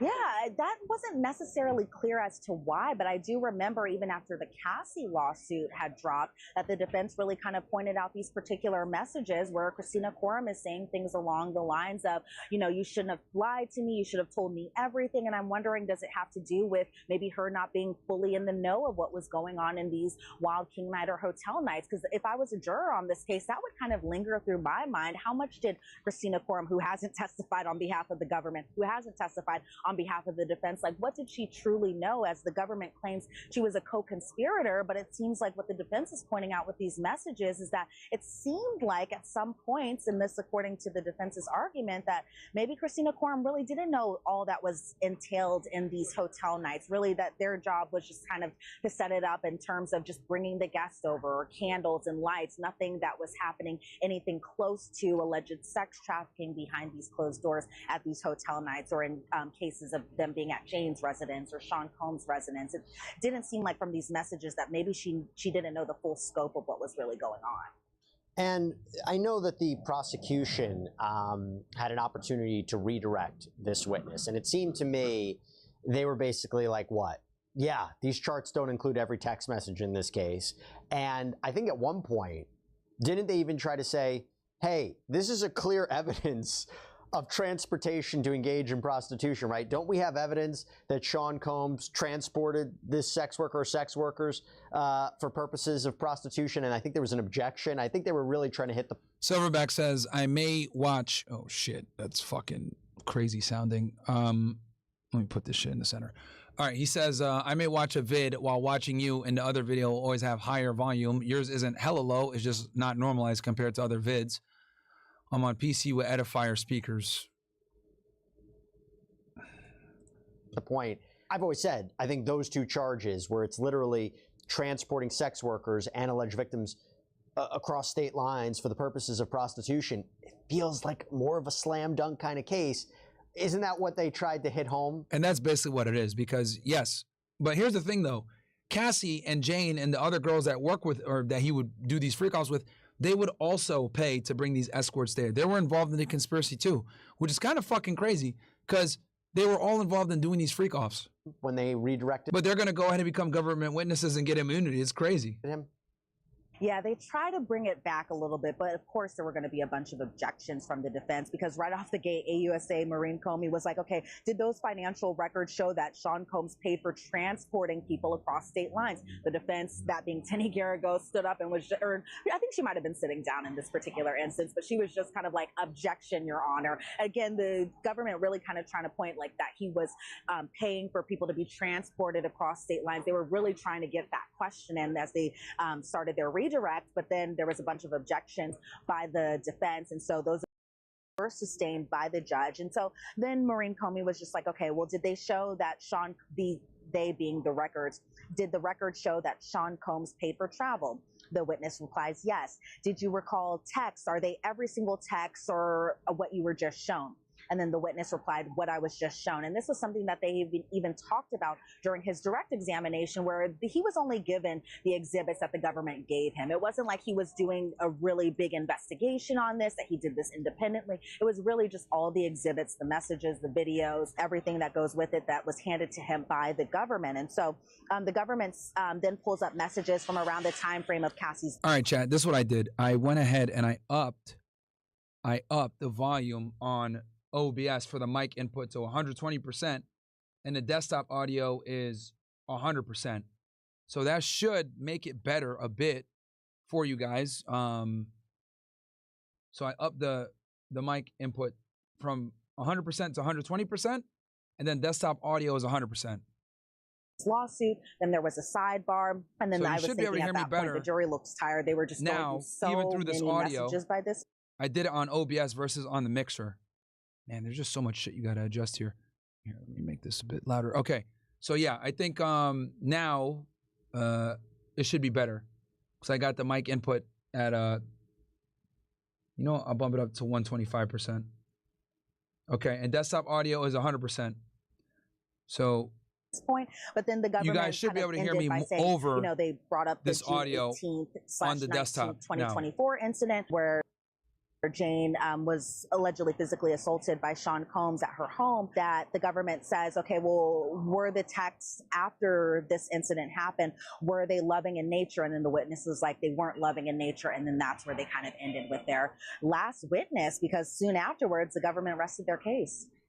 And let's talk about that. So the government rested their case, and then as expected, the defense moved for a Rule 29 motion for judgment of acquittal. Again, basically. Yeah, I've been adjusting everything on the mixer. So what I'll do is, because you guys keep saying the levels aren't the same, so that tells me that the mic is lower than the audio. So what I'll do is I'll just fucking bump up my mic input on the OBS and keep the desktop audio 100%. And then right now, I'll bump it up even more for you niggas. I'll bump it to, because I'm in advanced audio properties, I'll bump it to 130. So you guys should hear a significant difference in this audio, what I'm talking, versus the idea this audio with the video. For the jury to decide, Judge. There is insufficient should be able to evidence hear that. to sustain a conviction. Hear me through this. And it's interesting, the arguments, because it kind of gives us a preview of what the defense's closing arguments would be. And honestly, I don't mean to toot my own horn, but people said, don't worry about it, Myron, chill. Nah, bro, this is like, the audio is very fucking important, guys. I am paranoid about this shit. And that's why I get so fucking annoyed. Really, there's nothing that pisses me off on stream more than audio trolls. I fucking hate it, dude. Because it's like, I put all this fucking money and effort in to make sure the audio is good. So when these bitch ass niggas be in here saying, yo, it's low, that shit fucking infuriates me, man. I should say. And then it sucks because then you guys got to fucking deal with me trying to adjust the shit. Know what I mean? So I think it should be good now. I got the audio set up on the fader, it's all the way up. And then on the mixer itself, it's like halfway there. And then on the OBS, I got it bumped up to 130% and then the desktop to 100%. So you guys should be able to hear me perfect on the mic. And then it should be a little bit more than the desktop. You should be able to hear my commentary over this right now. Because I'm speaking over this nigga right now. Should be better. For the past 7 weeks. So let's take it piece by piece. What were the arguments from the defense regarding racketeering conspiracy? Why do they say there is insufficient evidence to sustain a conviction on racketeering conspiracy? Well, like I tell you guys, every single time when there are arguments that happen outside of the presence of the jury, that's when you can really see everybody in action in kind of their true form. They're not playing it up for the jury, none of that. But it's interesting because this motion was done by Alexandra Shapiro, somebody that the jury hasn't seen in action in terms of cross-examining a witness, none of that sort. So, I like seeing Alexandra Shapiro kind of in action whenever she's making arguments on behalf of the defense. But she did have a lot. So, this one retard in the chat, Foxura San, says, it's low, my volume is at 50% on my PC. Yeah, retard. If you're only using 50% of your volume, it is low. Like, what the fuck are you talking about? Bro, niggas are retard, man. Bro. Bro, literally said it's low. I'm using 50% of my PC volume. Yeah, of course it's going to be low if you only got a 50%, retard. What the fuck? What a dumbass. arguments to really kind of. Bro, some of you niggas are literally retarded in the chat, bro. Like, yo, I've been trying to pride myself. I be thinking like, man, probably higher IQ people watch this shit. Some of y'all niggas are stupid. Stupid. Nigga's name, I'm literally putting him on blast right now. Foxuro San. It is low. My volume is at 50% of my PC. So then turn it up, stupid fuck. What the hell? Damn. Retards. Kind of go for this motion, that being the judgment for acquittal. And so right off the gate, they really got into the RICO part where the defense is like, okay, well, the government hasn't proved their case from count 1 to count 5. Under count 1, Mr. Combs is entitled to judgment of acquittal because the government must prove that Combs worked with others in pattern of racketeering. She alleges that the government hasn't proved it, that the agreement was to violate RICO, but instead the government alleges that there were 8 patterns of racketeering and the proof is deficient. She says the enterprise must be more than a group of people. And she said the relationships need to tie the enterprise together. She said that these crimes are really in relation to his girlfriends and his private time that happened at, hotel rooms. And she said there's insufficient proof of the RICO indictment. The evidence doesn't show Mr. Combs conspired with anyone. She says that the only thing that the employees did was help with travel arrangements for the girlfriends or procuring maybe a small amount of personal use drugs. And so she had said that the only thing the employees knew was that he liked baby oil, Astroglide, and he liked alcohol. And so the defense brought up, Brendan Paul's testimony, Jonathan Perez's testimony, David James's testimony. These were all assistants that testified as government witnesses.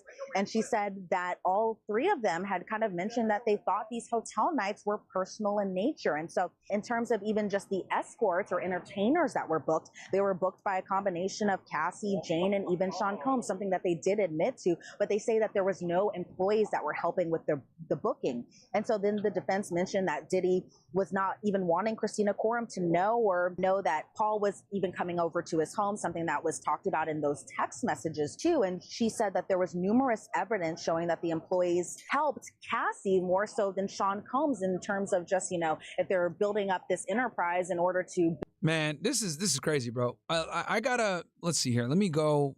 I'm gonna switch real quick.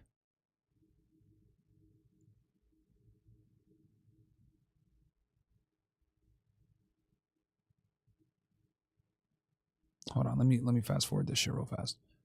I agree with you there, Jesse, where it did kind of feel like this is maybe a little preview, a little sneak peek. Records, the testimony, the text messages saying Sean Combs transported sex workers and these women for the purposes of sex work. You don't need force, fraud, or coercion, as far as I understand. Feels like the most straightforward case. What did they argue saying these charges should be thrown out? And there's one with respect to Cassie, and there's one with respect to Jane. Okay, let's see what the defense says. Exactly, and just kind of similar to how count 2 and 4, it's count 3 and 5, one for Cassie, one for Jane. And so in terms of just their arguments about count 3 and count 5, the defense says that there's no sufficient evidence that the escorts got paid for prostitution, which I kind of thought was an interesting argument, given that you're calling them escorts, but then saying that they weren't paid for the point of prostitution. And then they kind of brought it. Well, they were paid, but they're always paid in cash. So that works in Diddy's favor. Back to a couple of the escorts said during their testimony that they got paid in cash by Cassie. Typically, it wasn't Diddy that paid. It was actually Cassie that paid. Ray Hayes, who we know now to be the Punisher, and then Daniel Phillips, somebody that was also used during the freak offs in relation to Cassie, how they both testified as government witnesses in this case, and that they both testified that they weren't prostitutes, that they were just paid for time and experience. They weren't paid under the guise that this was prostitution or that they were actually prostitutes. But I think it's interesting that she called them escorts, but then said that they weren't paid for prostitution. So, you can kind of see why maybe they did that, but at the same time, it was an interesting argument. But we'll see what the judge ultimately has to say in terms of whether or not he'll dismiss any of this, but we'll see what happens. Well, did the government have a response? Because from what I saw in the reporting, there wasn't much there that they responded to, or they're waiting to respond. So talk to us what the government's response was, or lack thereof. And do you guys want me to jump on Anton's panel? I see some of you guys asked me to jump on Anton's panel. I had to go through the food stamps line. I had to be on Medicaid. Because I'm building my story too. Nobody would, I think they're reacting to a video right now. But yeah, this is After Hours with Anton Daniels. They got like 3,000 people over there watching. I might move over there after I cover this.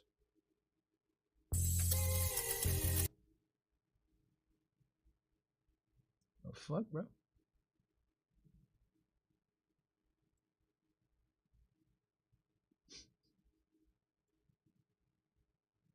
Yeah, let's see what they're talking about. I don't care. My job as your bestie is not to bail you out financially because guess what? I'm gonna have to do it next month and the month after. I'm gonna talk to you. All right, let me. We'll finish this and I'll jump in there maybe for a little bit. And has the judge decided? BB files tonight, guys. We need to hit 1,500 if I'm going to do that. As far as you know, this. We're at 14. Let me look here. 50 something. Motion for judgment of acquittal.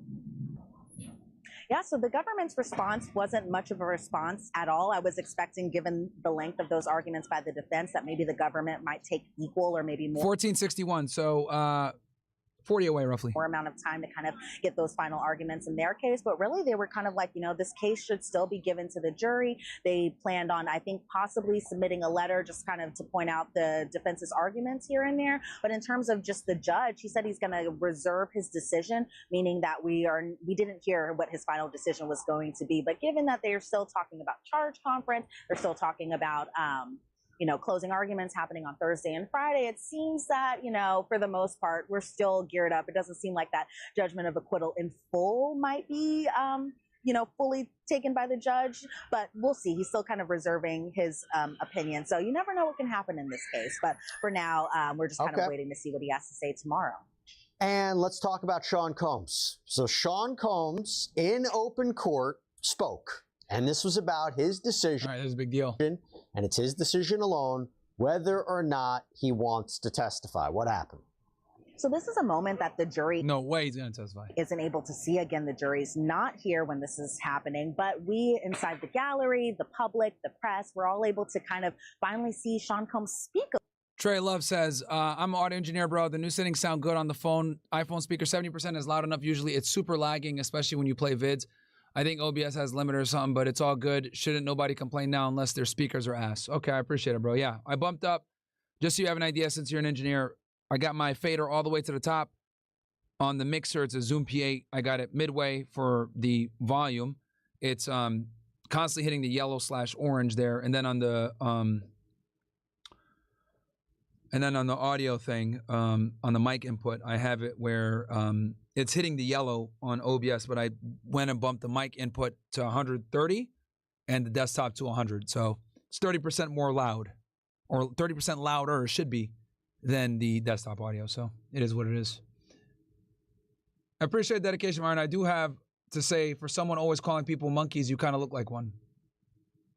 Is that supposed to hurt my feelings? Netanyahu could try to hide what's happening in Tel Aviv and other cities, but he can't conceal Trump's frustration towards him. Yep. Thanks for everything, Myron. I appreciate that, Cyril. DJ Munch says, do you think this can give the Trump administration a reason to remove the U.S. from Israel warmongering and show his disloyalty to U.S. citizens? This sounds like a chess move. Bro. Guys,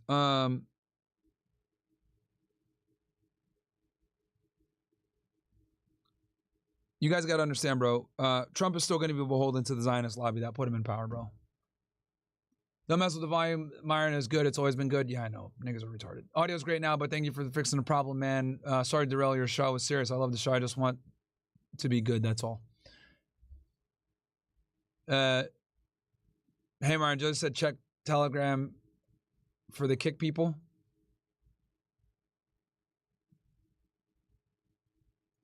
Carmelo Anthony got indicted today for a murder, being charged as an adult. Yeah, well, I saw that coming. Saw that coming, Blackest Panther, for sure. A little bit, because we don't see him speak beyond just him chatting with his attorneys. We don't hear him on an open mic beyond, I think, the little utterance he had at the beginning of jury selection where he said, I'm nervous, Your Honor. But now we got to hear him once again on a mic kind of talk about reasons why he's not going to testify. But he didn't get that much into it. Now, in terms of just the way he sounded, I will say this, Jesse, he sounded a little raspy when he was on the mic today in terms of him standing up to kind of allocute on his right to testify. But I think what was interesting, too, is that it felt like at times he might have been kind of like buttering up the judge a little bit, where he said, the judge asked him, how are you doing today? And then Sean Combs says, I'm great. How are you? And then he even told the judge, you're doing a great job, Your Honor. And so I think, you know, the Sean Combs giving the judge his credit, you know, credit is due where it's. Didn't he actually say you're doing an excellent job? Not just great. He said you're doing an excellent job. So I heard you're doing a great job, and then I think he had said another kind of verb or adjective afterwards, and it might have been excellent, but I think I was just writing down so fast I didn't hear that last part, but I think another reporter said the same thing, that he said great and excellent. So he really was kind of giving the judge those compliments there, when really the question at hand was, are you going to be testifying or not? But, you know, Sean Combs did what every single defendant does. He confers with his attorneys. He has lots of discussions with his attorneys. We hope that a lot of defendants are having a lot of discussions with their attorneys about whether or not to testify. But in this case, despite what Mark Agnifilo was initially kind of telling the press in terms of the beginning of the trial, where he said, I don't know if I could keep Sean Combs off of the stand, it's official now. Sean Combs will not take the stand to testify in his own defense, which is something that, you know, I thought there might have been like a very 2% possibility it would happen, but, you know, still 2%. Yeah, taking the stand is very bad, guys, because that opens them up to cross-examination by the prosecution, which is a nightmare for any defendant. So, not surprised. Very rare for defendants to take the stand. Very, very rare. The only time I've seen defendants take the stand and it actually work, typically, is in self-defense cases. So, as you guys remember, like Kyle Rittenhouse, for example. Kyle Rittenhouse famously took the stand in his trial in self-defense. You know, obviously they memed the fuck out of him, right, when he was crying on the stand and shit like that. Obviously they clowned him. But that ultimately, you know, worked in his favor because he was able to kind of paint a picture of what was going through his mind when he pulled the trigger. And like I told you guys before, when it comes to use of force, it's not based on 20/20 hindsight. Rather, it's based on, you know, what are the facts known to the individual when the use of force was done, and did they act in a reasonable manner? That's what matters. So in this case, you know, the jury found that he acted in a reasonable manner given the facts and circumstances. Somebody was chasing him with a skateboard. They were chasing him trying to attack him. So all of these things are extremely pertinent to the situation, right? So in this case, it's a bit more complex because basically, you know, it's like, oh, you're over here hiring escorts to smash? What the fuck? So that's kind of what it is. Also, I'm adding in some new emotes for you guys that Josie made. It's some possibility, but then that didn't end up happening. And so the defense, you know, they went about their case, which was very, very short. Yeah. Look, it says something about where the defense feels. They feel they might have raised enough reasonable doubt through cross-examination, through some of the messages alone that were presented during the course of this case that seemed problematic for the witnesses. There's no need for him to testify. There's a lot more risk for him to testify. Yep. And so then it becomes the defense's case, and they didn't call any witnesses, right? They just presented exhibits. And I want to take this a little piece by piece. What were the exhibits? All right, new emotes are there for you guys on Kick. I'm going to add some. They're only for subscribers, though. I'm going to add them to Rumble as well. Will also be for subscribers only. And yeah, dude, the fact that they didn't call any witnesses tells me that the defense is very confident that they were able to properly cross-examine the witnesses and hurt their credibility. Normally, you know, the defense, just so you guys know, is not under any obligation whatsoever to provide witnesses or mount an actual, like, defense case. Does that make sense? Like, they're there to defend, but they don't have to produce their own witnesses or say anything, right? That's on the prosecution. So they must feel pretty confident that there's no need to bring in witnesses given the circumstances that that they feel as though that the prosecution didn't do that great of a job. So very important. They presented regarding Cassie. Let's start there. Yeah, so and I will say this, Jesse, I was very disappointed that the defense didn't call any witness. I thought they would have at least one person who would be called to the stand, whether it be Vasha, whether it be Dr. Bardet. I thought they would have at least one witness just in their, you know, their belt hole, whatever it's called, but that didn't happen. So what did the jury see? More text messages, probably something that they didn't want to see, especially at this point in the trial. But in terms of just Cassie and the defense's case, they were bringing about those text messages once again. So they brought the flight summary chart done by the government, and then they were pointing out text messages that were associated around the 2012 timeframe, where Sean Combs writes to Cassie, "We're going to have so much fun tonight." And Cassie responds, "I know." And then the defense claims that this text message was before an alleged instance of sex trafficking. And then later, Cassie sends a message to Dave, that was an escort. All right, new email for you guys on Rumble and on Kick. Entertainer that they used during their freak-offs, where Cassie said to him, "Hey, are you working today?" Then they go into the flight chart once again, this being from December 20th of 2012. And then you see a corresponding text message from that same date where Cassie says, "LOL, I took the piece of Adderall before I left. The last round was pretty hot for me. I need to treat my pop better. You give me so much love. I love being in love with you." And you guys know the term pop was the term that she used to call her grandpa, which Diddy wanted, which is very strange that he wanted that. "I know I'll never have a love like this. I know I haven't been the easiest, but I'm trying." Then there were more messages where Sean Combs writes to Cassie, "You think you can FO without getting high?" And Cassie responds, "Yeah, LOL." Then they kind of bring it a little more current in terms of just the time frame, kind of getting closer to the time that Sean Combs and Cassie were going to break up, because they brought a text from April 5th of 2017, because initially these text messages that they were first showing were from 2012, and I was like, okay, these are a little bit old. Here, I know you guys want me to jump on Anton's thing, so let me message their chat.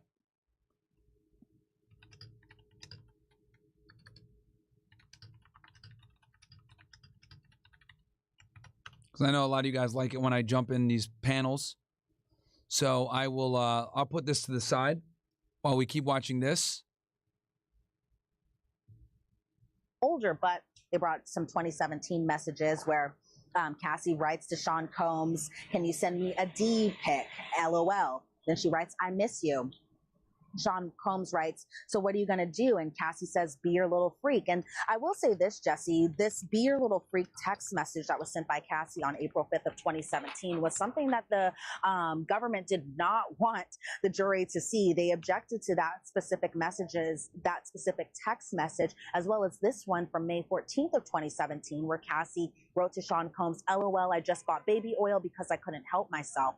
And again, that was another message that the government objected to. They didn't want that message to be put in. Obviously, with the defense reading this, you know that the judge ruled to put this particular message in, something that the government, I don't think, was too happy about. But then the defense also talked about this particular message from May 30th of 2017, where Cassie writes to Sean Combs, "About to pass out. I just wanted to let you know I'm really happy and proud of us. We've been together for a long time. You're my best friend. I love you." And again, always paraphrasing with these messages, because it really was a pretty long message, but it was really lovey-dovey in nature, as far as just the amount of time that they were together, how much Cassie loves him, enjoys being with him, that the two are stronger only because they're together, that type of thing. And so the defense is kind of pointing out, even kind of in the later time of June 9th of 2017 through June 11th of 2017, that was associated with this alleged act of sex trafficking, that in between this, Cassie sent a message to Sean Combs saying, "I love you and I'm in love with you. I want to be happy too." And so the defense really, again, kind of pointing out. Yeah, they're absolutely going to use that shit back.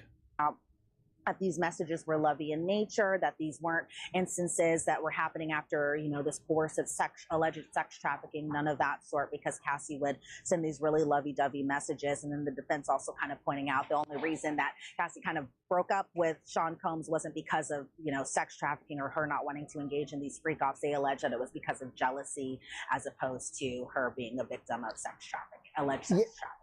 Yeah, and it's not just the content of these messages, but the number of messages that the jury has heard, particularly the number of messages that the defense just presented in their case, strategic on their part, reinforcing this idea of consent, reinforcing this idea that she's not a victim of sex trafficking. The other way of looking at it is, again, you can have somebody who says yes 9 times out of 10, but the time that they say no, that's no consent. That can make them a victim of sexual abuse.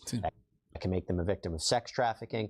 And there was evidence presented by the prosecution of force, fraud, or coercion. Whether it's beyond a reasonable doubt, that's up for the jury to decide. But there was evidence to suggest not everything was on the up and up all the time. Now, what about the defense? What did they present when it came to alleged victim Mia, Brianna Bungolan, who Brianna Bungolan says that she was dangled off of a balcony by Sean?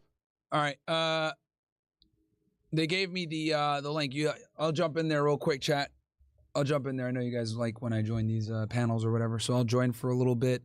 Give me 1 sec, ninjas.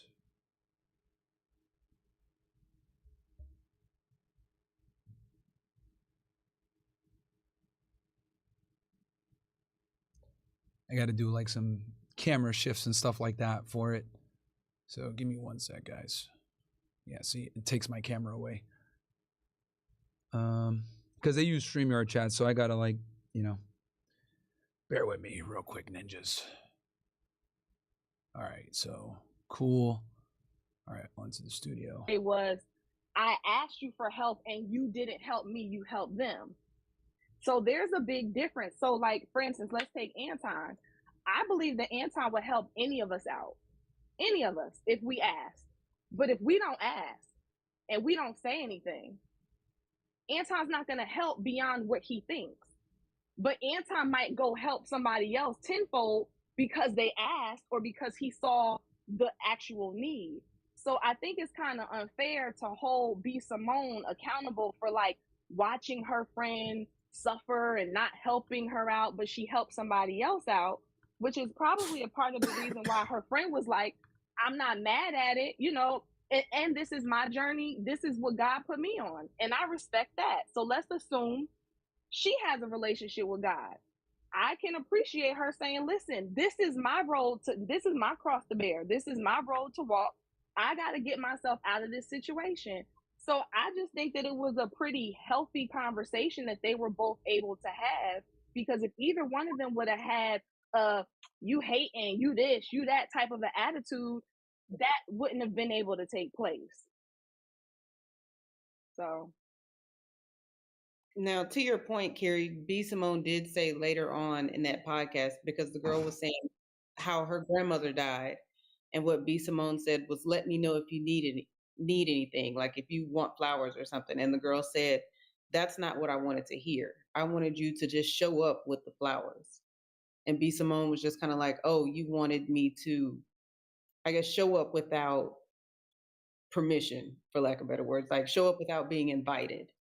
So that's not, it appears not to be who B. Simone is just in general. Like she just doesn't show up without being invited. So I do understand you saying like maybe her friend didn't ask. I get that. I just know that I could not do that.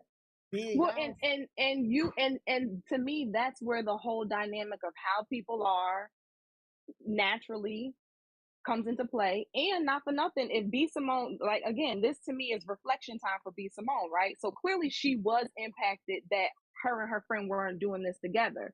A lot of her and her friends doing stuff together, I guess, was the result of her success in being able to bring people along. So what B. Simone may be faced with is, listen, I muted myself, if chat. you're the type of person who wants to go with other people, then you're going to have to learn how to do X, Y, and Z. So she may have to learn how to be more this way or learn how to be more that way. Thanks for AMG Demon for a subscriber. Shout out to you, bro. Have with people. You know what I'm saying? Like, I don't know. I think it was a fair conversation. I can kind of agree with that, but then also another part of that conversation, B. Simone was saying that, let's say she hires these people to be a part of her app or podcast or whatever it is. And she's saying, oh, I'm building female leaders, but what I'm looking for, what I want as my employees are not women who are going to build themselves up so much that they'll leave.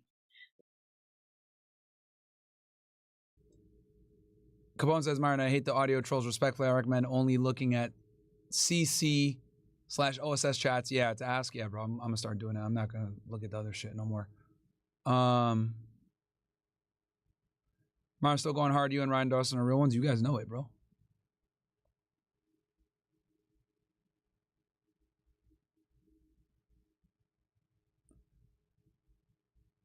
Just checking your guys' chats.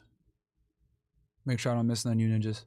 I thought friendship was based off of that. It's not. And then here's the other thing. Side note, I think a lot of people during the COVID run, maybe from like 2020 to maybe 2022, there was a lot of people who saw a lot of money run through their bank accounts, and it appears to be changing and slowing down now. So there's probably quite a lot of people who are now having to do some reflecting and introspection now that their money has changed and dynamics have changed and all of that. So she's probably going through quite a few challenges right now. So Right. I think it's cool that she has a understanding enough friend to talk it out with.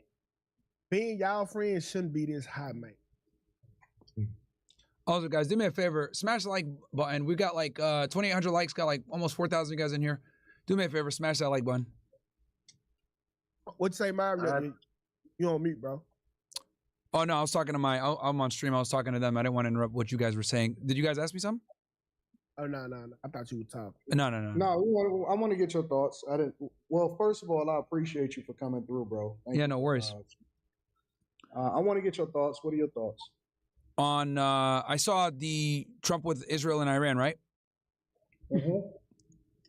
Well, I made a tweet about this, but the long story short is, Trump is trying to get a Nobel Peace Prize here.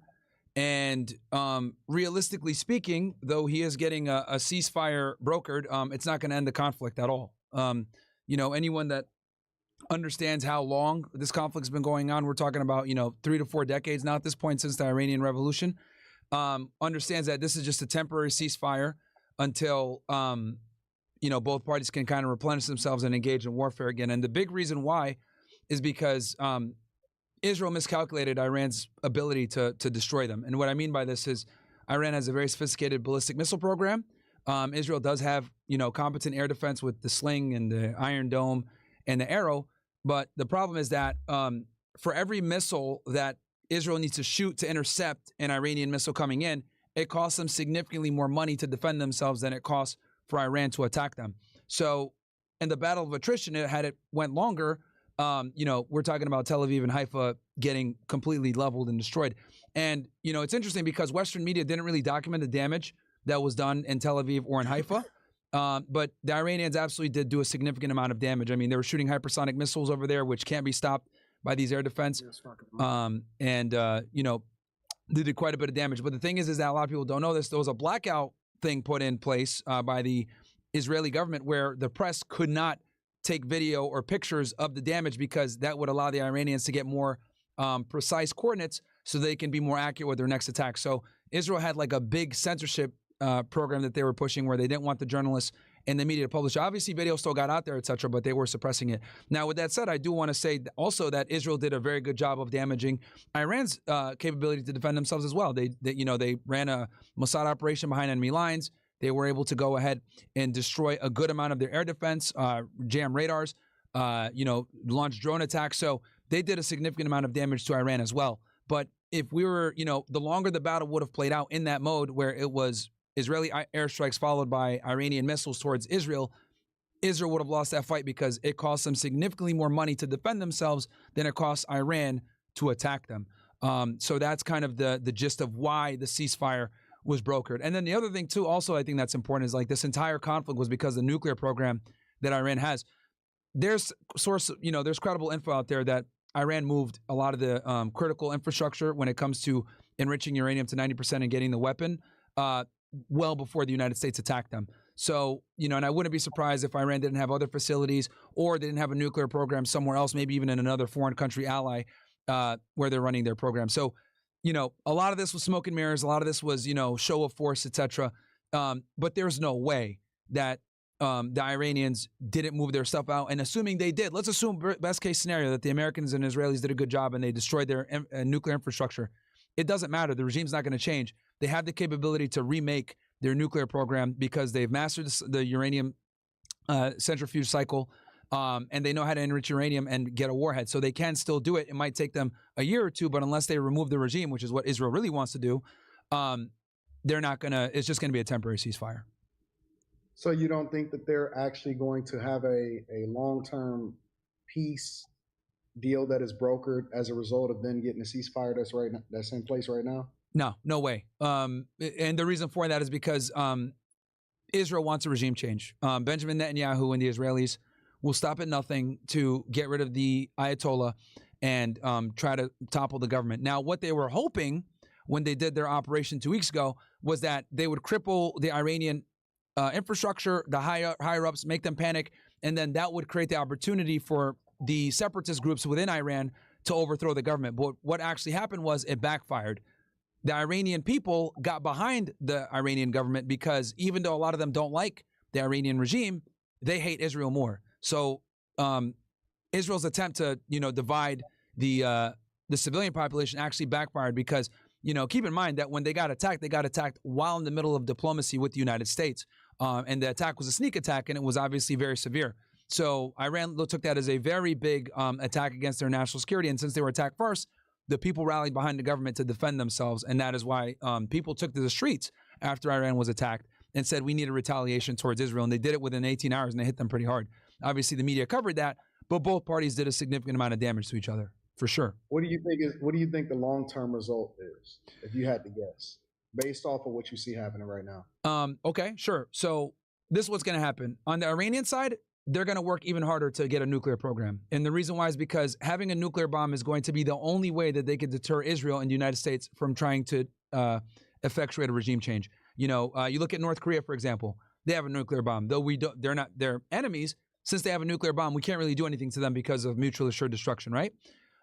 So I predict that the Iranians are going to work towards getting a nuclear bomb even more so now. Diplomacy, I think, is pretty much finished. Anything that does happen from a diplomacy angle is going to be feigning just to buy more time. And I think with the Israelis, they're going to, heavily leverage and lean on their intelligence assets like Mossad, Oman, etc., to try to impose a regime change from within. But I don't see that as successful because, to be able to do that, they're going to need to get boots on the ground. And we already know what happened with Iraq War, V2 in 2003. So the Israelis want a regime change, and they're going to try to leverage their intelligence agencies to do so. They got Mossad operatives already calling people in the Iranian Guard at the high level saying, we're going to kill you if you don't, defect with the Iranian government, etc. So we'll see what happens. But that's what I predict the next two, what each party is going to do in the next few months, given the ceasefire. What would you grade Trump as far as his job in office as of right now for the 6 months that he's been in for a second term? The foreign policy has been bad. I'll be honest. I can admit that I voted for Trump, and a big reason why I voted for him was, I didn't want any new wars. But obviously, the Zionist lobby is too powerful in America, and they pushed him towards this conflict. Anyone that tells you otherwise is just lying. And that's the problem. A lot of these political commentators on the conservative side, they're owned by the Zionist lobby. They run the media, whatever. We're on YouTube, so I'll keep it there. But, when it comes to the foreign policy,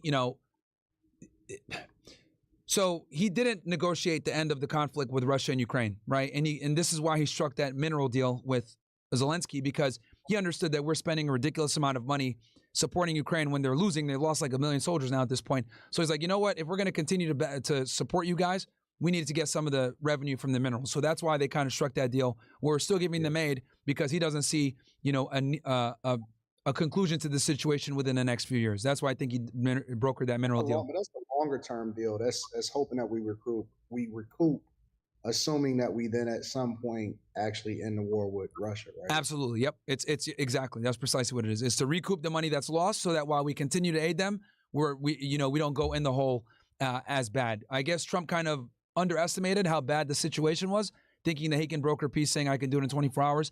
It's Russia's winning the conflict. So the United States and Ukraine has to make a lot of concessions, and Zelensky is pretty delusional with some of his demands with Russia.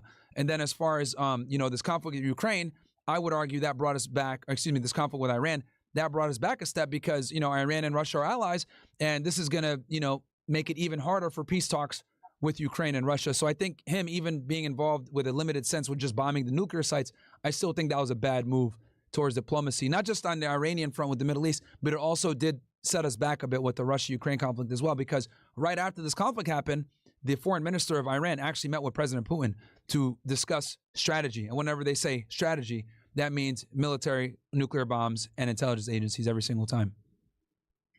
Okay. So what's next? What do you think is next as far as because of course, obviously they saying that the ceasefire is holding up. It hasn't even been 24 hours, but the ceasefire is holding up so far. Yeah, there was a little confusion where I guess a rocket got across after the ceasefire, and there was a bunch of anger and stuff like that.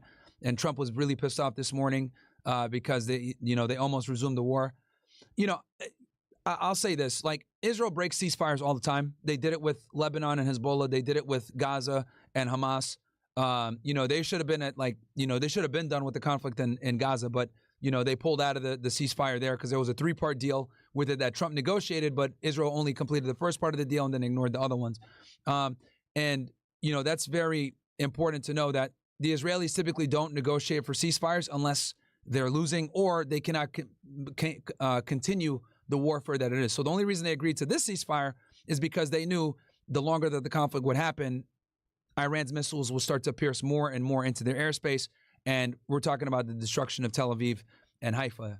So that's why they agree. But I think that they're going to take this time to rebuild, get more money, replenish, and then start another conflict with Iran. There's no way at this point that they're not going to continue to push for regime change. And I think Iran on their side is going to work even harder and more aggressively to get a nuclear bomb to defend themselves, because it's very obvious now at this point that regardless, they're going to consistently say, you guys have a nuclear bomb. So they might as well get one now to actually deter, because the whole purpose of nuclear weapons isn't actually to destroy other countries. It's to show that you're capable of destroying other countries so they don't destroy you. Yeah. Let me ask you a personal question, Myron. Yeah. You really in your bag when it comes to world issues, political issues. Obviously, we seen the defense rest with the Diddy case, and so you were really engaged. Yeah, I was just covering that just a second ago. Yeah, you really involved in that. Where do you see yourself going as a content creator? Because you it's left out almost one. Huh? You left out one. What do you mean? You left out stupid women. Well, no, that's the question that I'm asking, it because I see you continuing to evolve as a content creator, in which you're covering way more subjects, and it's almost like I see you doing a lot of in-person debates and having conversations with people that you give the opportunity for people to be able to come up and express their thoughts, whether it become whether it's about politics or whether it's about relationships. Where do you see yourself evolving into as far as a content creator? That's a good question. I've thought about this. I think for me, I think being diversified is really the best way to avoid stagnation. Many know that I used to work in law enforcement, which is why I, have the interest that I have when it comes to criminal cases, especially at the federal level. I mean, hell, the people that are running the case against Diddy right now is the agency I used to work for. So I'm very familiar with, the way they do their investigations and the squad that ran the case and everything like that. And then on the other side, right, I'm really interested in, politics and, foreign affairs, especially when it comes to the Middle East, because my thing is I'm a hardcore American patriot, right? I'm a very big nationalist. I think, America's the best country in the world.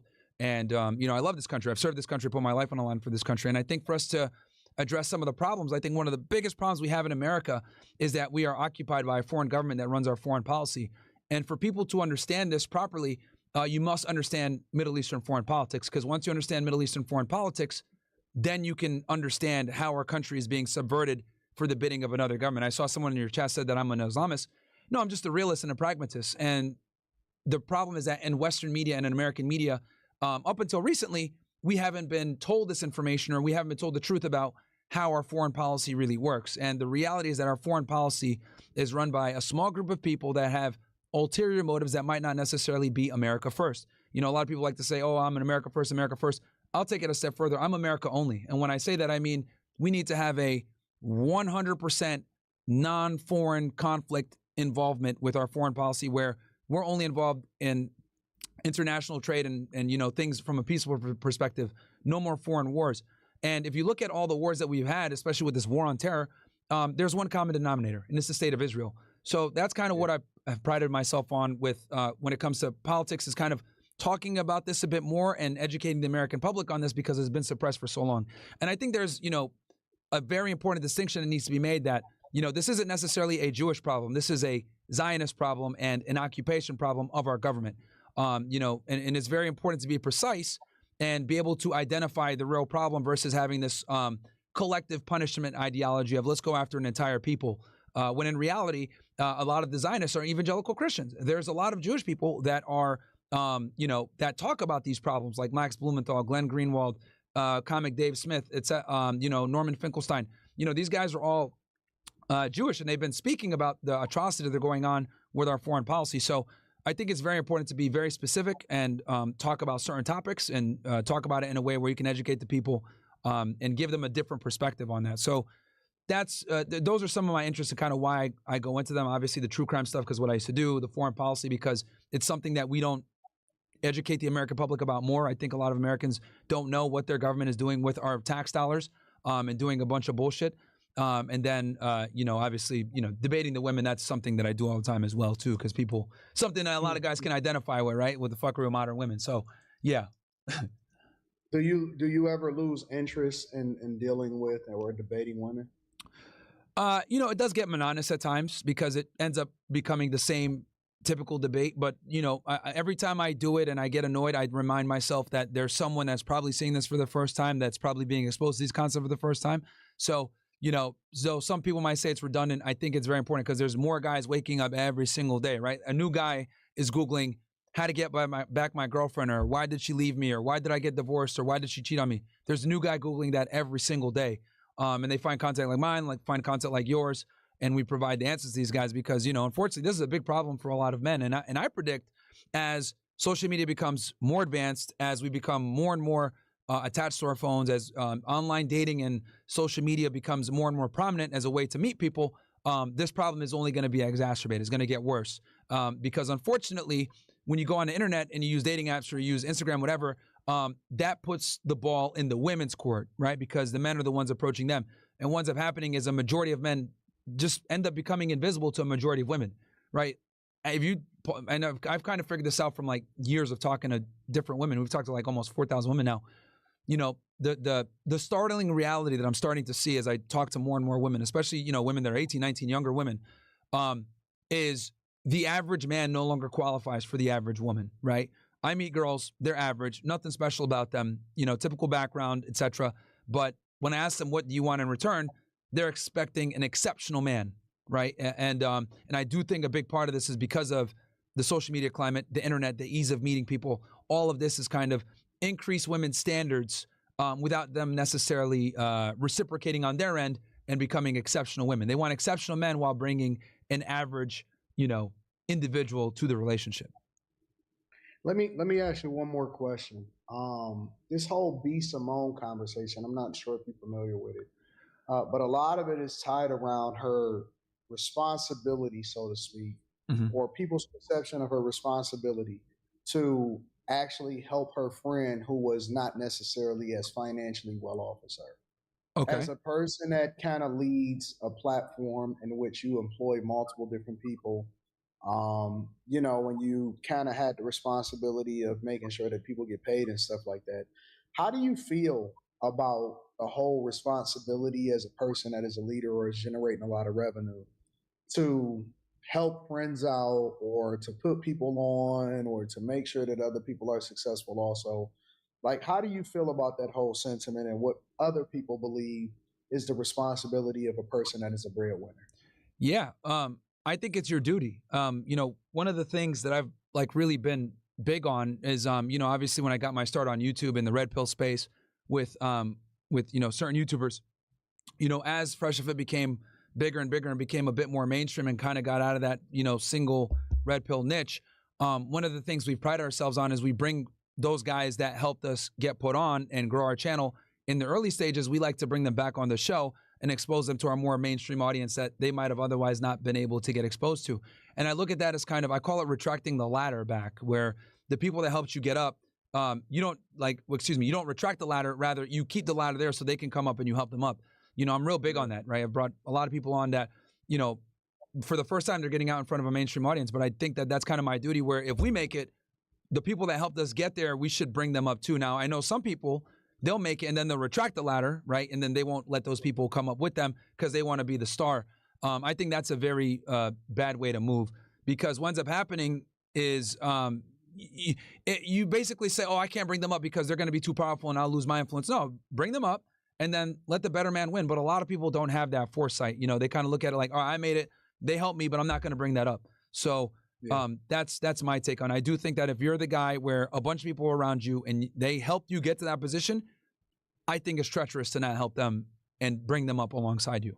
Because honestly, I look at it like, as you go up, the likelihood of you being backstabbed is going to go higher and higher and higher. Because as you make more money and you become more famous and you reach different plateaus, the people that you meet, they typically got there through some, snakery. So it's best, if anything, to take the people with you that started with you and bring them up, because at least you know where their loyalty lies. And then when you win, they win by default. So I think, if anything, it's better to bring your people up with you than go ahead and try to create a new infrastructure with people that haven't been vetted. Yeah, I agree 100%. I think it's a burden that comes along with that a lot of people don't understand. But I think it's a healthy burden. I think it's just a manly thing, honestly. I don't think that that's a sentiment that a lot of women truly understand. I think that a lot of times women look at it as a competition with their friends, versus actually spending more time trying to cultivate and create a network or, an environment where everybody else can thrive a lot of times. Now, this is going to be a controversial take, but I'll say it anyway.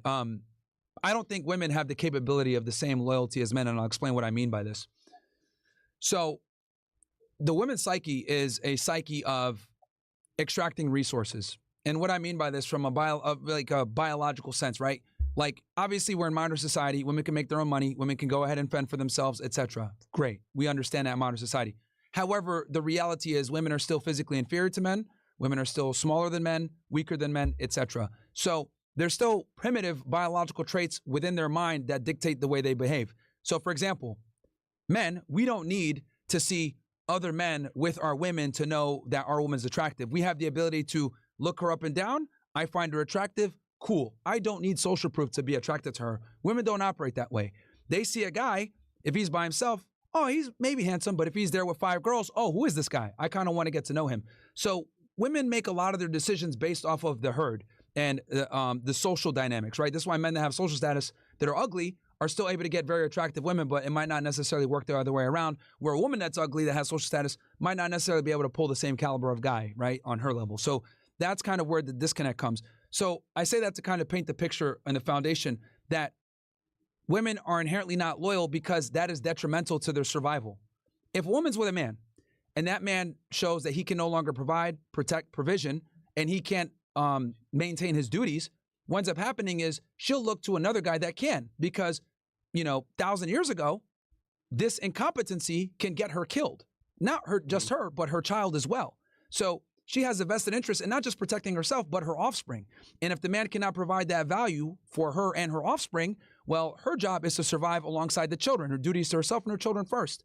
So if the man can't do his job, she leaves. This is why women initiate most breakups. This is why when women do break up with you, they feel almost no guilt, no resentment. They break up with you months in advance, right? And they find, we call it monkey branching, right, on this side of the internet. But this is how they're able to kind of get and find another guy right away. So I would argue that it behooves women to not be loyal because it is counteractive to their survival strategy. Whereas for us, men, we have the ability to not just have our beliefs, but we can fight to defend our beliefs, right? Every revolution was led by men for a reason. Men will pick up a sword to fight for their belief system, or a gun or a rifle. Women can't do that.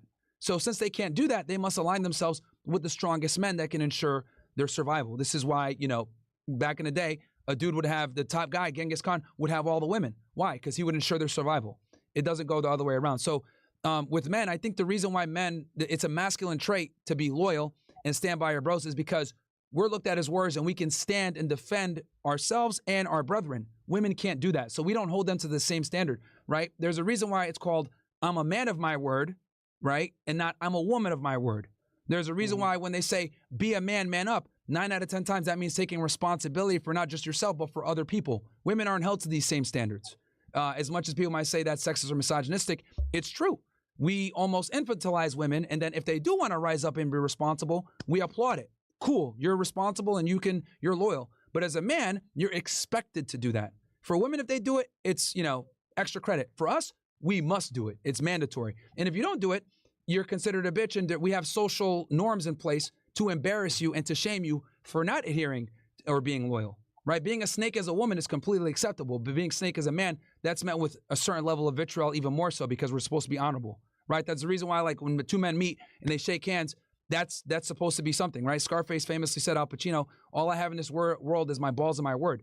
That's a masculine thing. It's not a feminine thing because women inherently cannot be loyal based off of their biology. So do you? Okay, So no, I gotta jump well, in. hold on. Let me ask this one last question, and then you got it, Q Diddy.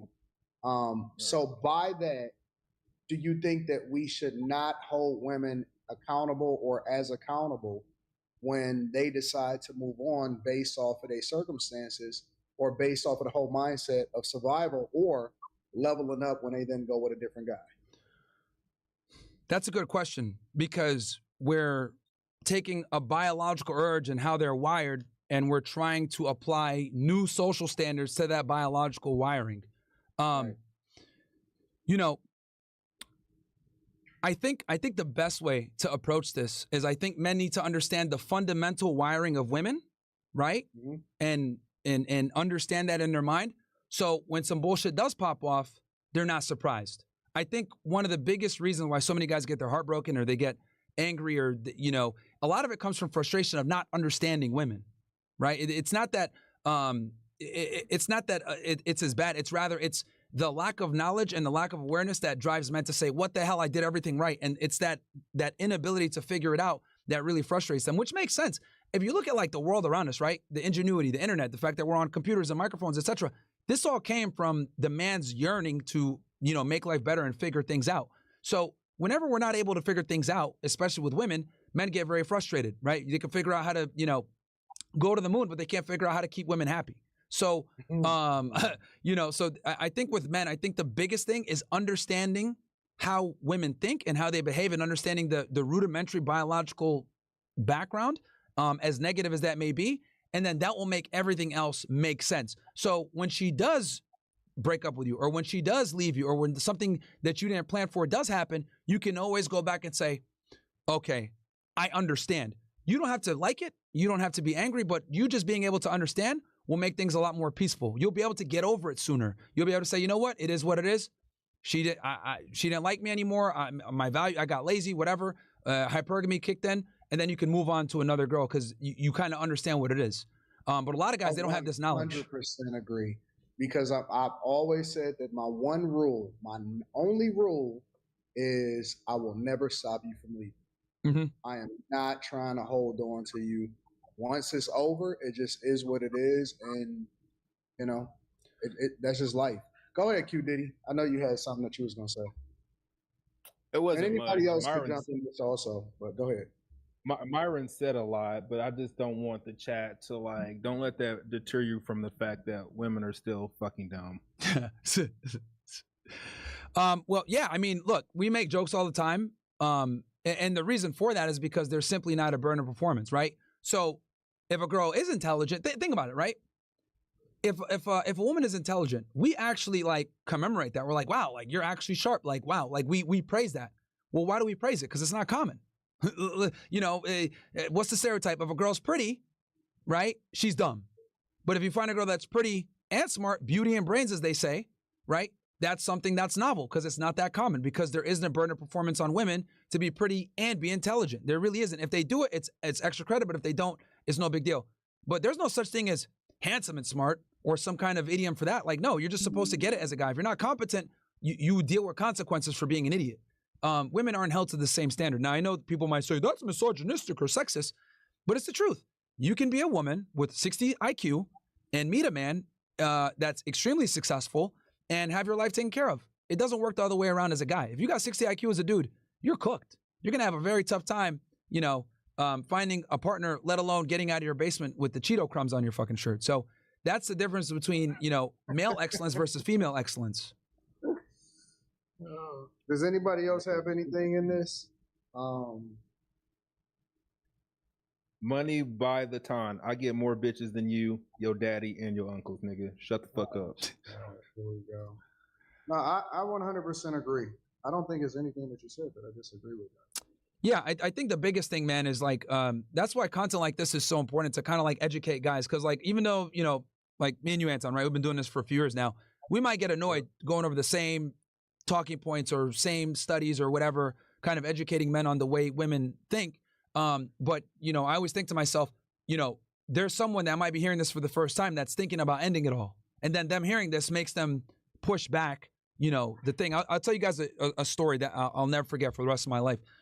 There was this guy. He told me that, you know, he was having troubles with his girlfriend, and you know he wanted to end it all. He found a tree out in a very nice area where it had an overlook of the sunset, and he had the day, time, the rope, and the plans of how he was going to do it. And he said before he died, he wanted to look at one more beautiful thing. And like a day or two before he was going to go through with it, he was on YouTube and he found one of my videos. And he said that watching that video led him down a rabbit hole and it helped him understand why he had the troubles that he had with, relationships or whatever. And he ended up not doing it. And now to this day, he sent me a message. I still keep it to this day. I save it on my phone, where he said, he's making 6 figures now. He has a family and he has a wife. And I was like, holy crap. Like, if I decided like, oh man, I'm tired of talking about this topic, I'm going to stop.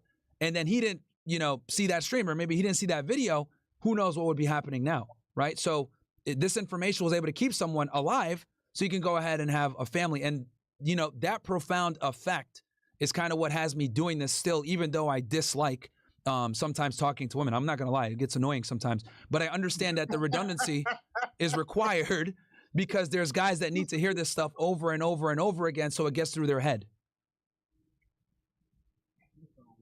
Hey, Myra. Yo. Do you know who Tony Martin is? I don't, but I can look him up real quick. FBI, open up! He's a professor. Uh-huh.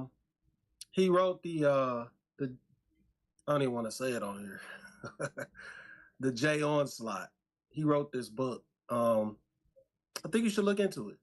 I'm looking at him right now. You said the J Onslaught?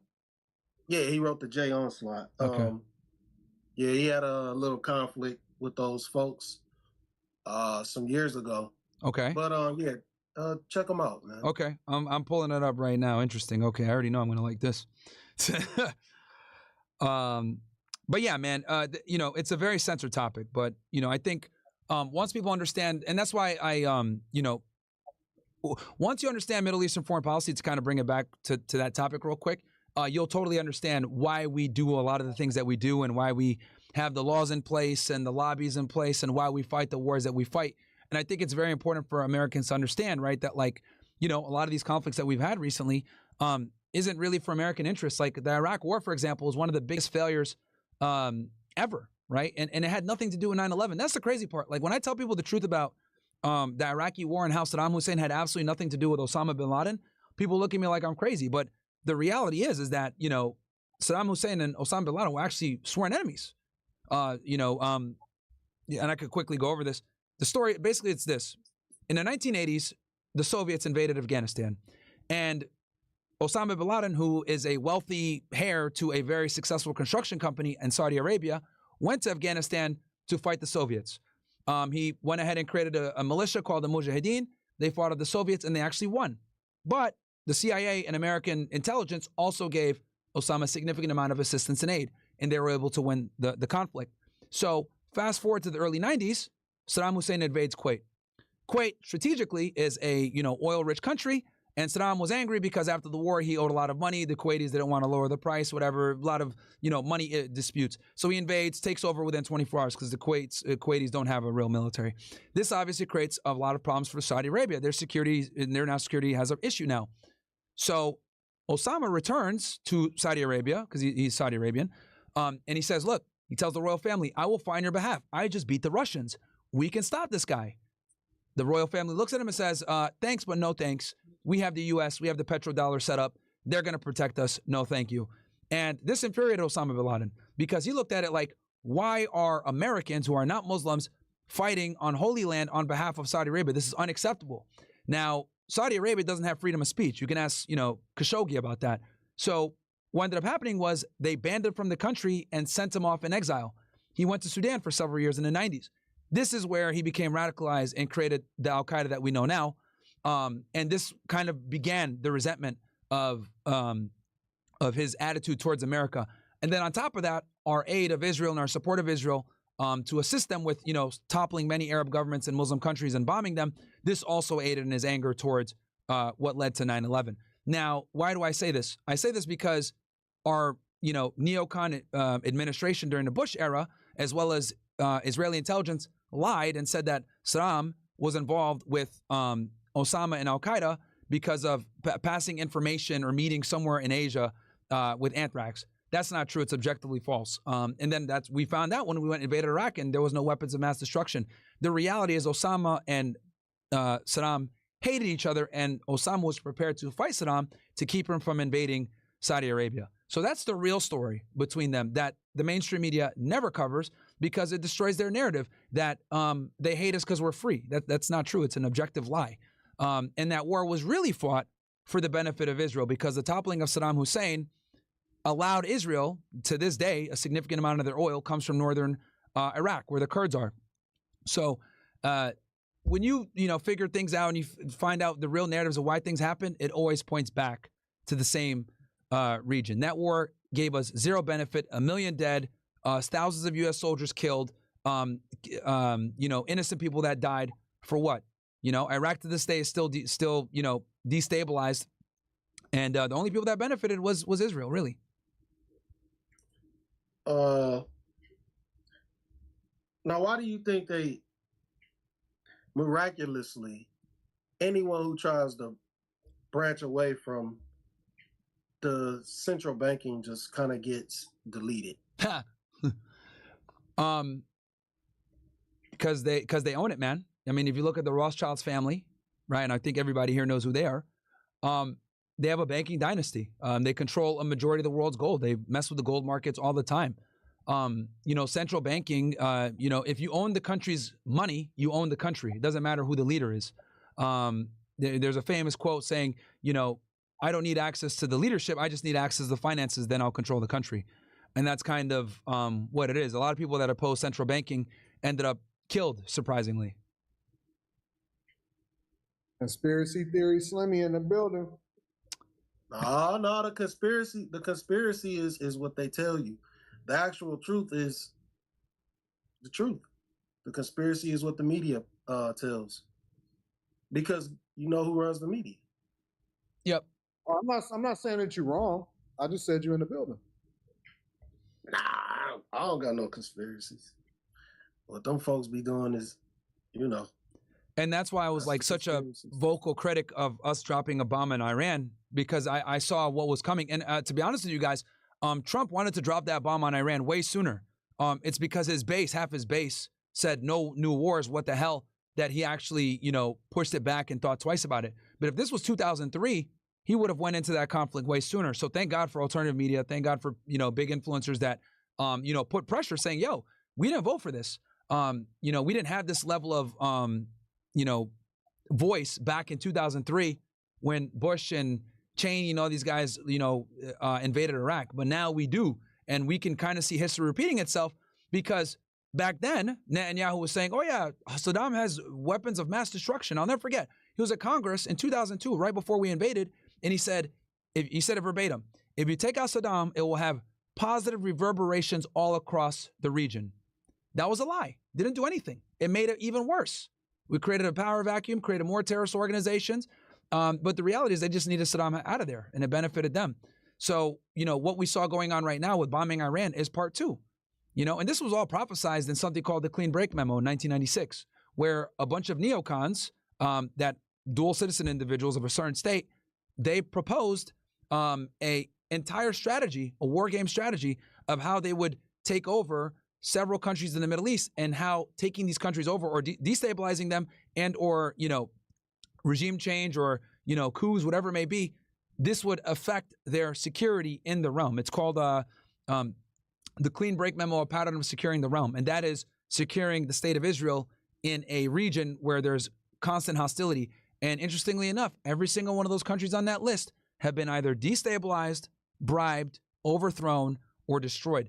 And the only country that's left, Iran. So this has been in the making for a very long time. Okay. Any other thoughts, everybody? Sorry, and I hope I didn't hijack this conversation, guys. I know you guys were talking about some other stuff. We add that as a part of it. Talk about the political aspect of it. We had talked about it a little bit earlier, so you adding this additional context is very, very helpful because we had kind of been disagreeing a little bit. So you adding this additional context, knowing that you are immersed in it a lot more than I am, is very helpful. So Yeah, man. I just I try to do my best to give, because I watch all media. I watch Fox, I watch CNN, I watch Al Jazeera, I watch alternative media, I watch Russian media.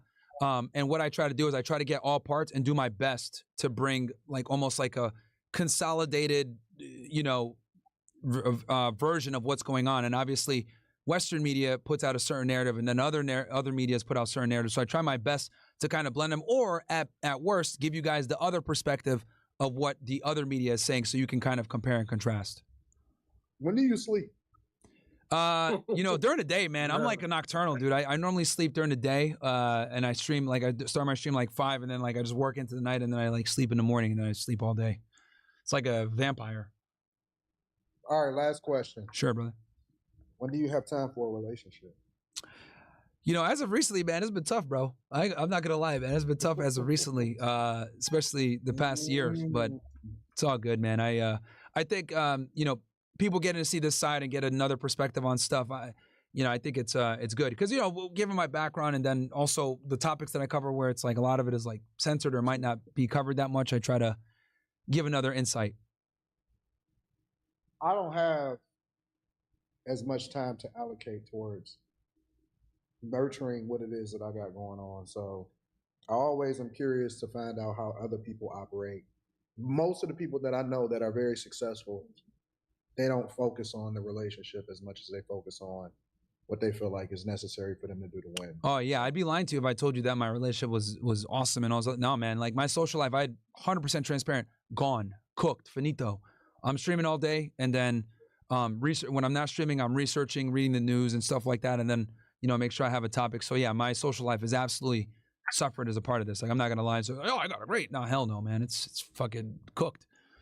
Mine's is too. Yeah. Mine's absolutely fucking cooked, and I be in the studio all day, most of the time, and I love being in the studio. Yeah, but you have to love it. Relationship comes second to me. Yeah, no, and I think that's very important for people to understand. For anyone that's watching that wants to be, a YouTuber, a podcaster, an influencer, whatever, I think it's important that they understand that given the nature of how social media has made things, there's a little bit more easy access.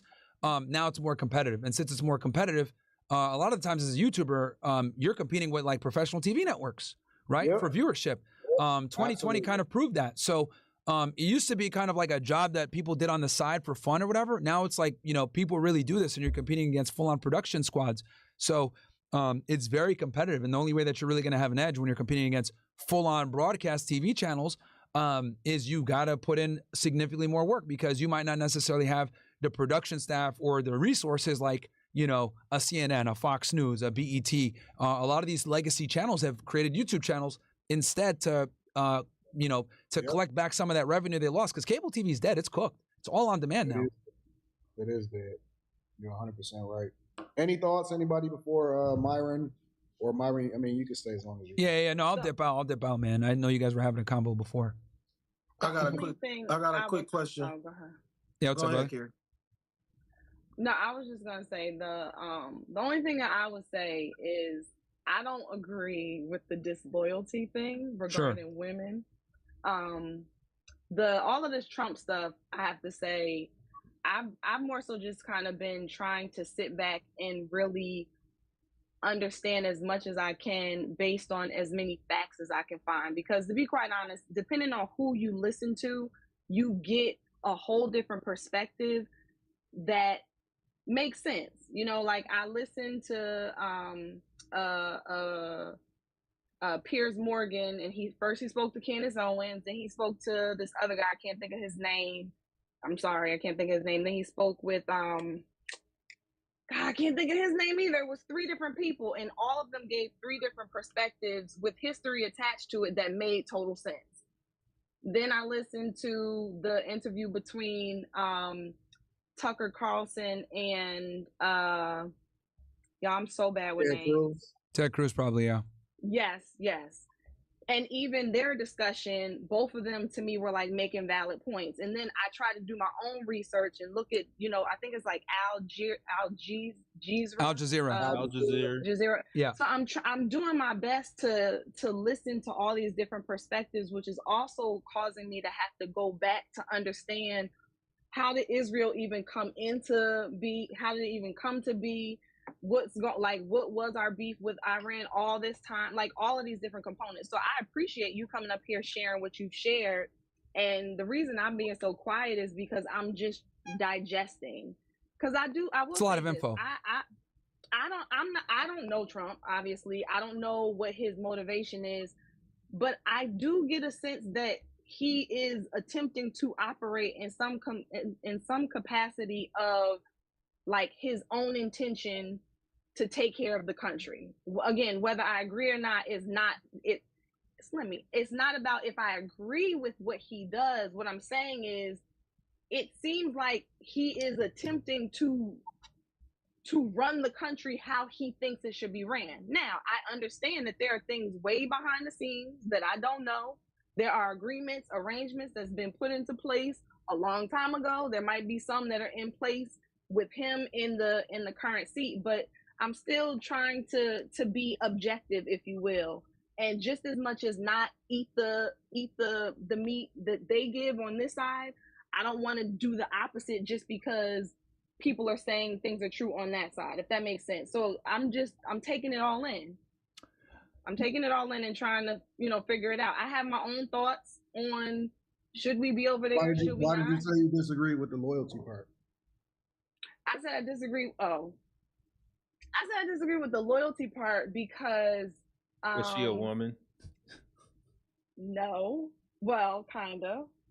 But I disagree with the loyalty part because I think that a part of what Myron described, I think is true. Like, I do think that it is innate in us as women to be focused on survival for ourselves and for our children and to put ourselves in that space. But I think that it's also innate for us to want to be loyal in a safe space. Like, to me, it's innate for us to not want to have to be jumping. And I think just as much as women are maybe not being as loyal as they could or should be, I think that is directly correlated to men not being in that space of, I got you covered, you're safe, you're protected over here. So well, that's why I made that, but I did make that distinction. I did say this is why when you don't do what you're supposed to do with provisioning or whatever, you're far more likely to have her leave because you're not able to provide the security. So, like, I did account for that, like, if a guy doesn't rise up to his duties, there's a very high likelihood that the woman can leave because that security is being threatened. But what I'm saying is, when I say this also, I think it's very important to make the also distinction that with women leaving, right, a relationship is completely socially acceptable. Right. We have high divorce rates. No one really bats an eye. We tell women, do what's right for you. But for men, we don't do that. We tell men, do the right thing. Right. If a woman leaves her husband because he's not supposed to do what he's supposed to do, we'll champion that and say, yeah, he should have did better, blah, blah. He's an idiot. Right. We have an entire infrastructure to kind of coddle women when they leave relationships. But if a guy abstains from his duties and he's not doing what he's supposed to do, or he decides to leave, he's going to be shamed for that. Right. If he's a deadbeat daddy, he'll get roasted. He could be put in jail.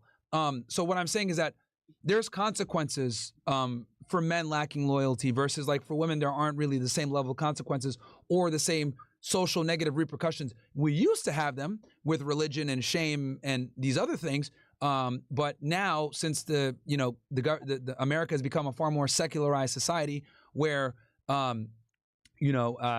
people can kind of do whatever they want, the same training wheels that were put in place to kind of keep women loyal and kind of keep them in relationships more long term, these things are gone. And I would argue we've replaced it with more modernized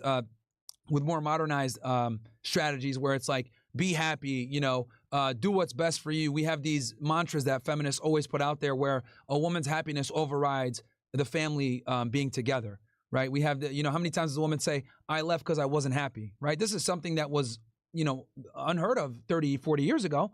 Women just made it work before because of duty. But now it's like, well, I don't have a duty to make it work anymore. I'd rather be happy. So I think that's kind of been a big shift. Or they'll also throw something in there and say, how can I be good for my kids if I'm not happy? Yeah, yeah. So I always say, and I've heard this quote a million times, right? Men will destroy their happiness for their family. Women will destroy their family for their happiness. And I would argue that, like, and still not be happy. And still not be exactly because they thought the grass was greener on the other side.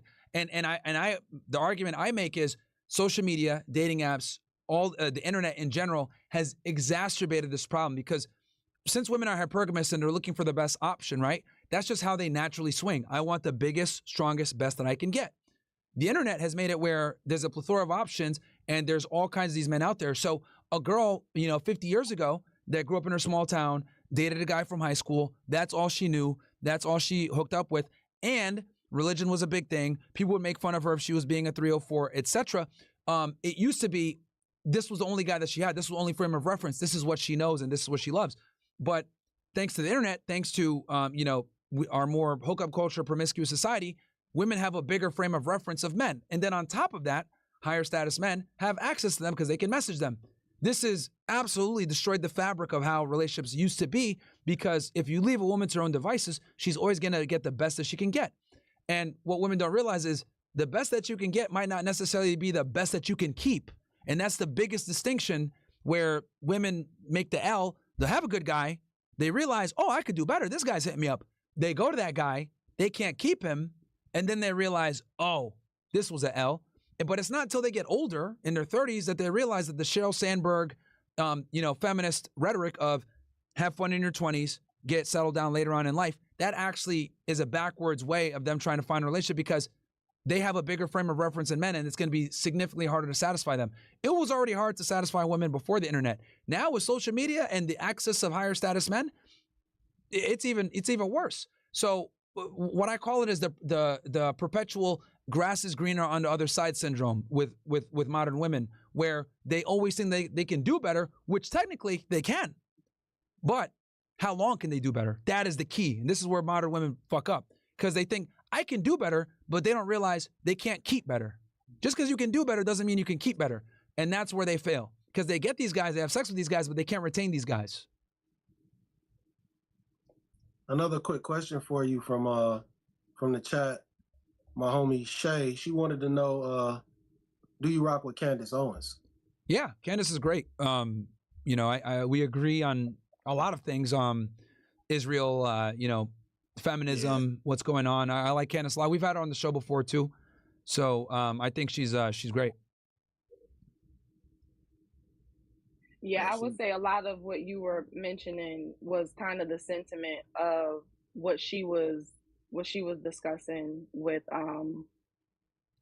Piers Morgan. When, today or another? Oh, you mean with Israel? It was, because I know they talked today about Israel. Yeah, no, yesterday. Okay. Yeah, the other guy was Glenn Beck, and then Bill O'Reilly. I couldn't think of his name. Okay. I didn't see that interview. I'll definitely check it out. They gave all three different perspectives, and again, I was like, that makes sense. That makes sense. It's kind of like, how do you know what's the real? How do you really know? Because again, everybody who shares their insight seems to come from a perspective of what I'm saying is true. Yeah, I mean, you mean as far as like intersexual dynamics, like with the way men and women view each other, or? Oh no, not that. Because I'm now going back to the whole Iran, Israel. All it's tough. I'm not gonna lie to you guys. This information that I told you guys about before, for example, the Osama and Saddam rivalry. You're not gonna find this on mainstream media. You kind of got to go looking for it, and that's by design. I think if more Americans understood the dark history of Israel, they would not support it, right? The state of Israel, to give you guys an example, was created through terrorism. A lot of people don't like to admit this. There's three organizations, you can look it up: Irgun, Hagedon, Stern Gang. These three organizations ended up becoming, later on, the Israeli Defense Force, the IDF. But these three organizations were Zionist paramilitary organizations that were responsible for killing thousands of Palestinians or exiling them out of their, indigenous land. And it's interesting because Israel will run to the United States and say, hey, put these guys on the terrorist organization list, like the IRGC, Hezbollah, Hamas, etc. But the reality is that their state in itself was created through terrorism by killing Palestinians and British people. You could look up the King David bombing. A guy named Menachem Begin, I was talking about him earlier. He's known as the father of terrorism. He later became the prime minister of Israel. So if you talk about the dark history of Israel and more Americans knew it, they would not support Israel the way that we do. But they suppress this information under the guise of anti-Semitism. But it's there. You know, it's a very it's a rogue state that was created through terrorism, and that's not even my opinion. That is a fact. It's a I was going to say biological. Excuse me. It is a geopolitical fact that it was absolutely created through terrorist, paramilitary, or Zionist organizations. Well, I will definitely say, and Anton knows this because again, this past election, it got me so deep into learning more and more and more. And I've often said that because I have kids now, I want to make sure that I'm, you know, not operating from a place of ignorance. When I was in school, I didn't care about history. I probably wasn't learning all of this anyway, but I wasn't into history. So there's all these chunks that I don't know. So what you just said, Candace mentioned, she said that how she was talking about how Israel came to be, and she said, you know, these Palestinians, they gave their homes over to them and like let them stay, and they would come back and they're like, you can't live here anymore, you gotta go. Like I didn't know any of this. So again, and this is to the chat as well, because oftentimes, Myron, when you come up here and share, I'm very quiet about this because I'm open to learning and hearing from people who make sense. And then I go off and I try to learn and build and see, okay, this is what he said. Is that true? So I already know I got to go research how Israel came to be. I got to go research all these different things that you're right, I never heard of, didn't know about. And honestly, that's not even like, you know, that's by design. Like, you know, I don't even blame Americans for not knowing this stuff because it was so suppressed for so long. If you had talked about this stuff prior to October 7, 2023, there was a very good chance your YouTube channel will get banned, right? It's now a topic of discussion because of what's going on, right? You can't avoid seeing the kids getting bombed in Gaza. So now this has become a forefront of conversation. But if you talked about this before October 7th, they did everything in their power to suppress this. So I don't even blame, you know, Americans when they say, I had no idea about this. Yeah, that's by design. That's on purpose that they didn't make this information available, especially on big platforms. Gotcha. So, but no, man, thank you for having me on, guys. I appreciate you guys letting me yap a little bit. I hope I added some value here. Bro. I appreciate you, bro. Nah, man, it's always a pleasure to come in here, man. I appreciate you guys letting me come on and talk, and it's always fun. So I hope I added some value. Welcome. Always welcome. All right, brother. You guys take it easy. Bye, guys. Thank you. All right, man. Anytime. All right. Shout out to W. Anton, as you guys know. Shout out to him. Go check out his YouTube channel. They do this all the time. Let me go ahead and show you guys what it looks like real quick. This is the YouTube channel, After Hours with Anton Daniels. So make sure to go subscribe to his channel, guys. They do those talks like every night. So, and they get into a bunch of different topics, you know what I mean? Diversified, you know, they let me go in there and talk, which is great, you know, because I do know that some of the topics I cover can be boring or mundane or whatever, or just, you know, nuanced things that a lot of people don't want. So the fact that they let me go over there and talk about this topic in front of an audience, quite frankly, guys, that is completely polar different to ours, right? Polar opposite to ours. You know, it's cool. So you got to show love back to people. So yeah, go check out his channel. He has another channel too, guys. This is his main channel. His main channel is Anton Daniels. This is his main joint right here. So make sure to, you know, check him out. Yeah. Let's see here. So what time is it? It's 1:16. All right, guys. I am starving. I haven't eaten. I'm gonna go get some food. I'm dying. I will be back on tomorrow at 5. And I'll cover the Tate Bunny Blue thing. I might multi-stream it on Fresh and Fit and here. That's what I might do for you guys. I might just stream it on both Myron Gaines X and Fresh and Fit for y'all. I might do that. Kind of let the guys let the boys get some rest, and I cover that, and then we do After Hours after. So that's what I'm thinking. And guys, again, as you guys know, demonetized on YouTube because it's fucking annoying. So if you guys want to rock with the mission, join the OSS, guys. That is the best way to support.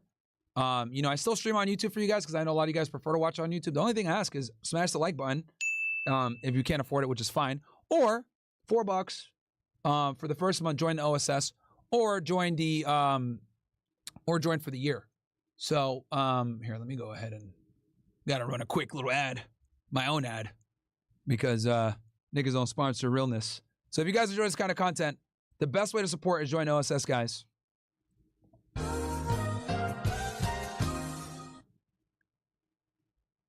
got this exclusive community for you guys where we could talk about the stuff that we want to talk about. The O/Squad, aka the OSS, is finally here. But without further ado, guys, you're going to get a bunch of perks from joining. Number one, you're going to be able to call into the show when I have call-in sections on the debrief. I'm going to be talking to the OSS members only on there. Also, you guys are going to get discounts on merch and exclusive drops that only OSS members have access to. On top of that, we're going to do one annual meetup completely free on 420 once a year right here in Miami. And then on top of that, whenever I travel, I'm going to let you guys know with the Telegram chat, so you can go ahead and do a meetup there because you're an OSS member. My goal here, guys, is to have you guys be able to support the mission without breaking the bank. We're going to keep membership dues low. You're obviously going to get discounts with annual codes and all types of opportunities to get a better price point. This is basically going to be done so we can continue doing what we're doing, expand the debrief, expand the O/Squad, and be able to have the independence, quite frankly, that is very tough to come by nowadays in a pro-censorship regime. And y'all know for a fact they fucking censor my ass, bro. These bitch-ass niggas demonetize me, man. So if you guys want to rock with the mission, support me, the best way to do that is by joining the OSS. I still stream for you guys on YouTube despite the fact that I get fucking zero AdSense on this shit. They're fucking robbing me blind. I got like 14 million views on this channel, by the way. I should be making a bunch of money on here, but I'm not. So that's fine. It doesn't matter. What really matters is being able to run the operation. I would rather be able to run it independently without YouTube AdSense and, running it ourselves so we can say what the fuck we want to say, chat. Right? Because the reality is when you're beholden to AdSense revenue, you can't be as honest as you want to be. So it actually works out better this way. Yes, we have to build it up. Yes, it's annoying to run ads and all this other shit. Trust me, I don't want to do it either. But once we hit our goal, bro, it's full stop ahead. We keep fucking cooking, all right? These fucking bitch-ass niggas over at YouTube and Trusted Safety Squad that keep fucking trying to censor us, fuck them. We can keep cooking. So that's how we do it. We take our independence back, guys, through the OSS. That's how we take it back. So yeah, and I don't want you guys to suffer me and say, oh, you know what, bro, I'm going to go ahead and only stream on Rumble and Kick so I can make money. Like, obviously, a big part of you guys are on YouTube, so most people tell y'all you got to come watch me over here. I know that you guys prefer to watch on YouTube, so it's fine. We'll stay on YouTube. The only thing I ask is a percentage of you guys join the OSS, even if it's like 30 to 50%, that's fine. I'll take the 50% hit because it is that fucking important that we reach new people, right? So that's how important it is, guys. Right? This information is not easy to find on the internet, bro. There's very few people that can actually articulate and cover this shit to this level of detail. Guys like myself, guys like, go check out Nick Fuentes, guys. He's been on fucking point with what's going on. He predicted everything fucking perfectly, right? Awesome political analyst. Candace Owens, Jake Shields, Ian Carroll. Go check all these guys out. Go support them, man. Go support them because we absolutely are the minority. We are the minority in this information war. So, yeah, man, go check them out. Go support them. Yeah, man, that's really it, guys. So I'll be back tomorrow, 5 p.m. on time as usual. What I might do is give you guys a longer show instead. I just cover the Andrew Tate stuff with Bonnie Blue on both Myron Gaines X and on YouTube. And, yeah, it'll be a good time. I think that might be the move. But other than that, guys, love you, ninjas. Join the OSS. Best way to support by far. I'll be back tomorrow, 5 p.m. We'll cover the news, cover the Andrew Tate stuff with Bonnie Blue. It's going to be a good time. And I'll catch you guys on the next one. I'll leave you guys with your favorite song. Boom, boom, boom. Ah, man. All right, niggas. 5 p.m. tomorrow. This is what you get.